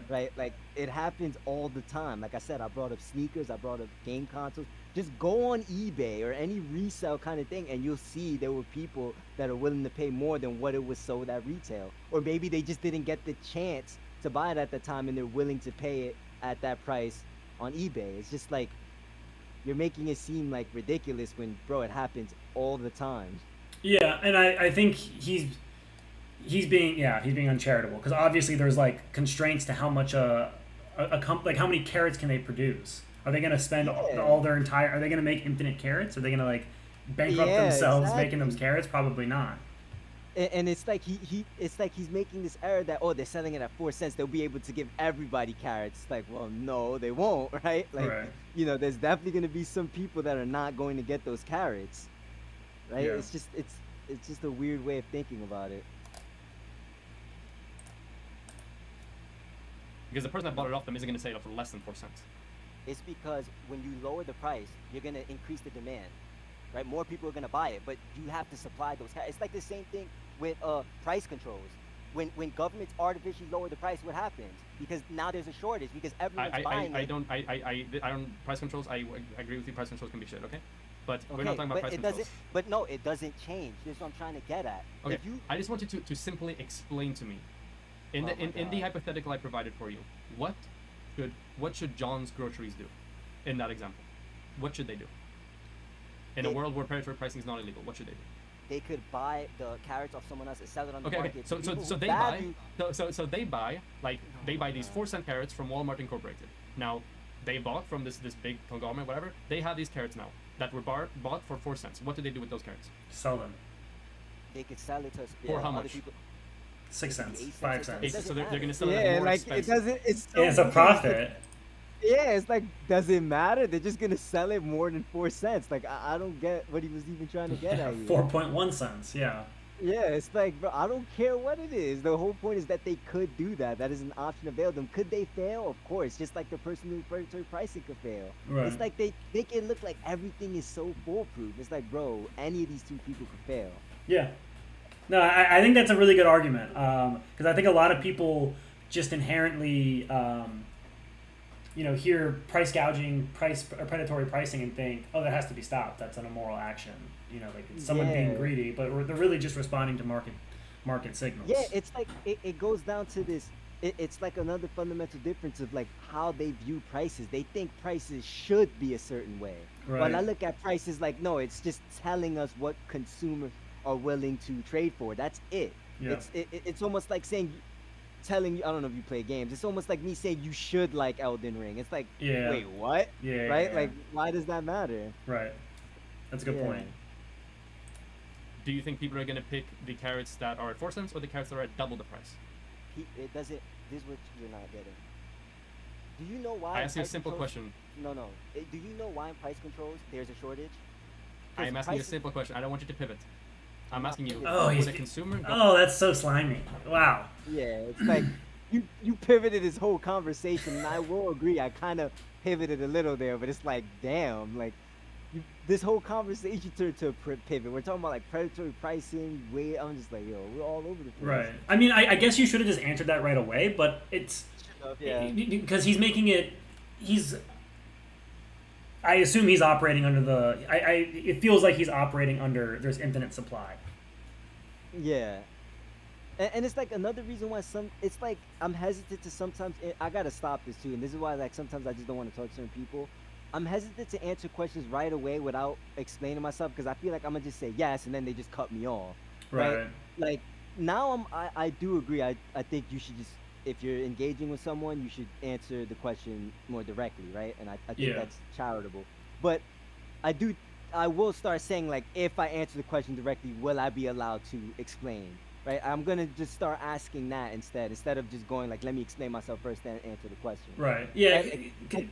Because then it does seem like you're trying to like weasel around it or dodge. Yeah, it does seem that way. Like you know, if I'm talking to someone like you or like someone like Lord Pasta that I kind of know, I would just answer the question directly because I know you're gonna give me a chance. Mm-hmm. But I was just getting the vibe in the conversation. Like if I say yes, he's not gonna give me a chance. He's gonna hear yes and then that's it. Right. And I was just like, you know what? I'm just gonna try to explain myself when I answer the question. But it does seem.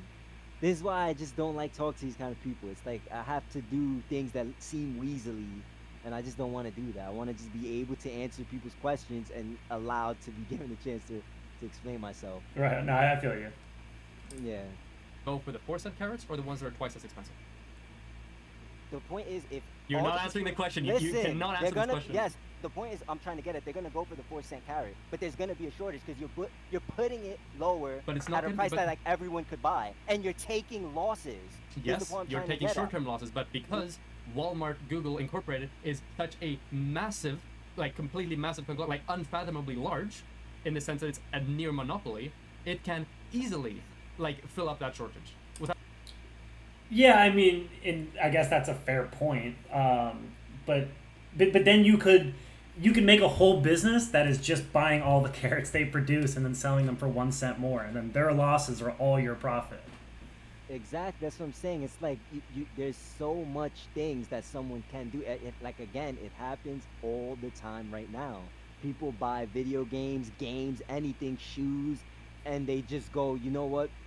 And people seem to think it's like, but it's different with food. It's not different with food, right? There's going to be someone that likes eggplants more than carrots, and if they can't get the eggplant because of, you know, they just weren't given the opportunity, and someone buys and goes, yeah, I think I'm just gonna sell these eggplants to someone in the future that will value it more. Like that's always going to happen, right? Like it's like, yeah, maybe they could take the short-term losses, but the whole point I'm trying to make is, yes, they'll take the short-term losses, but you're making it seem like no one can make a profit. That's what I'm trying to get at. Like someone could still make a profit off of those people's losses by like what we just established right now, just buying up the carrots and go selling it to someone else that would be willing to pay more.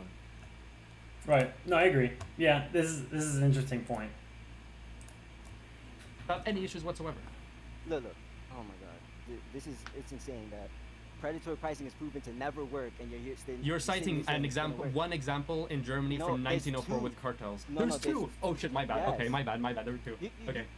I'm sorry. But it doesn't. The point is, no one's doing it, and the whole 2 cases that a company has done predatory pricing, they lost. Okay. The evidence seems to say, yeah, this doesn't seem like a good idea. Do you recognize the difference in the general like wealth and size of businesses in 1904 and in 2021? Do you recognize that difference?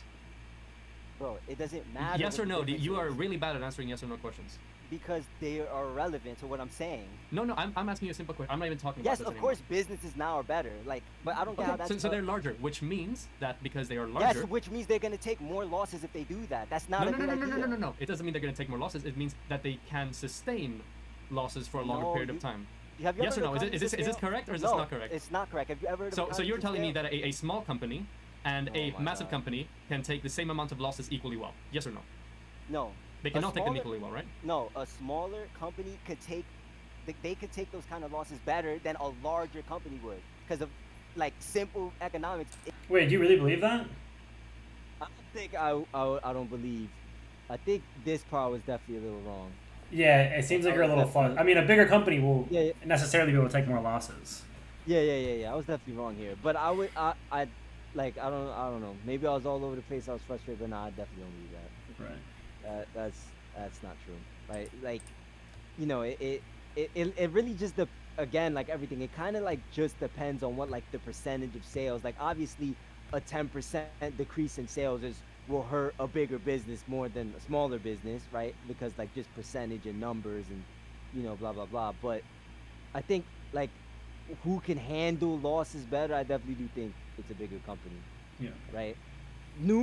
Like the number wise, like 10% of their losses is bigger because they just have a bigger number, but they could probably find ways to handle that loss a lot better. I don't know what I was smoking when I said that.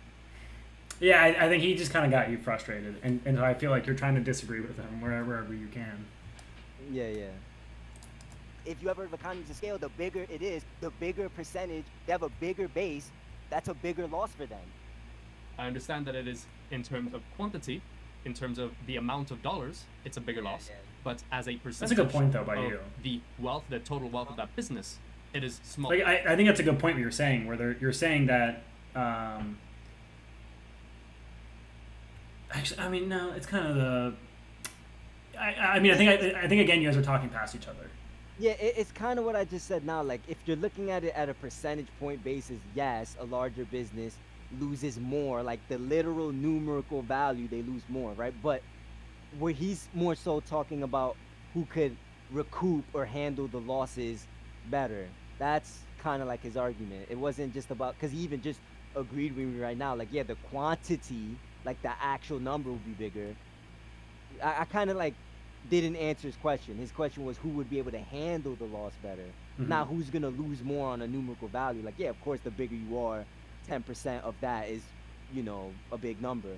But like you just said, Walmart could probably handle a loss a little bit better than, a bodega. Yeah, exactly, than a bodega, exactly. Smaller than that of a small business. No, if a big business like that, if they were to lower the price like that, they're going to take larger losses than the smaller companies would. Yes, because yes, they will take. I 100%. I agree. They will take larger, losses, like in absolute numbers. That's losses they will not in sustain. absolute numbers, they will take larger losses, but losses as a percentage of total company capital, it will be smaller. No. Do you understand what I'm trying to say here? I really don't, because... Okay. If you don't know the difference between like absolute and per capita, then I think we should move on, because we're not going to get anywhere. No, alright. Whatever. Alright, so I'm going to go back to the thing you're talking about, the risk. Okay. The number one, I believe a good economic system is one that gives everybody the opportunity to have access to economic prosperity and economic autonomy. That's just a principle that I have. Maybe I'm a crazy libertarian, but who knows.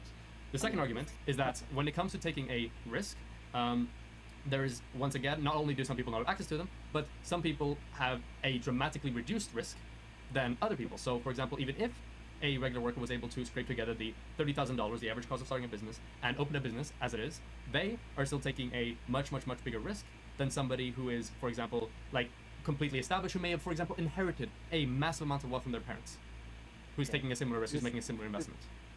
And there's, again, a massive discrepancy. I mean, hey, hold on. Would you agree with that? That like someone that saved up for $30,000 and then decides to take a business is taking quote unquote more of a risk than someone who someone gave him $30,000 and decides to take a business? Because I feel like, to me, like they're both taking the risk of opening a business, right? Like one could fail, one can't. Like it's kind of weird for me to say like one is taking more of a risk than the other. Well, I think in terms of because if someone, I assume they're getting a loan. So like they have the risk of the loan and the risk of the business surviving, where the other person just has the risk of the business surviving, where they could lose all their startup capital, but then they're kind of off the hook afterwards. But if the person who took a loan out, they're still on the hook for the loan. Okay. Oh yeah.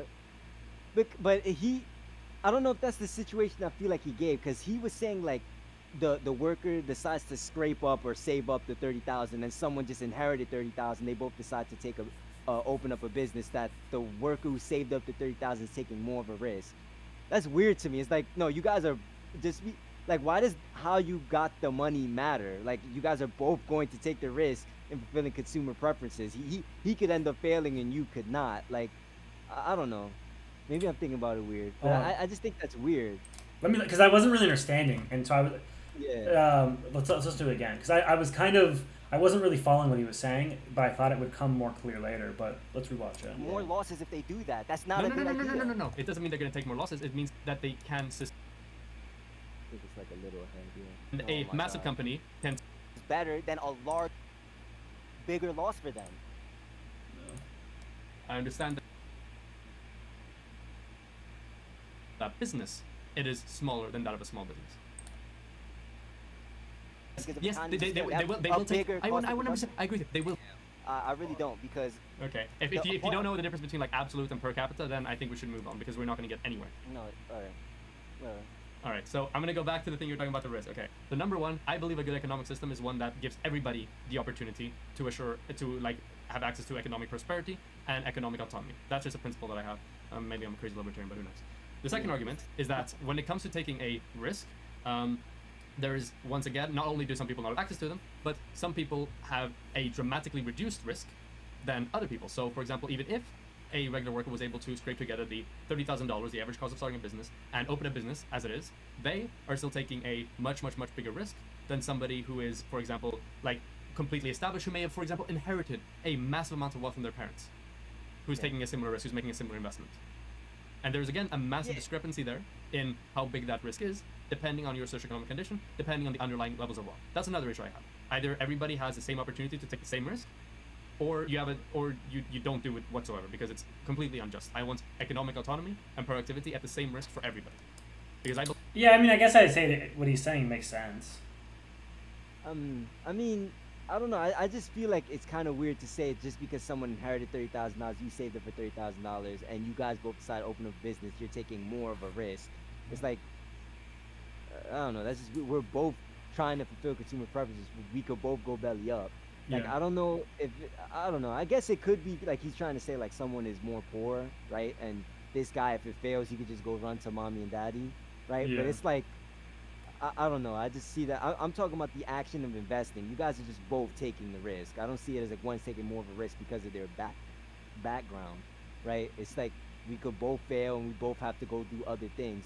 Just because, you know, my mom or dad or whatever is just gonna take care of me, my business falls, right? Doesn't mean like the risk of investing is just like the action of investing is just worse, like better for me. It's like we could both still fail. The only thing is that in terms of like life, I have a plan B. And maybe I'm thinking about it a little differently, but Well, maybe I think he's more saying the access, like he's basically almost just saying like the access to take that risk. Where if someone, I'm not even sure if he's talking about absolute risk. I don't know. It's interesting. I can't really tell what he's saying, because it sounds like Go ahead. Because like it's like, let me try to bring it down to like the non-entrepreneur. It's like we all take risks in life, right? Like life is risky, right? Period, right? But it's almost like, let's say I'm working at Walmart, right? And I'm like, hey, you know, I'm just doing this, and you know, like, but I live with my mom, my dad, and blah blah blah, like whatever. And then someone else works at Walmart, and you know, they live by themselves. It's almost like that person coming up to me like, when we both work at Walmart, I'm taking more of a risk. It's like, what? Like, why does my situation matter? Like, we're both working at Walmart. Like that's the point I'm trying to get at. Like, why does what they have backed up in life matter? We're talking about the action of being an entrepreneur, the whole investing in a business. Like, you guys are both taking that risk. Like, your life beyond that is just a different story, right? Like, you can't just say like, oh, it's unfair for you, right? Because you don't have a plan B while he does have a plan B, therefore it's unfair. It's like I said, it's like almost going to the Walmart thing, going like, oh, it's unfair. You live with your parents though. Mm-hmm. Like, yeah, why does that matter? Right. And I think he's more talking about like he's doing it more of like a practical, I think, like, so if you're well off and you lose investment, that you like still have savings or whatever, but if you're someone who invests your savings, then you lose your savings, then you're going to be like really fucked up, which is like, I guess, what he's kind of arguing. Which is true, but you're arguing more just the risk of the basically risk appetite. Where if you're more wealthy, you're gonna have a higher risk appetite because you losing, you know, like your value of $1 is much less because you have more of them, right? Yeah, and I'm just saying, like, but just the action of just investing is risky for everyone. It's not just like less. It's not like you're gonna have more of a chance of success because you have a plan B. Right. Like, you could fail just like anyone else. Yeah. I believe that what should make up your success in life is your work ethic and the effort you put into it, and your perseverance and your ability to thrive, not what family or what household or what community you were born into. The third reason I have here is that just because you take a risk initially, does that mean that you are forever entitled to have dictatorial control for this company from this point forward forever? No. While I would agree that in the short term, yes, that somebody took an upfront risk should 100% be compensated for the upfront risk they took if the business is to succeed. At one point, the business becomes less risky. Once they survive the initial turbulent period where lots of businesses fail, and they're starting to make a profit and stuff like that, the business automatically decreases in risk. So once the company has decreased massively in risks, I believe that the amount of control you as an individual should have over the company should decrease in tandem with the risk that the businesses are failing is decreasing as well. That makes sense to me. So that you don't have like perpetual. Hold on. What did he just say? I was gonna ask for what you think about what he's saying here, because I thought it was so weird when I first heard it. Let me read it. So that somebody took the upfront risk should be. Oh, so I think what he's saying is that this is such a weird view. So if I'm understanding what he's saying here, I think what he's saying is, so I'm an entrepreneur. I start a business, and it goes well, basically. So like 10 years later, basically my risk, I'm not really risking anything anymore. Since like the most risky part is the startup. So now that I'm like 10 years in, the risk is greatly reduced. So my rewards should be reduced. Yeah, like he's saying like now it should be reduced and it should go to workers. Like that's basically what was his position back then. I'm pretty sure it's not. Right, but that's almost incoherent because his whole argument earlier I don't think he could actually defend this point, because I think earlier what he said about like the workers having more risk, right, is that they'd have to invest their savings, and that if they if things went wrong and they lost their investment, like their life would be ruined. Well, that's kind of why it's so important that they get rewarded, because like to accurately reflect the risk that they're taking, they would have to this would have to change their life, and like that's why it's important that an entrepreneur can pull out returns even beyond like that initial risk setup. Exactly. It's almost like you're saying like, okay, you could struggle, take the risk, but once it's less risky, go back to struggling. I'm not saying that it is, but it's almost like you're saying that like obviously they took the risk because they wanted to get at that point in their life. Right. It's almost like saying like, okay, you're struggling, but once you get back to that point, you got to come back down. Yeah. It's like, wait, what? Like, and that's a good point what you said. It's like it's almost incoherent, because it's like you were just arguing earlier that these people would take more of a risk and they should be rewarded, and then all of a sudden when they are rewarded 10 years in, it should be taken away from them. Right. And I would also argue that like in his system here, the workers would have to put up, they would have to buy in, right? If they're entitled to, because like the only shareholder, I'm assuming, because he's not really fleshing out his position, but I assume what he's saying is basically the workers are the shareholders. Yeah, that or that they would vote for the shareholders, like they would. I think that's what it's either that or they would vote for the people they want to be on the board. And the board would have all the shares, like, but like the workers would own some of the shares, right? If they're getting some of the profits. Yeah, like I said, I don't know what is. He hasn't fleshed it out, but I earlier I heard him say that it should be democratic, because then once a board member does something they don't like, they could just like vote them out. I mean, I get that. Yes. So then maybe he's just saying that there's like some necessary voting process. Yeah, which I guess that kind of makes sense. Yeah, that's not too bad. Yeah, I mean, it isn't, but it's like at the same time, like it's also kind of like, it's just like, again, but what does that have to do with like, I don't know, maybe you could not call it capitalism, but I'm not opposed to how someone wants to start up their business. If they want to start up a business, say, yeah, you guys have to vote in every single decision I make. Like, I'm not about to sit and be like, no, you can't do that. You can do whatever you want, right? And that's the problem with market socialism, right? Like, you can do that, right? But to me, like I said, this is the fundamental problem. There's a reason why it doesn't happen, right? Because one, economics or whatever you want to call it is not geared towards workers. It's geared towards consumers. Boards vote, they do vote, and they do vote to take people off based on consumer preferences. They don't do it based on worker preferences, right?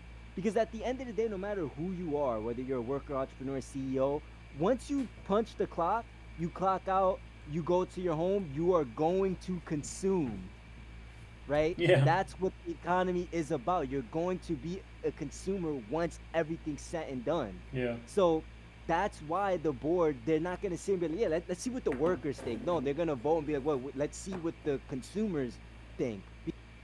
That's where they're getting their money from. Kind of what I was Right. talking earlier. So that's my fundamental problem with market socialism. It's like, well, I mean, one, no one is literally stopping you guys. You can open up a business right now and have it that workers buy in and they vote. But there is a reason why it doesn't happen as much. One, just workers in general. There's gonna be people just like, I'd rather just take the risk, get paid up front now, and not have to buy into anything. There's probably just people who don't want to be bothered with voting for all that stuff.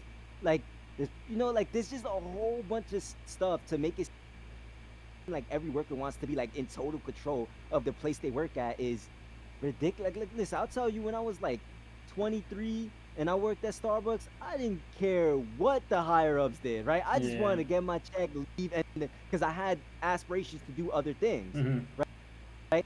You can't sit here and think like every single person that works is like wants to be bothered with this stuff. Some of them don't. They just want to be like, oh, whatever, I'm out. And Starbucks was almost, like I like to say, like kind of market social, because they did allow workers to buy into stock, right? But the whole point is that you had to choose to do it, Mhm. right? Not everybody's gonna want to choose to do that. Yeah, interesting.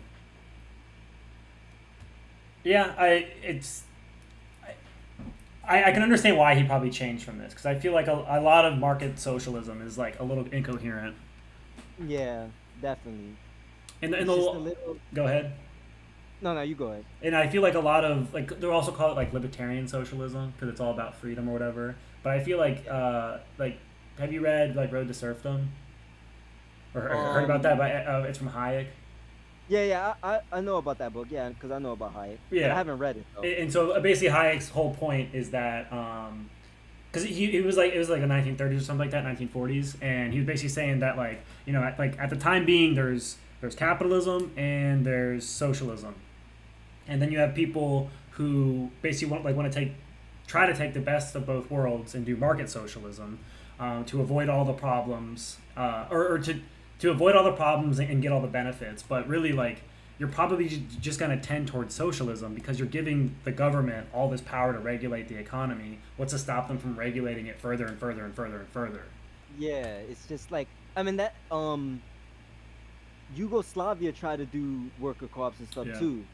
Yeah, you heard about that, right? Yeah. And yeah, but they had to subsidize them. They had to like take money because like, and because they had to subsidize them, they printed a lot of money. And that's another thing. Sorry, I don't mean to, I'm all over the place, I'm sorry, but that's another thing I hate too, when people like, and libertarians do this, they be like, oh, market socialism didn't work, look at Yugoslavia.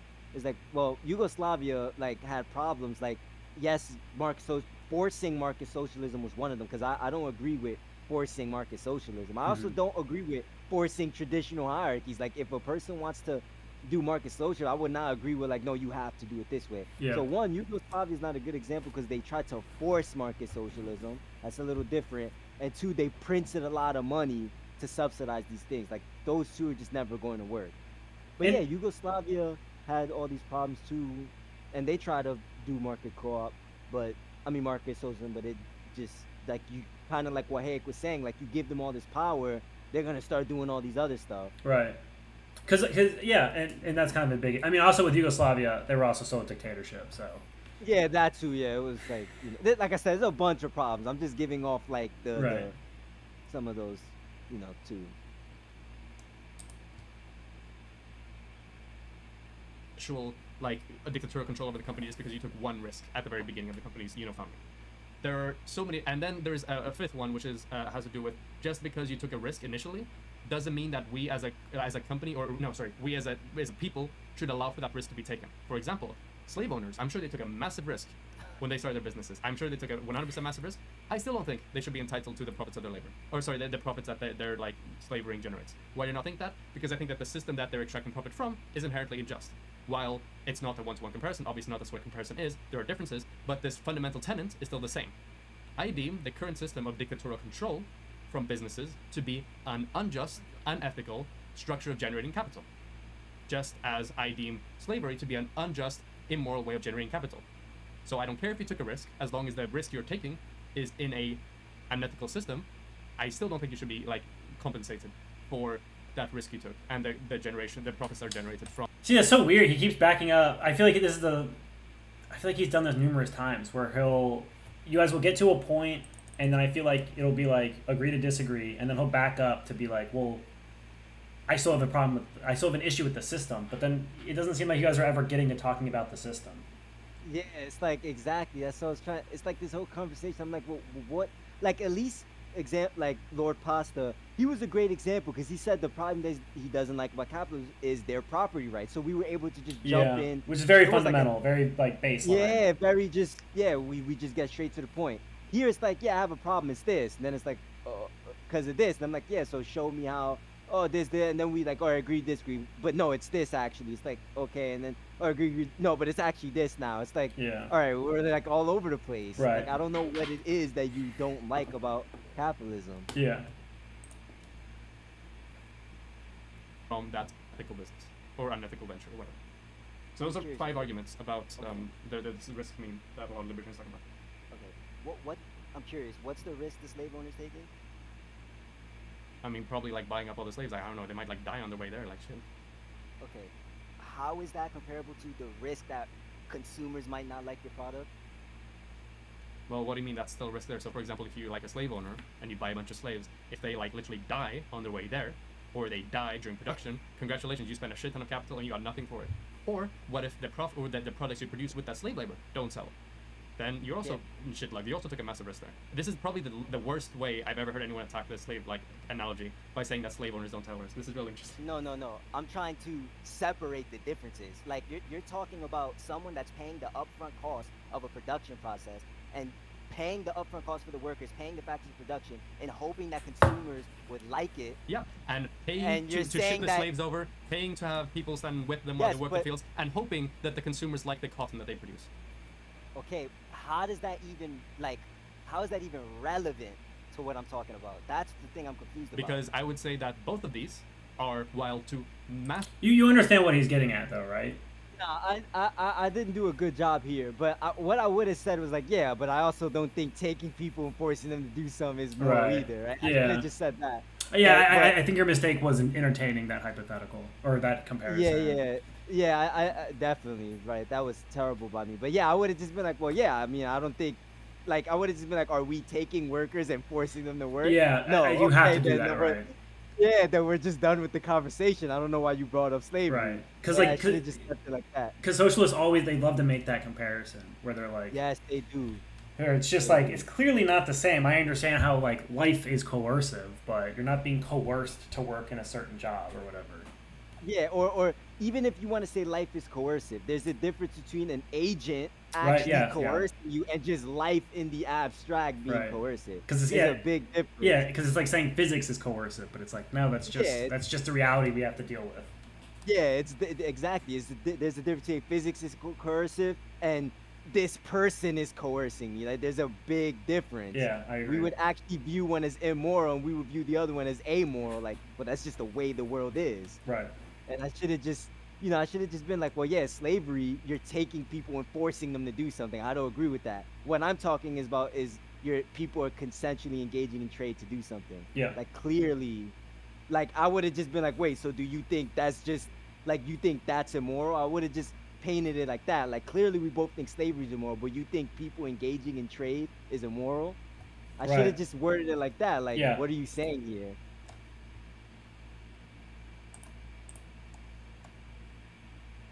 Massively differing extents in that slavery is a lot worse than what traditional business structures right now are. They are still, nevertheless, unjust, immoral, and unethical. So even though, for example, the slave owner took a risk back then, I still don't believe that they should be given access to the revenues from that from their endeavor, because it's an unethical system. Just as in this system, I don't believe that they should be that capitalists should be compensated for it, because they are actively indulging in a system of dictatorial control and of non-democratic practices. No, okay, so one, I would agree with you that a slave owner isn't entitled to what he's forcing slaves to do, because you're talking about some people that think they own another person's property. And then I'm trying to make the difference that I'm talking about a business where there's people who choose not to engage in risk and choose to engage in risk. And Well, then we already choose agreed. We already not agreed that everyone listen. can. Yeah, so I'm just curious, but before it gets too down it, so when someone says to you, like the dictatorial control of capitalism, how do you usually go about that? I mean, I kind of go over in the video, like I kind of just get them to mean, what do you mean by dictatorial, right? Because if you mean like, oh, you're the sole sayer of how things go, like, well, yeah, you're a dictator of your house, you're a dictator of your car, you're like, why is that a bad thing? Like that's what I was talking to Lord Pasta about. It's like, well, clearly, right, you think having a total say of certain property rights is a good thing. I mean, can I come into your house and just take over, like be like, this is mine now? Clearly you think you have the sole say of what should happen in your house. Like you're just, right, in the moral anti-realist sense, like you're just in saying like, hey, it's my house, I can do what I want with it as long as I'm not hurting other people. Oh yeah, that's a good point, because then you could flip it onto them to be like, well, if there was a conservative majority who said like you couldn't be gay, and you were gay, and like you would have the dictatorial right to be gay in your own home, right? Because it's your home. Right? Yeah. That's what I'm saying. Like, well, what do you mean by dictatorship? It's like, it's almost like a equivocation. Like you're gonna say dictatorship, and then you're gonna bring up Hitler. It's like, wait, you know what I'm trying to say? Like, but you're talking about dictatorship of the business. It's like, well, are they doing what Hitler's doing? Are they forcing them? No. So it's like, I just get them to define the term. Like, well, what do you mean by dictatorship? Because if you say, oh, they're the sole owner, it's like, well, yeah, then that word is like, you're a dictator of your house, your car, everything else that you're the sole owner of. Right. And I literally just asked them, like, do you think if someone owns a business, or if someone trades a factory, say, right, and then decides to ask people to work in the factory, do you think they are just in laying down ground rules or saying like, yeah, this is how the factory should be, right? I just literally ask them that question. If they say no, then I'd be like, all right, then we just have a fundamental disagreement. If they say yes, then I'm like, okay, so what's the issue, right? Mm-hmm. Because you seem to think property rights should apply for this person, and it like, but then say, oh, it's a problem. It's like, well, but you think it's okay, right? Like you think that the person should have the sole say. You see what I'm trying to say? Yeah. No, I understand. Because my response to that is usually, because like they're trying to invoke like a Hitler or like a Mussolini, like a government dictator. But I think, you know, when it comes to government dictatorship, you don't really have a choice. I mean, like, I guess you could immigrate or emigrate. But when it comes to companies, you have a lot of choices, really. Like, even when it comes to just fast food, like you can work at McDonald's, Burger King, Wendy's, Arby's, like. Even within that single industry, you have a lot of choices between which dictator you want, if you want to frame it that way. Yeah, and there's no penalties for disassociation. That's the biggest part. You can just go, hey, I don't want to work for McDonald's, and leave. Try being a Jew and getting, hey, I just want to leave the concentration camp now. Right. It's like that's the big part. Like they're forcing you to do. They're forcing you to do the thing. That's the biggest part, right? And you can't disassociate. But the dictatorship, I've never heard of a dictatorship McDonald's where I could go, hey, I want to leave. All right, bye. Thanks for coming. Like, that's a weird dictatorship. I could just leave and they won't say anything. Right. It's just, that's what I'm saying. It's just the definition. You're using that word almost like saying they're the owner of their company. Well, like, yeah, no shit. Right. Yeah, I agree. I was just curious because I feel like the dictatorial, I see that a lot, and it just seems very dishonest. It seems like a dishonest, like loaded way to frame capitalism. Yeah, exactly. And just make that choice. I'm not gonna let you slide with bullshit, okay? We already agreed that people can't not to engage in risk would rather work. They would rather be like I'd rather be paid the upfront cost now, and if it doesn't sell, that's on you. But you're trying to somehow link that to slavery. I don't know how the fuck. I'm gonna explain it to you. It's real simple, okay? No, it's bad. Real simple. It's real simple, okay? No, it's real bad. simple. Slavery was so much worse than what wage slavery is. Like chattel slavery, so much worse than wage slavery. 100%. I agree with you. But nevertheless, both of them are still unethical, and as such, I would see none of them generate profit that goes to the people that took that initial risk. Bro, this is what I'm trying to get at. You're not just demonstrating right now. That's one thing I didn't. Choosing to not. Yeah, I mean, this is why you have to start more fundamental. yeah, this is where I'm gonna try to ask him, like, well, but explain to your reasoning, demonstrate to me why people choosing to engage in risk, choosing not to engage in risk is immoral. Right. That's the part I wasn't. You're just saying, yeah, they're both immoral. It's like, but what makes the other one immoral? We clearly know why slavery is immoral. Like, it doesn't even have to be said that slavery is immoral. But you're kind of saying that, like, oh, it doesn't have to be said about slavery, so it doesn't have to be said about wage. It's like, well, no, because there's a big difference between what's going on. One, you're being forced to pick the cotton, right? And the other one, you're choosing to pick the cotton. That's literally the difference between slavery, is being forced and choosing to do it. Like, you're not going to say, oh, you're a slave because you chose to pick cotton. It's like, well, no, the point of slavery wasn't that they were picking cotton. It's because they were forced to pick the cotton. There's a difference. Yeah. Yeah, no, I think this is kind of like what I said before. It feels like you guys keep having these like point disagreements, and then you're never really getting to like the broader system. And it seems like he's trying to get to that, but it just feels like you guys are talking past each other and not really having a discussion about the systems themselves. Yeah. I take risk and work for firms to go, hey, I don't want to take the risk, is somehow immoral and equivalent to slavery. I believe that if you an economic system, I'm asking you a question. I believe that an economic system which forces you to engage in a system of dictatorship, of top-down control, where you have no control over the authority that is being enacted upon you. If you subject yourself to that for 8 hours a day, and we think that's fine, I think that's unethical. That people are subjected to 8 hours a day of living in practically like a mini dictatorship. I think that's unethical. Okay. You're using like these really nasty words like dictatorship to point it at, to make it more evil than it's like. Is it not a dictatorship? Evil. I mean, what are you talking about as a dictatorship? That one, like, yeah, I mean, I own a house. It is a dictatorship, right? Okay, yeah, but yeah. So why do you have an issue with me saying dictatorship? If you agree with it, it seems like pressure on it. It just seems like a word game to make it evil. Like, I'm sorry if you're offended by my vocabulary. No, I'm not offended, bro. You are very offended, but that's okay. First of all, I opened up saying David Friedman, another ANCAP, calls them competitive dictatorships too. But even then, the point I'm trying to make is that it's just irrelevant. Like, I'm a dictator of my car. I'm a dictator of my house. Well, no, because like, the car isn't a person. But the whole point I believe workers are people. I don't know, maybe you don't, but no, I think there's a pretty big difference between owning a car and owning a business with people working for it. Like, yeah, you own a business. Like, that part made no sense. Like, oh, the car's not a person. Yes, but I can quote unquote dictate what someone is allowed to do with my car. Yeah. Right. Or like passengers in your car. It's like he missed the point. It's like the worker, the entrepreneurs aren't saying, yes, now you have to work with me 8 hours a day. You could literally leave in the middle of your shift, right? Like, they might not want you back, right? Because that's not the contract. But you could literally go, oh, I'm out, peace, and just leave. They're not gonna like bar you with armed guards. Like, you are allowed to leave, right? But they also can say who they want to let in and out of their Walmart. That's why it's just like, it's like the point just flew right over him. Like, oh, a car's not a person. Like, yes, but I am allowed to say, hey, you're not allowed in my car. Yeah, I think he was just going for like an easy dig there. Yeah, very easy dig. Business and people choose to work for you. You're not owning people. It's the same way. Wait, what do you mean by choose? Wait, bro, hold on. Your analogy is like saying, hey, can you please take your shoes off and you go in my house? Like, I'm owning him. Like, no, it's just my house. It's just these are the rules I have set. Like, that's your analogy sucks. Is what I'm trying to get at.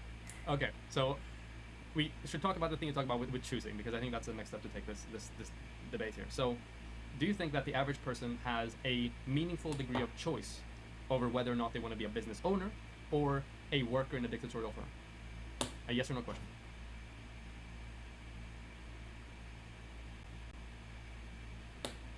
Do they have a meaningful choice? Do most people have a meaningful choice there? This is another thing I didn't get either. Like, yeah, I don't really understand what he's saying with meaningful choice. Terms like I answered. I don't know. Like, I feel like I answered the question. Like, well, yeah, they could choose to do it, and then you go, no, but a meaningful choice. Right. Like, what does that mean? Like, what do you mean they can do it, right? They could choose to do it. It's like I could choose right now to do YouTube or something, and it's like it would be weird if somebody came up to me and said, yes, but is that a meaningful choice? Yeah. Like, it's like almost like it's kind of like I was saying, like this whole economic or like moral realism. Like, no, there's this meaningful, objective standard of when you make the choice. Like, listen, I know I want to make the choice now. I don't know if it's meaningful in some high in the sky universe out there, but I know right now it's meaningful to me. That's the choice I want to make. It's just weird to me. Yeah, I don't really understand what he's. I don't know. It's a strange. It's just strange to me. I think. I feel like to him, meaningful. He means like, can they do it right now? It's like, maybe not, but why does that matter? Like, they're choosing. They're at one point in the future, they're gonna choose to do it. Right. It's just, it's like I said. It's like everybody. Every time I have these other people, it's like they're trying to evoke some objective standard. Like, no, I know they chose to do it now, but it wasn't a meaningful choice. It's like, okay, I don't know what that means. Right. Yeah, it's like somebody saying that. Yeah, I know it's good. It's just not objectively good. It's like, okay. Yeah, yeah, it's a bit loaded. Yeah. What do you mean by meaningful? Like, they can just do it tomorrow? Probably not. No, Yes. do Oh, wow, they that's have like crazy. do most people have like a realistic plan where they would be able to, if they were to like pursue that plan, they would be able to accumulate like economic autonomy over the products of their labor? I have no idea what you're asking me, bro. Okay. Do you believe that the average person has a meaningful degree of choice over whether or not they want to be a business owner or a regular worker? I think everyone has that choice. Now, is it hard? Are you trying to get at, like, it's harder for this person than it is for that person? Yeah. Like, the world isn't perfect. But the whole point is, like, we, as a species, we came to an economy where no one was able to do this. In a right? society, I don't care about this, like, sort Okay, of platitudes, okay? Look, but it's in not a a society, platitude. if we go back, in a society in which, let's say there's a society in which you can either... I think a better way to frame it is like, I think everyone has the freedom to create a failing business. Yeah, it's like... That might be a better way to say it. I might just have to start saying it like that. It's like, I don't know how else to say it. You could tell in the video, like, I'm stumped by the question. I'm like, yeah, they can do it. Like, I don't get what you're trying to get at. Like, I could wake up tomorrow and choose to save up, or it's just weird. Like, I'm gonna just start saying that. Like, yeah, everybody could choose to fail if they want. Like, Right, yeah, because I mean, that's... I don't know what to say. Right, because I think that frames it better, because I think that's what you're getting at, because I think that's what he's not understanding. What you're saying is you're saying pretty much anyone can start a business, but people don't want to start a business because they're probably going to fail.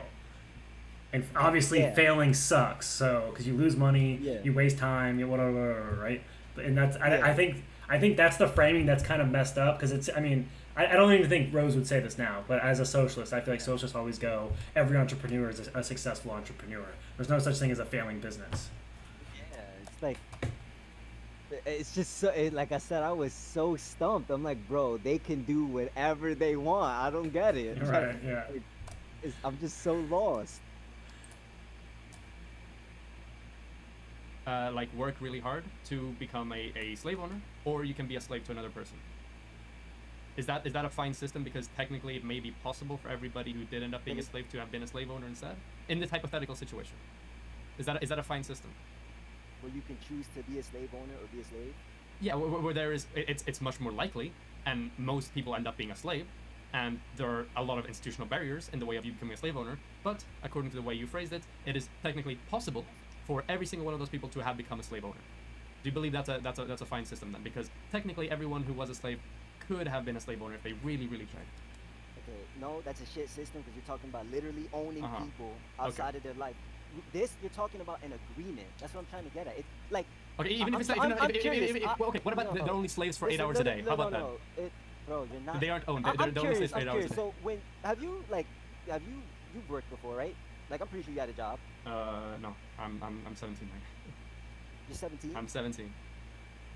Wow, you live a lot. Oh yeah, I didn't know he was this. I think that's a I thought he was compliment, like 24. Yeah, he's real young. It's kind of incredible that he's as big as he is and he's so young, because he's pretty smart. Yeah, when I started, I'm like, that's why I asked him, like, you had a job, and I wasn't trying to shit on him. I was trying to kind of like relate the concept. Right. And then he told me he was 17. I was like genuinely surprised. I'm like, oh, I had no idea you were this young. I thought you were a lot older. Right, and I think that's kind of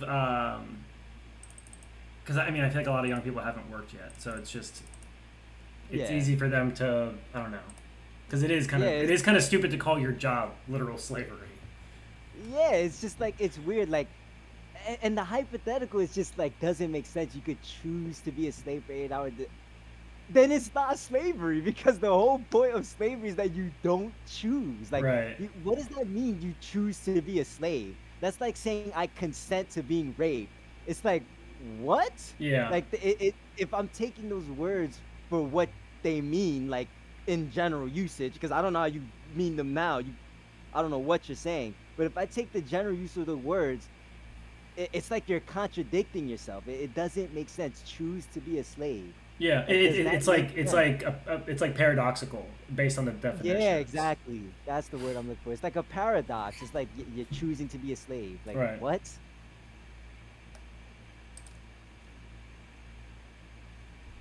Look, right? I don't want this to get too messy, bro. Like, you know, I have respect for people, but just listen to what I'm saying, right? Nobody, like, not everyone, right, is going to apply for a job and go, wow, I hope, like, if, you know, I get to take the same amount of risk as Walmart, or I want to own Walmart when I apply for a job. Some people are just like, hey, I just want to apply for this job. Maybe I want to save up for some other thing I got. And some people just want to be slaves for 8 hours a day and make money where they can spend money. He won't let that go. It's killing me. Yeah, it's I'm waiting like, for what this is. You're just like, oh, this is killing me. yeah, I'm just like, I am done, bro. Like, I don't get it. The people I'm like, name a point in history where someone chose to be a slave. Like, I don't get that. Right. Well, it's just such a because it's one of those things that you probably, because I can imagine you're thinking to yourself, you're like, I could run this down, but do I really need to run it down? Yeah, it's like, that's why I try to just relate it. Like, let me just see if I can just relate it to like his life, because I'm like, there's no way I have to break down what slavery is to someone right now. There's no Right. way that this is where the conversation has to go. I'm thinking like he's just probably not seeing it, and maybe this is naive of me, right? But I'm just thinking like there's something I'm saying that he's not getting, right? Yeah. I should just start taking people what comes out their mouth and go, oh yeah, this guy actually thinks you could choose to be a slave. What a dumb like idea, right? But Right. I just was like, nah, that can't happen. Like, Well, I think you're being a little. You might even be. You could even say maybe too good faith, because you kind of could like just fry them for making that Yeah. statement. I could, but it's like, like I said, that's not like my style. Like, I just don't like. I just think like I'm just now like at the time I was like now I would just try to rehash that, like, wait, you have to explain to me what choosing to be a slave even means. Yeah. Right.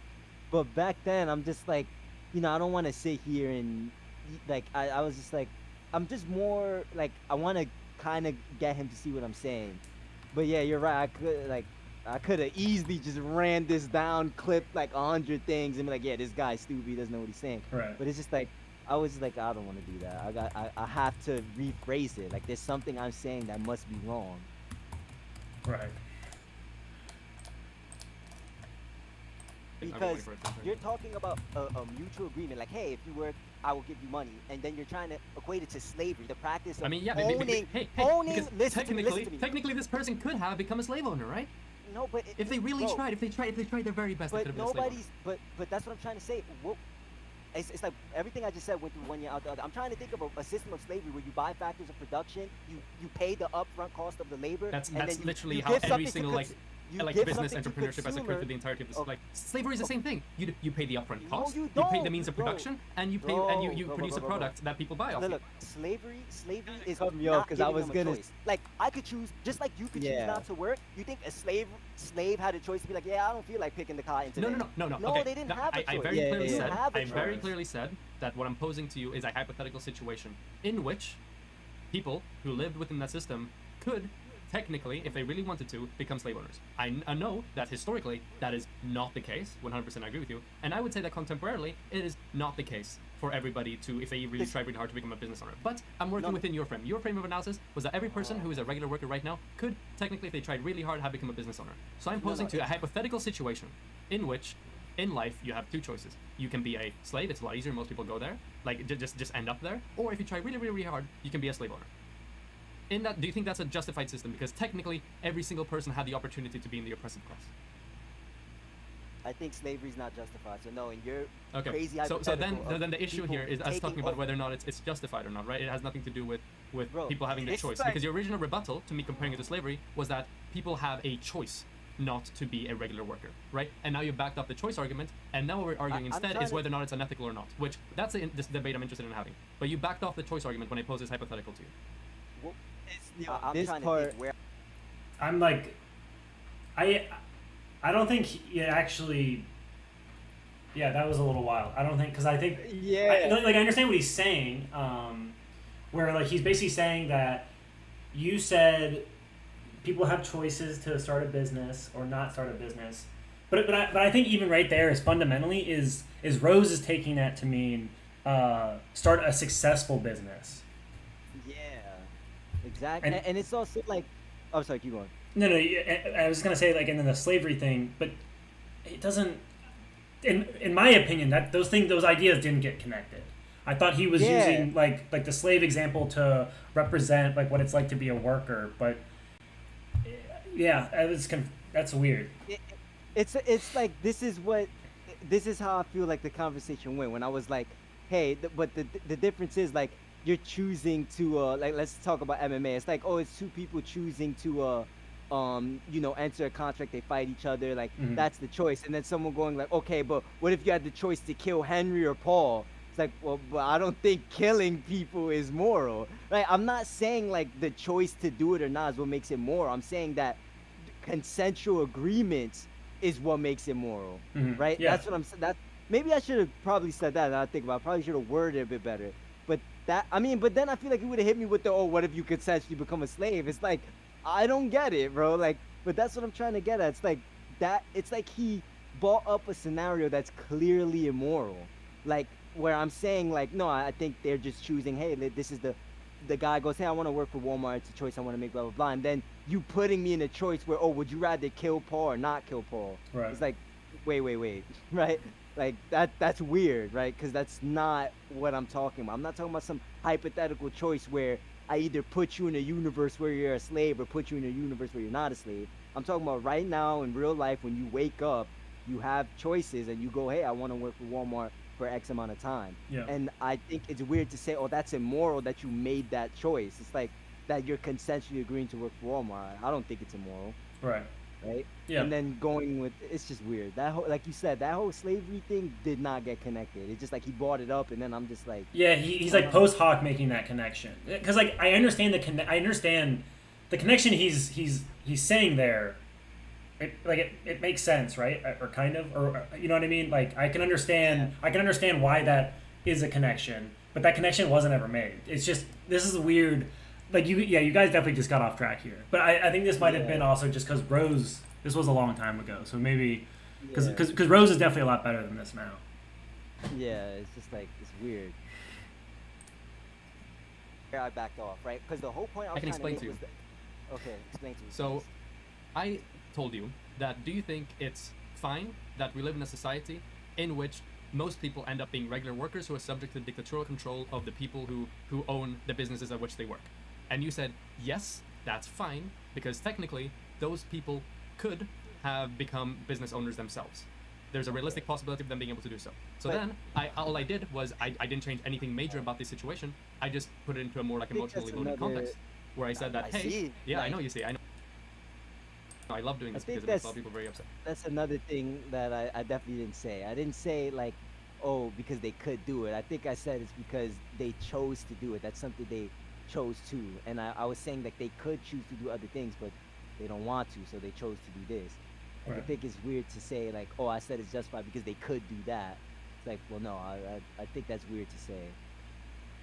Yeah, I mean, and this is, I feel like I've said this 5 times. This is why you have to start fundamentally, because I feel like this is always a big contention between capitalists and socialists. Is this idea of coercion and like voluntary contractual agreement? And that's exactly why that's where I start now, because like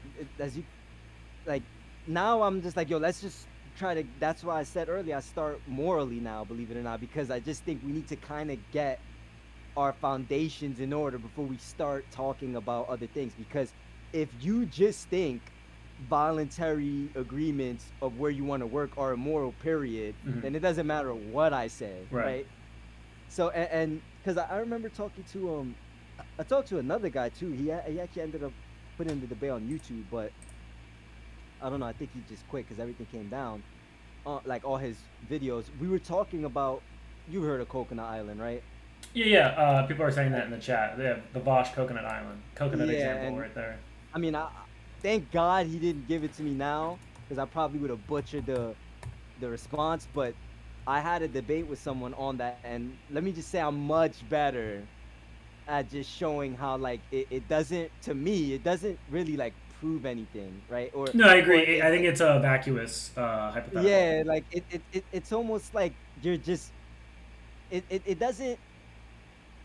My problem with, I mean, I don't want to get sidetracked, but yeah, like I had a discussion with him, and we just started off with like, well, what's coercive, and like we just started off way more fundamental, and I just noticed like it's just gotten a lot more productive because we just get the fundamentals out the way, so I don't have to sit here and, you know, get slavery thrown at me, or just when I stress that, oh, this is what they voluntarily chose to do, you come out of nowhere and say, yeah, but even if they voluntarily chose to do it, it's immoral. Now I could just start off fundamentally and be like, well, why do you think it's immoral? Like, what is immoral about these trades and stuff like that? Right. And it's just a lot better. Let me just say the discussions have been a lot better. So how do you handle the, like, hypothetically someone tells you the coconut example, how do you answer it? Do you say that's I'll be right back. I gotta pee. Yeah, okay, I'm gonna go pee too. Yeah, all right. Hey, Kate.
Hello?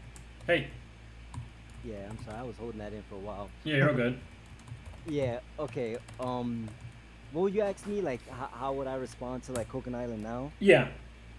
Okay. I wish that video stood up because I felt like that was one of my best debates. The Coconut Island video. Sucks he took it down.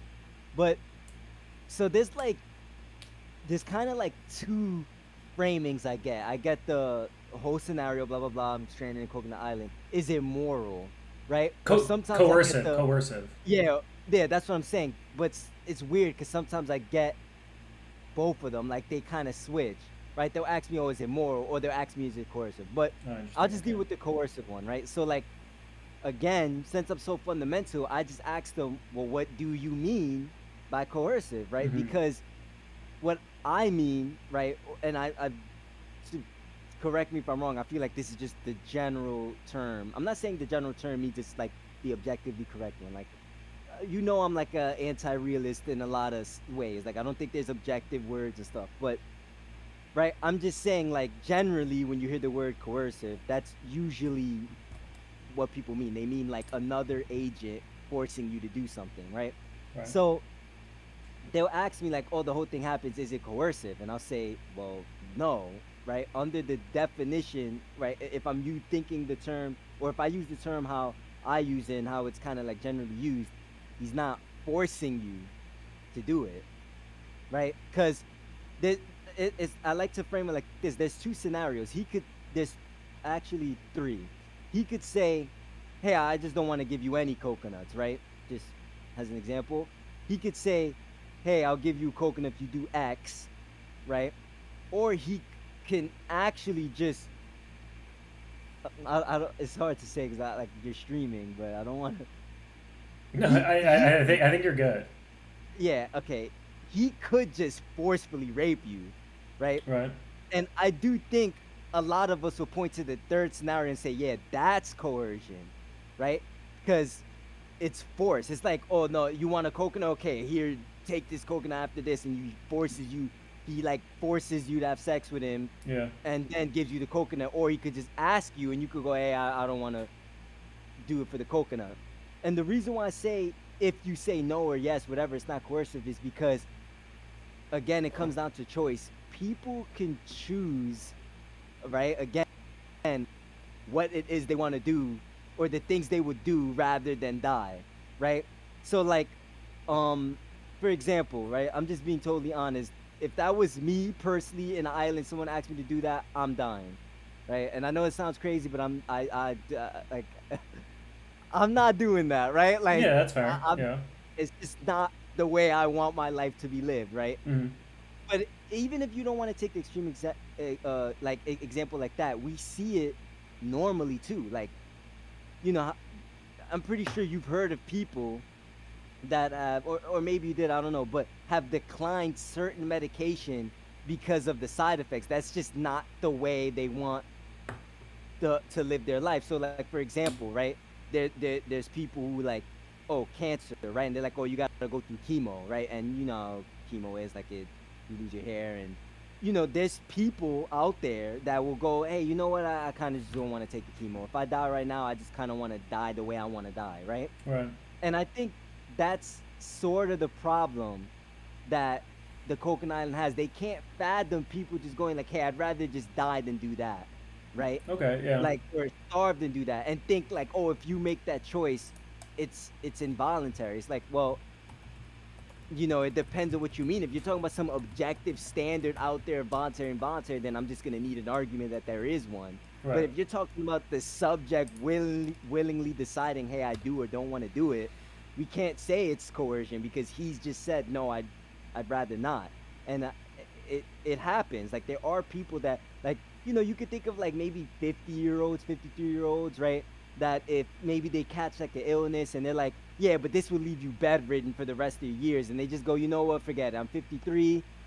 I'd rather stand up, be as active as I can for my last 10 years, right? Like, it's not crazy to think that there's people out there that would be willing to do certain things and choose to do it rather than die, right? Yeah, no, I think it's totally fair.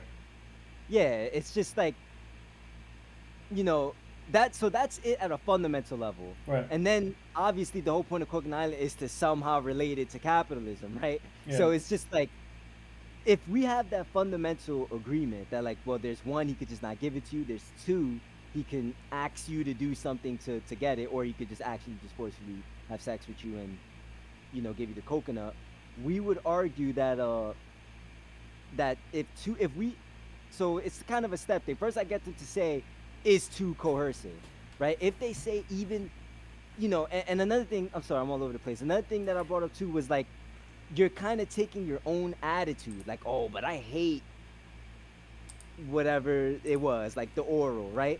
Mm-hmm. But I mean, like, not to be very upfront, but like, if you put a porn star there, like, they're just gonna be like, oh, this is normal to me, right? I assume. Like, oh, that's a good point, yeah. Yeah, like, you know, you're putting your own preferences. Like, there's people now, right? Like, just take Coconut Island out of the equation. There's people now who choose to have sex in front of a camera for money, and there's people now who choose not to, even if it means they'll make more money doing it. They just choose not to do it. They're just like, hey, I just don't like the idea of me having sex on a camera, right? So why is it not crazy to think there's someone on Coconut Island that will just go like, I don't think, sucking, whatever, is that big of a deal. I'll do it, right? Because in real life, in the normal universe, we have porn stars, people who think that are okay with having sex on camera for money, and it's a lot of money. And then we have people who go, hey, I don't care how much money it gives me, I don't want to have sex on camera. It's kind of like they're putting their own values, like, ew, I wouldn't do that. Okay, just because you wouldn't do that doesn't mean there's someone out there that doesn't see it as a big deal and just be willing to do it. Yeah, So- I think the porn star is really interesting because they probably that wouldn't be a difficult choice for them because that's pretty Yeah, pretty you know, standard that's to their usual line of work anyways. Yeah, it's like think about it, and I think that's the crux of it. That's like the factor, like, oh, it's sex, right? But like, think about it. If he said, oh, I'll give you the coconut, you just gotta shake my hand, and let's say the Right. guy goes, I'm not shaking your hand, I'd rather die, right? A lot of us would be like, oh, he's stupid, I would gladly shake his hand. Yeah. But it's funny when it's something you don't agree with. Now it's like, oh, nah, poor soul. It's like, no, it's just that's what he wants to do. The other person doesn't want to shake his hand for whatever reason. He'd rather die than shake his hand. Who are we to say, like, oh, whatever, such and such? Like, I mean, yeah, I would definitely say, like, listen, I'll shake a hand if it needs to live, right? But we're talking about people's preferences. There's going to be people who see sucking whatever has not a big deal, just like you don't think shaking someone's hand is a big deal. Clearly people like porn stars don't think it's a big deal to do whatever they're doing on camera while you think it is. Mm-hmm. Right. Yeah. Yeah, it's just like it's just weird to me because it's trying to make this argument that there's like these objective things out there that we could just say is coercive. Like, listen, all I could say is he chose not to do it. It's not a crazy decision to think someone would choose rather die than live their life doing something, right?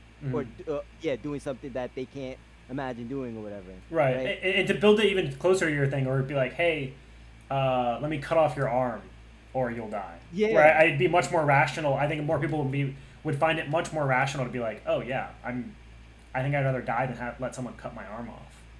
Yeah, exactly. There's a lot of people, like, that's a very, I mean, just think about it right now. Like, you could donate your kidney and you just choose not to, right? Like, it's just like, I just don't want to make that choice. And then there's people who go, 5,000, I don't know how much a kidney is, but I'm just going to say a random price. There's people like $5,000 for a kidney, sign me up. And Right. you're saying, nah, I'd rather not, right? Like, it's again, it comes down to, like, that's people's preferences. You can't say whose is better than the others. Just because you wouldn't like the idea of doing that for a coconut or whatever doesn't mean it's like objectively out there pie in the sky, like, wrong if someone was to say no or yes.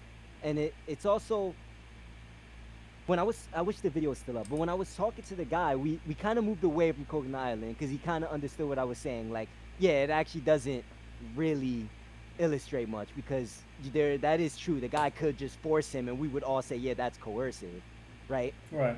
Or you would at least say that's more coercive, right? And then obviously we would be like, okay, so then yeah, I think it's less coercive, but that means a lot of things are life and less coercive, and what we really care about are the things that are more coercive. You see what I'm saying? Right.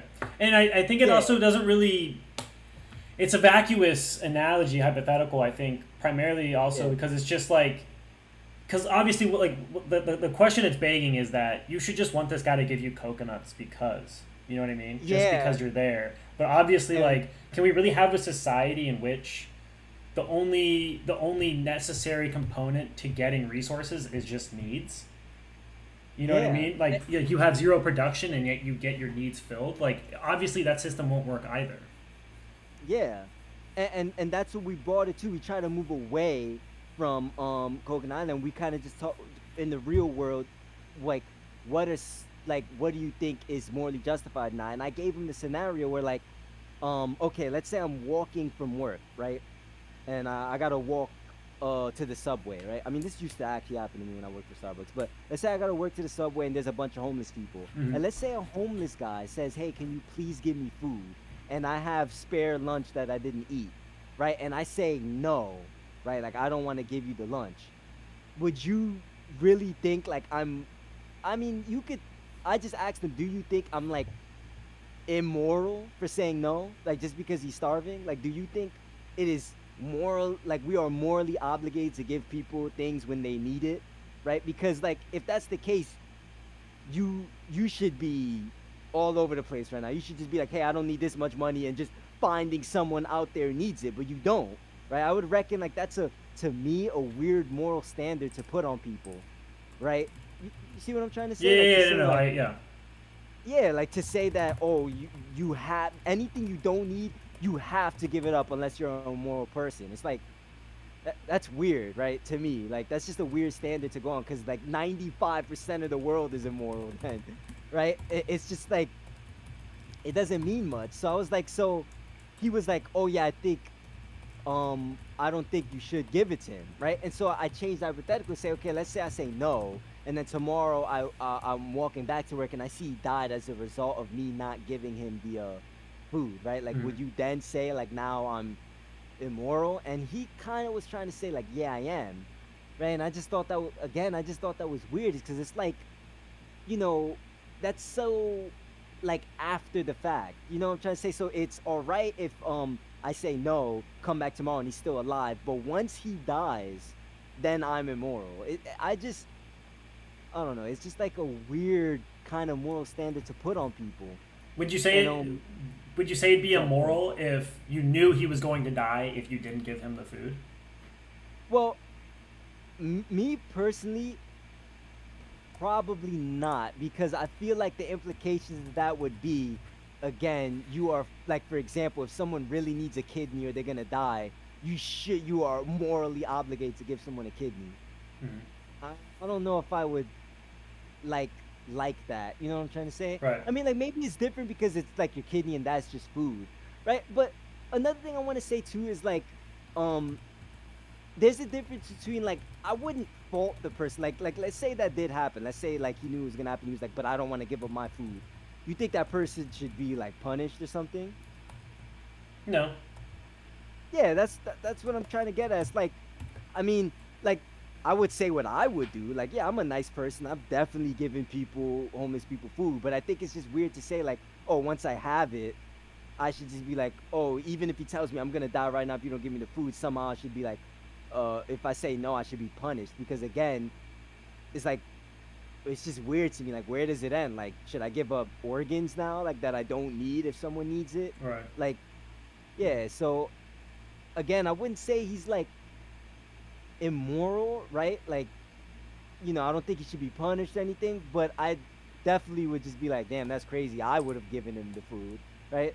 Like, it's just weird to me. I just think like charity is not something that should be like, how can I word this? Like, I just think forcing people to be charitable or expecting people to be charitable is like not really how I kind of see the world. I kind of see the world as like charity is something that should just be done. They choose to do it. If you choose not to do it, hey, that's your thing anyway. I see more as like we should just find ways to just make the world or the economy better by massively producing these stuff and blah blah blah. I don't see it as more as like we should find to make the world better by people giving up the things they don't need. Right. I just think that's like a weird way of trying to make the world better. I'd rather make the world better by producing more stuff. Yeah, I think that makes sense. Yeah. Yeah.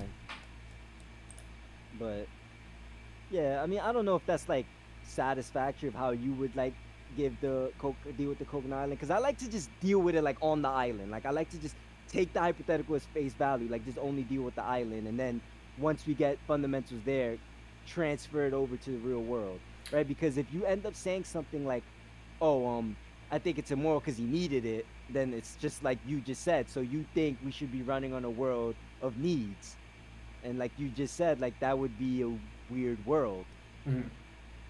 Like, or at least like, I don't know if weird was your word, but you kind of said that you don't think that would be like a workable world or something. Like, yeah, it would become impractical, because then, yeah, like, impractical, that was the word you used. Right, like, because then should I be allowed in, like, it just doesn't, because I understand the point, but I think we understand that eventually, you know, you have to produce in a society in which you're going to consume. Otherwise, all you're doing is consuming other people's production. Yeah, exactly. Which you could argue that's immoral. Yeah, exactly. And it's that's how we kind of got into the when I was talking to the other guy, Lord Pasta, how we kind of got into our disagreement where he said that he thinks it's okay for someone who needs food to go into someone's house and steal the food from them, and I swear to God, he said that even if it results in death, right? Like even if you defend the food and you die, he still thinks that the person is morally justified because he needed it. And I'm just like, that is a crazy world to me, right? Right. Like, especially like in a me, that- utilitarian sense.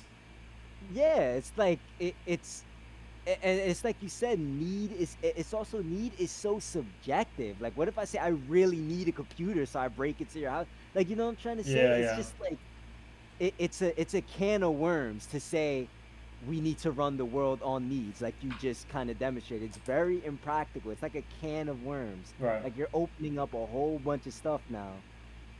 Right. Yeah, I was just curious because I feel like I could handle that hypothetical, but I've just seen a lot of people not handle it gracefully.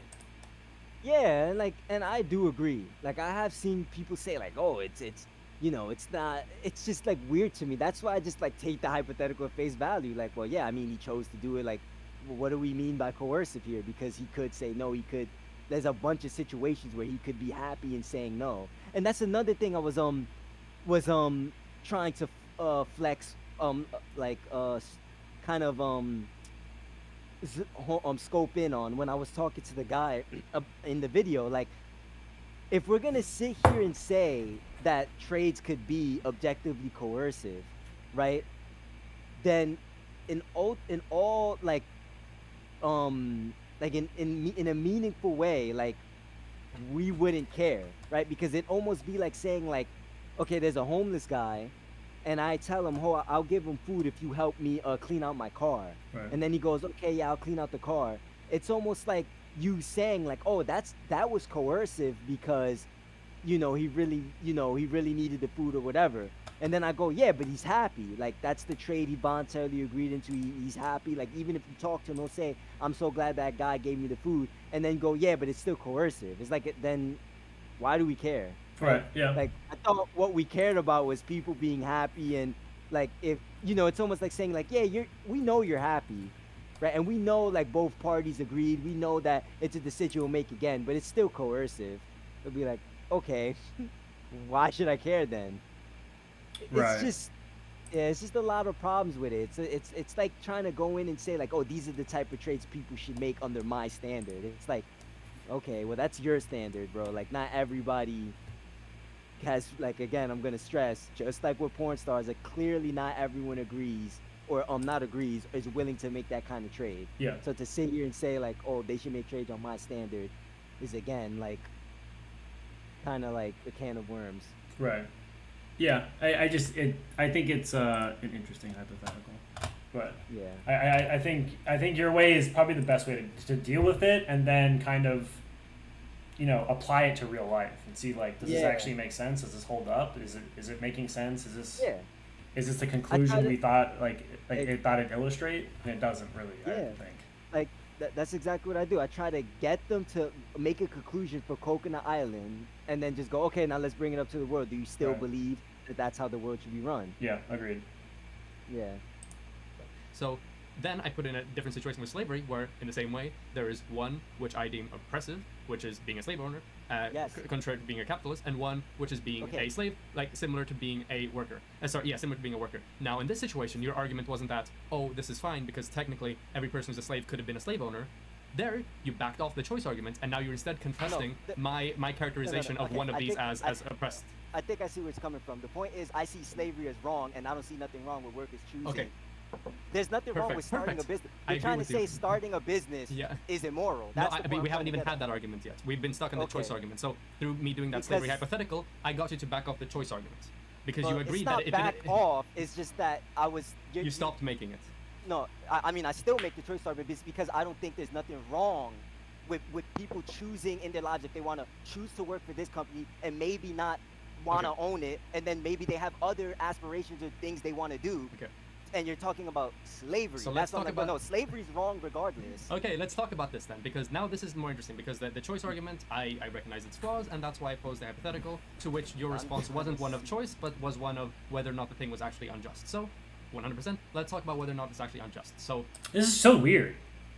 Yeah, I just think maybe again I'm gonna just try to be as good faith as I can, just chalk it up so I didn't explain it well. He seems to think the choice is the like reason why it's moral. I'm saying that they voluntarily consent to do it, and I just see voluntary trades as moral. That's all I'm saying. I'm not saying like, oh, is there a choice, right? Like any meaningful choice. I think that's what he's trying to get caught up in. Like, oh, but there has to be a meaningful choice. Like, and he somehow kind of pinned that to my position. I'm not saying like a choice makes a thing moral, right? Like whether you could choose to kill Bob or kill Paul. Like I'm not saying, oh, because there's a choice, it's moral. I'm saying the act of choosing to voluntarily engage in something, right, that both parties agree on, to me is moral. I mean, it's like, do I have to bring it down to like, you know, like sex? Like we all agree voluntary consensual sex is moral, right? It becomes immoral when you force yourself. That's all I'm saying. Like, well, yeah, they voluntarily, I just think that's moral. And he seems to think I'm saying like, oh, so they need to have a choice for it to be moral. Like a choice between A or B. Like, no, I'm just saying if they choose to do it, like if that's the consensual act that they want to do based off their own preferences, I think that's moral. Like, does that make sense? I feel like that's where the misunderstanding is. No, he seems. I think he's based on how much time's left. I have a feeling he's trying to wrap up the. He's going for this big wrap up that I don't really think is there, but I think that's his plan, is to wrap it up and then be like, debate over. It looks like I won, kind of thing. Yeah, probably.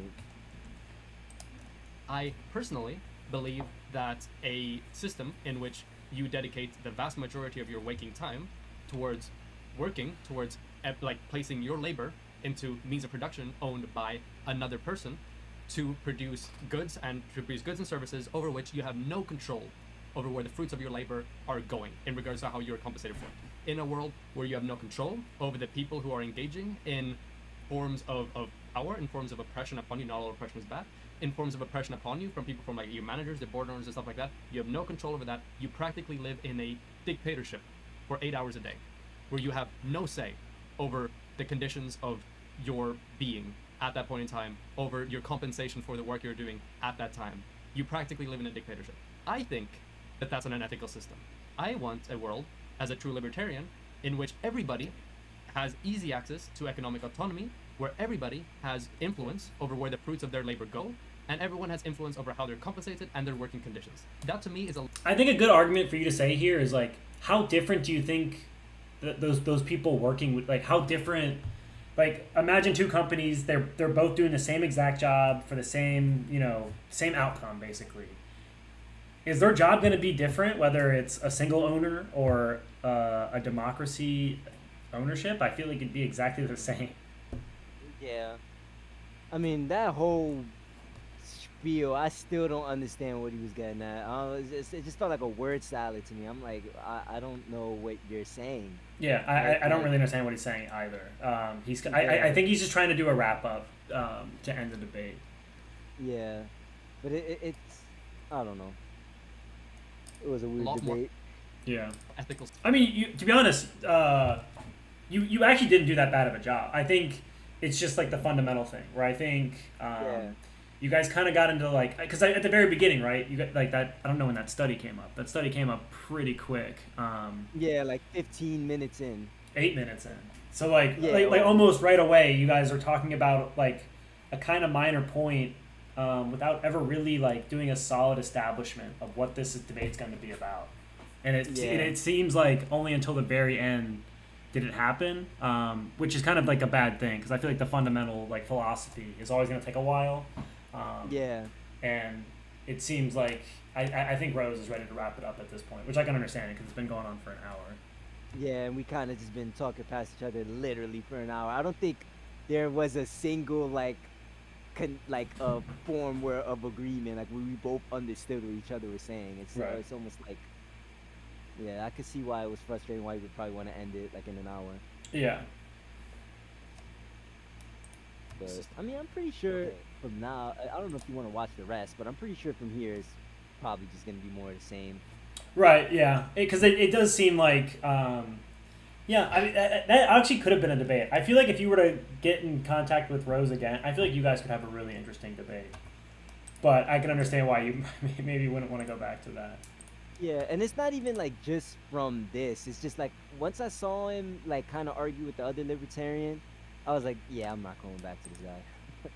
Yeah. I'm not. I mean, he was an asshole in that debate for sure. Yeah, like I said, I would much, if I could, I would much rather talk to like someone like Destiny, right? Because like he's one of like the few like kind of like liberal-ish, like kind of like left-leaning people that I would like love to have a discussion with. Because one, he just seems like a cool person. Right. Yeah. Right. Like I feel like that's one thing that gets lost here is just like people to people connections, like just connecting with people in general. Like I like that.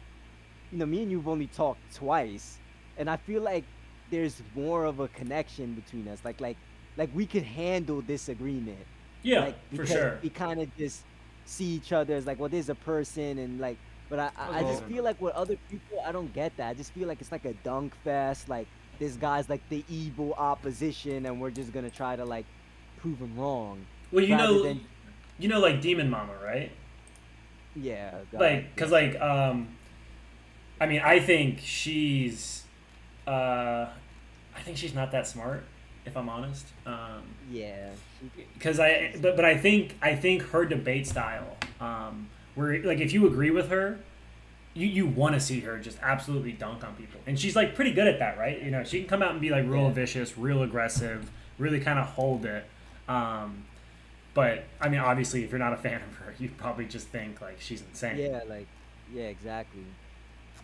And I feel like that's what a lot of these people cater to. It's just like you said, they're trying to cater to the people that agree with them and just make the opposition look evil, rather than someone like people like you and Destiny. It's more like they kind of just want to discuss things with people, and I like that because that's how I am. I just want to discuss things with people. I don't really see it as like I'm trying to wreck the libs. Like what I'm trying to say. Like I don't see it that way. Right. I just see it more like I'm just trying to discuss things with people, and like I think my like obviously I think my position is correct. They think their position is correct. I like to just talk and see like why do we think like and just I don't know. It's just it just gets lost. That's why I kind of like just like choosing who I kind of want to talk to now, and like obviously if it really comes down to it, like maybe I get big or whatever, I'll just have the debate with like Bosch or whatever and just storm through the shit show just for like the content, I guess. But I really like discussions that I've had with people like you and like Lord Pasta. Lord Pasta is really cool. Like we just kind of like talk, disagree, but it's like it's way more like we could understand. Like it feels more good faith. Like I'm pretty sure you understand the last time we talked a lot of my positions, you just don't agree with it, right? Right. Like, yeah. I like that. Well, yeah. I mean, I think it also helps that because like I kind of come from a libertarian understanding, so I feel like because I feel like the libertarian understanding because I feel like I understand economics pretty well, right? So I feel like I have a good understanding, but I feel like what gets me with socialists is like there's a lot of theory and stuff like this that doesn't really like they'll say it's very important, but they kind of can't. It's like hard to like connect with them where they're talking about stuff they think is important and like they're saying it's important, but I just can't. Because I always kind of hate how it always ends up. It's just like you should read more theory, and it's like I guess, but like if you can't communicate this idea to me, how are you going to communicate this to the proletariat or the workers or whatever? Yeah, and that's another thing with like Marxists too. Like I don't even try. Like I don't even try to interpret what Marx said, because if you're not a Marxist and your statement begins with Marx said, you could quote him verbatim. You somehow got him wrong. Like I just can't. I could never just be like, yeah, this is what Karl Marx said. Quote the book verbatim. Be like, yeah, but you're not interpreting it right. So I just be like, you know what? Who cares? What do you think? Like, what do you exactly? like, and that's exactly what you should be doing. Yeah. Yeah, it's just like, because I've just noticed like you're just it's like you said, you're just never gonna get it right. You're just always gonna read more theory, or you're not understanding Marx. It's like, okay, bro, then forget it. Like, why don't you just try to tell me what your position is? I'd rather just it be like that.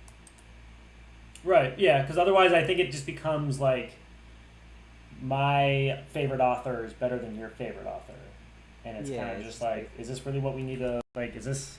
I don't know. Yeah. It's like I'm not interested in like defending what some dead guy said, right? Like whether I like him or not. Like Murray Rothbard, Hayek, Ludwig von Mises, I love them, but I am not interested in debating what they said, especially when they are not here to say the things themselves, right? Yeah. Like, I'm not with it. Like, bro, if we could revive him as a ghost, then we could have the discussion. But right now, I'm not doing that. And I mean, and you probably did revive them. They'd probably update a lot of their prescriptions, right? Exactly. So it's just, just done with it. Right. But yeah, I think this took a while. Yeah, I mean, I kind of figured it would, because I feel like there was a lot. I feel like an economic discussion like that, especially between socialism and capitalism, there's so much more below the surface. Yeah, and but yeah, I thank you for reviewing the debate with me and your input. I mean, like I said, you're not like you know, this is gonna sound like, I don't know, weird, I guess, but I know you're not like a libertarian or ANCAP too, but I'm still like interested in the things you say. That's why I still like watch your videos, because it's like you're just like a cool person. So I appreciate it. I think you're a cool I mean, I feel like a lot of people just can't have like a regular like interesting discussion like and just be normal about it. I feel like people have like caricatures of like political ideology. Like they hear ANCAP and think we're like some like Steve Jobs worshipping, like, you know what I'm trying to say? Like they have these weird caricatures of people. It's like, bro, I'm just like you. I play games, I work, like, you know. It's just that I just think like, you know, the like what they said is a little more correct. Like, you know, still at the end of the day, like there's so many other things we could vibe on that's not just this. And it's just like I feel like they just think like too much like, oh, this kind of ideology has to be evil, like, you know, like, and it's unjustified. Like obviously like a ideology where you think like, you know, this race is inherently just inferior and they should be slaughtered, like obviously that's bad, right? But like they just like online political stuff is just like way too much. I feel like debating with caricatures rather than debating with people. Yeah. I mean, I try to do because I mean, at the end of the day, I'm just trying to be smarter.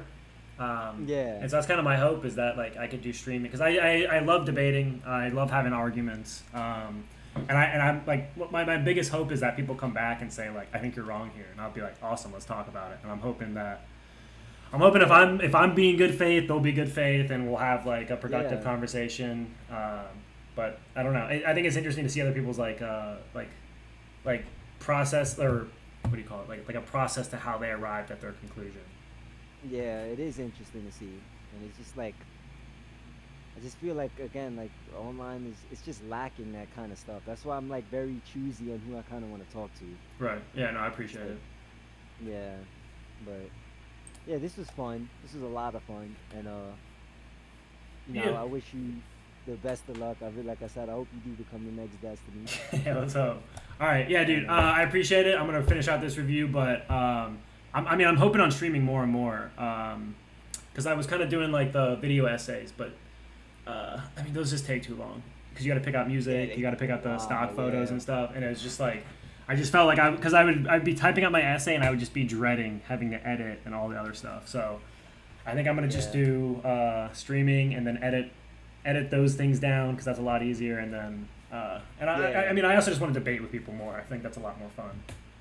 Yeah, definitely. And you know, I've seen people like you, Small, like get on panels like this, like Prime Kais or Dylan Burns, yeah.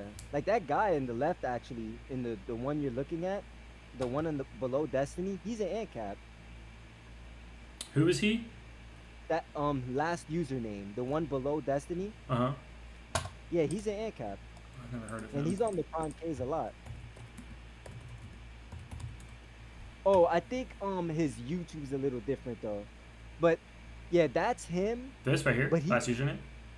yeah, but That's him right there. he uploads his content on another channel though called Econarchy, like ECONARCHY. But he comments with that. It's weird. Yeah, I don't know. Yeah, I think they're spaced. Wait, did I say I? I meant Y. Like anarchy, but just econ. So like, let me see if I could spell it out. Hold on, they might have a. Yeah, like that. Oh, no space. Yeah, no space. My bad. Maybe pop in here Yeah, real quick. he- Maybe he'll be listed in the description.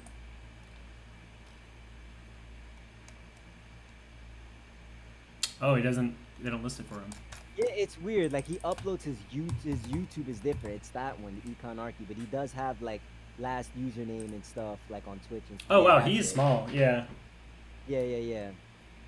I think he's a little more popular on Twitch, but yeah, I've seen like you said, he's really small, 57 subscribers, and he still goes on Prime K. So like, as long as you work, bro, I'm pretty sure you could get on Prime Ks, and you'll definitely get some people. Right, I would hope so, because I feel like some people I watch in those panels, I just feel like they like aren't good at like building their art. I don't know. I mean, I'm not saying I'm the best public speaker in the world, but Nah, yeah, I know what you mean. I feel like I can compete with some people, but we'll see about that. Yeah. But yeah, it was nice having this discussion. I'm gonna go clean up and just go back to what I was doing. All right, I appreciate it, bro. You know, you can hit me up. You could probably find the time, but this was fun. Yeah, we'll talk again for sure. Yeah, for sure. All right, peace, Miner. See you later. Peace.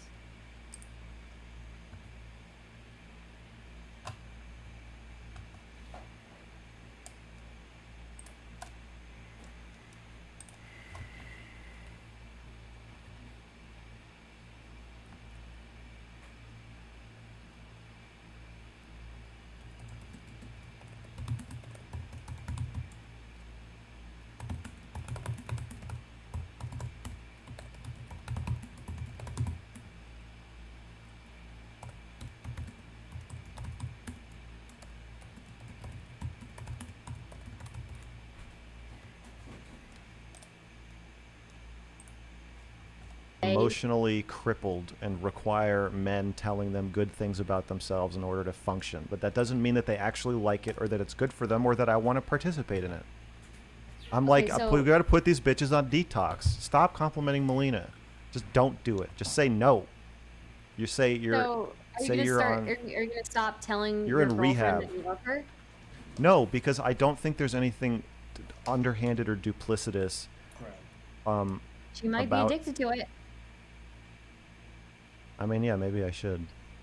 But and like, it doesn't make me feel gross. I don't feel gross about the custom of people telling each other that they love each other. I do feel gross about the custom of compliments because it makes me feel like I'm like her dad or her teacher or her boss or something. I'm like, good job. You did so good. And like a lot of women want you to be their dad or teacher, their boss. And I'm like, I don't fucking want to, because ultimately But also. do you not compliment her just on her looks or like at all? Like I don't if compliment she, her if about she like anything. made like a specifically like good like piece of art or something. I don't know what the fuck your girlfriend does. But if When if she did- no, she makes art. She's an artist. That's very good. When she Okay. draws something or she cooks something, when she shows it to me, I Mm-hmm. say, trial and error. Oh. That is, I like that is fucking the thing is brutal. for That is Max, fucking I brutal. agree with how you feel 100% because I feel Right. the same way. If my You don't partner agree with the never told me- projection.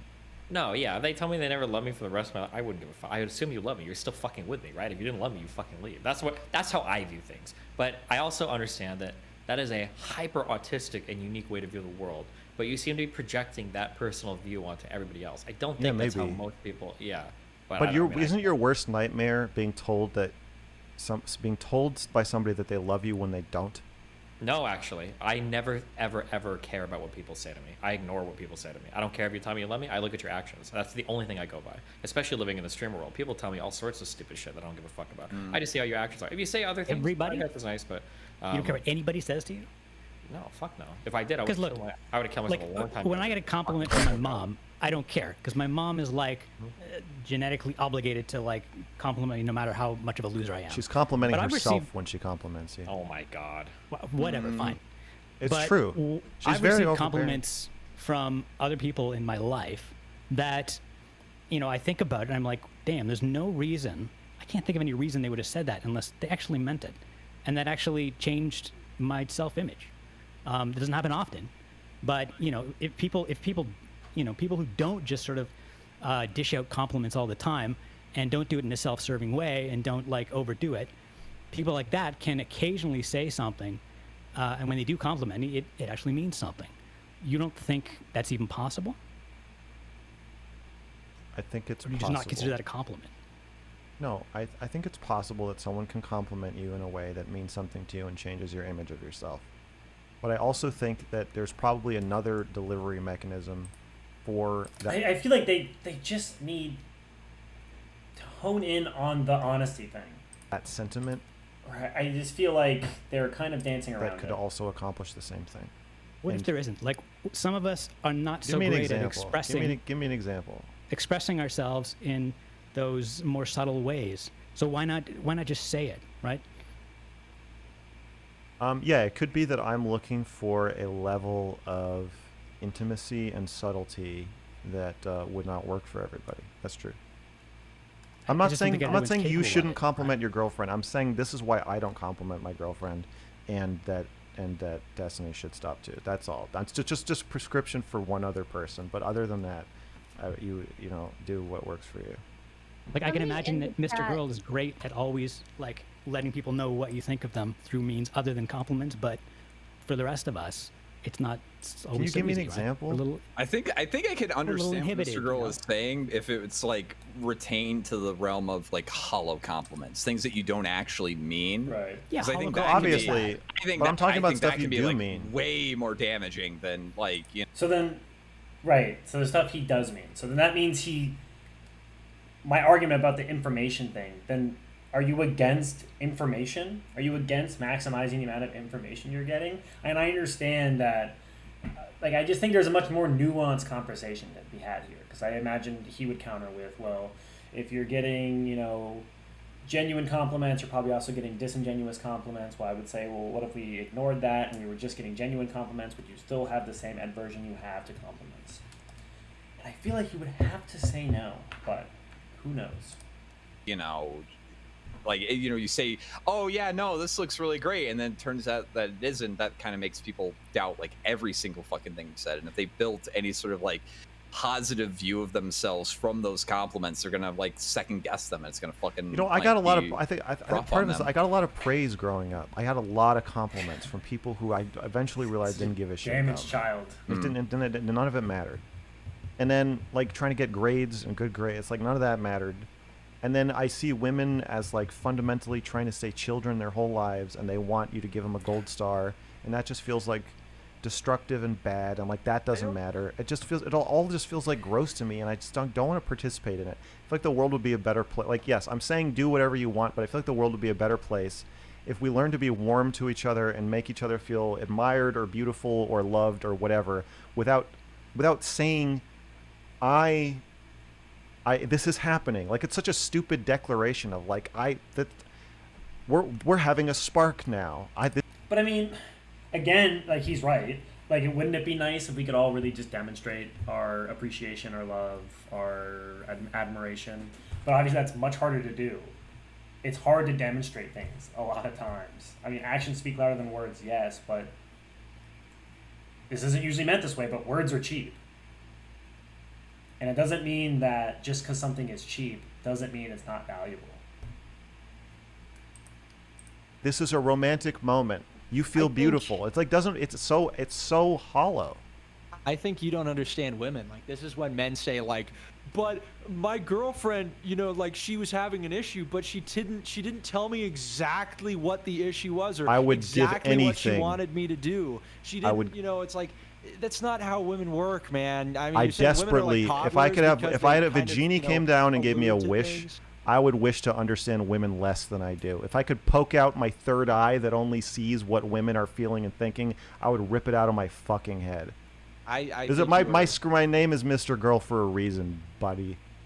No, I don't think so. I don't think so. I think I think you Roblox are joined. awful. Did that even make sense? Expressing ourselves in those more subtle ways. So why not just say it, right? God, we went way back. I do talk about my feelings all the time, though. So I'll tell her if I'm feeling good. I'm just saying I'm beautiful or loved or whatever, without saying this is happening. Like, it's such a stupid declaration of like we're having a spark now. This is a romantic moment. You feel beautiful. It's like it's so hollow. I think you don't understand women. Like, this is when men say, like, but my girlfriend, you know, like, she was having an issue, but she didn't tell me exactly what the issue was, or I would give exactly what she anything. wanted me to do. She didn't, would- you know, it's like, that's not how women work, man. I mean, I you're saying women are desperately, like if I could have, toddlers if I had, because if a they genie kind of, came down and gave me a allude to wish, things. I would wish to understand women less than I do. If I could poke out my, And so, this is probably it, where Mr. Girl is a little anti-information, which, you know, maybe that's okay.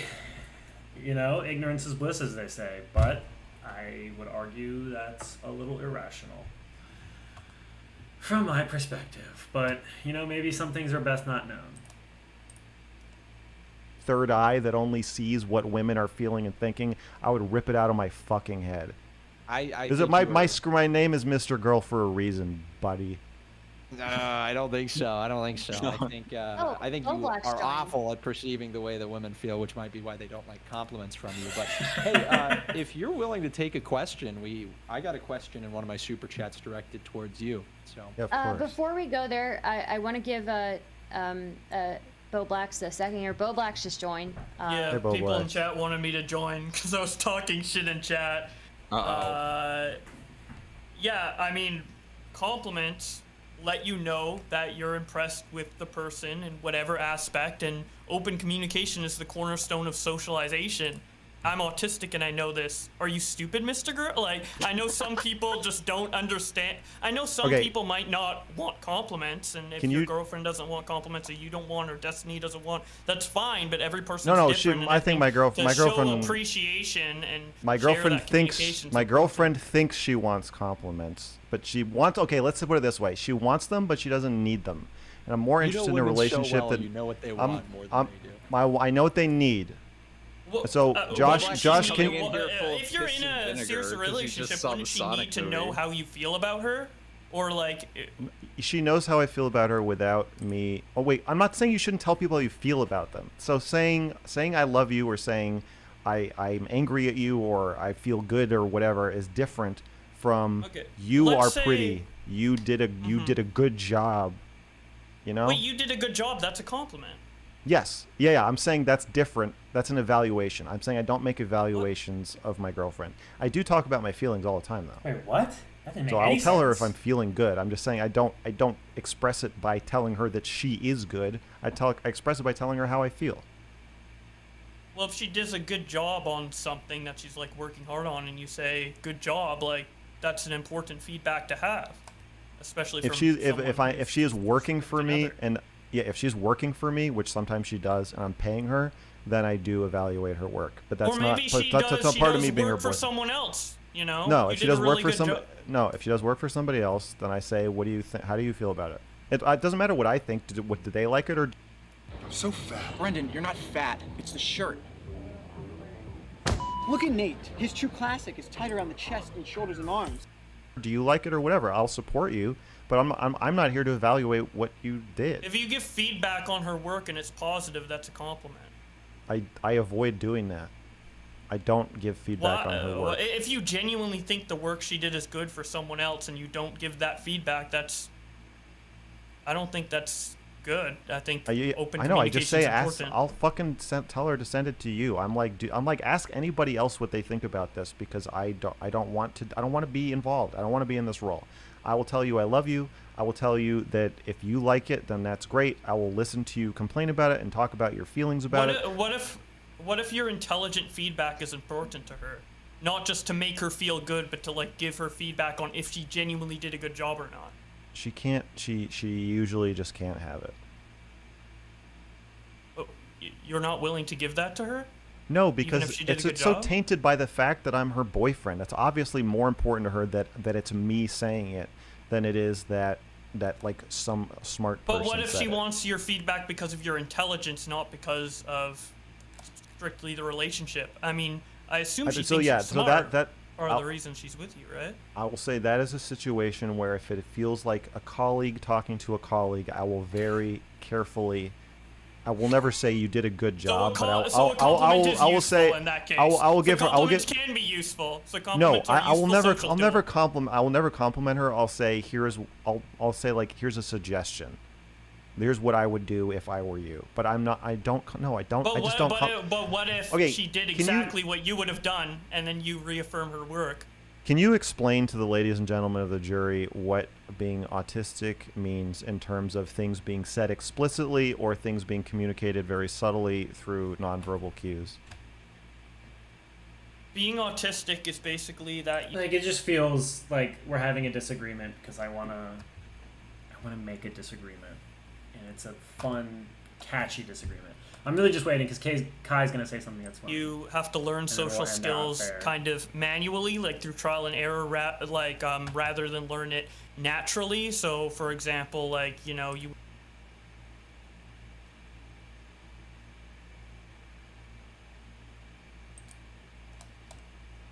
This with you and like as a compliment. I guess I Yeah. just don't. Yeah, I don't think compliments build. Doesn't. Because she I wants just attention. It's because she wants attention. Compliments can But- be. I think compliments. when I was a kid, I was. Probably never get more compliments than like because you We're suffer actually- from body dysmorphia.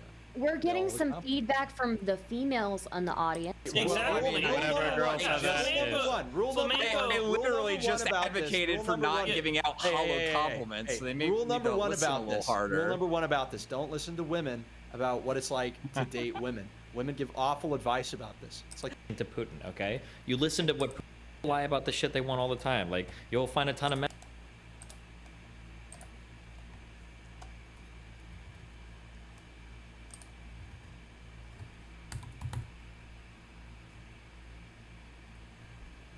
I've seen this word multiple times.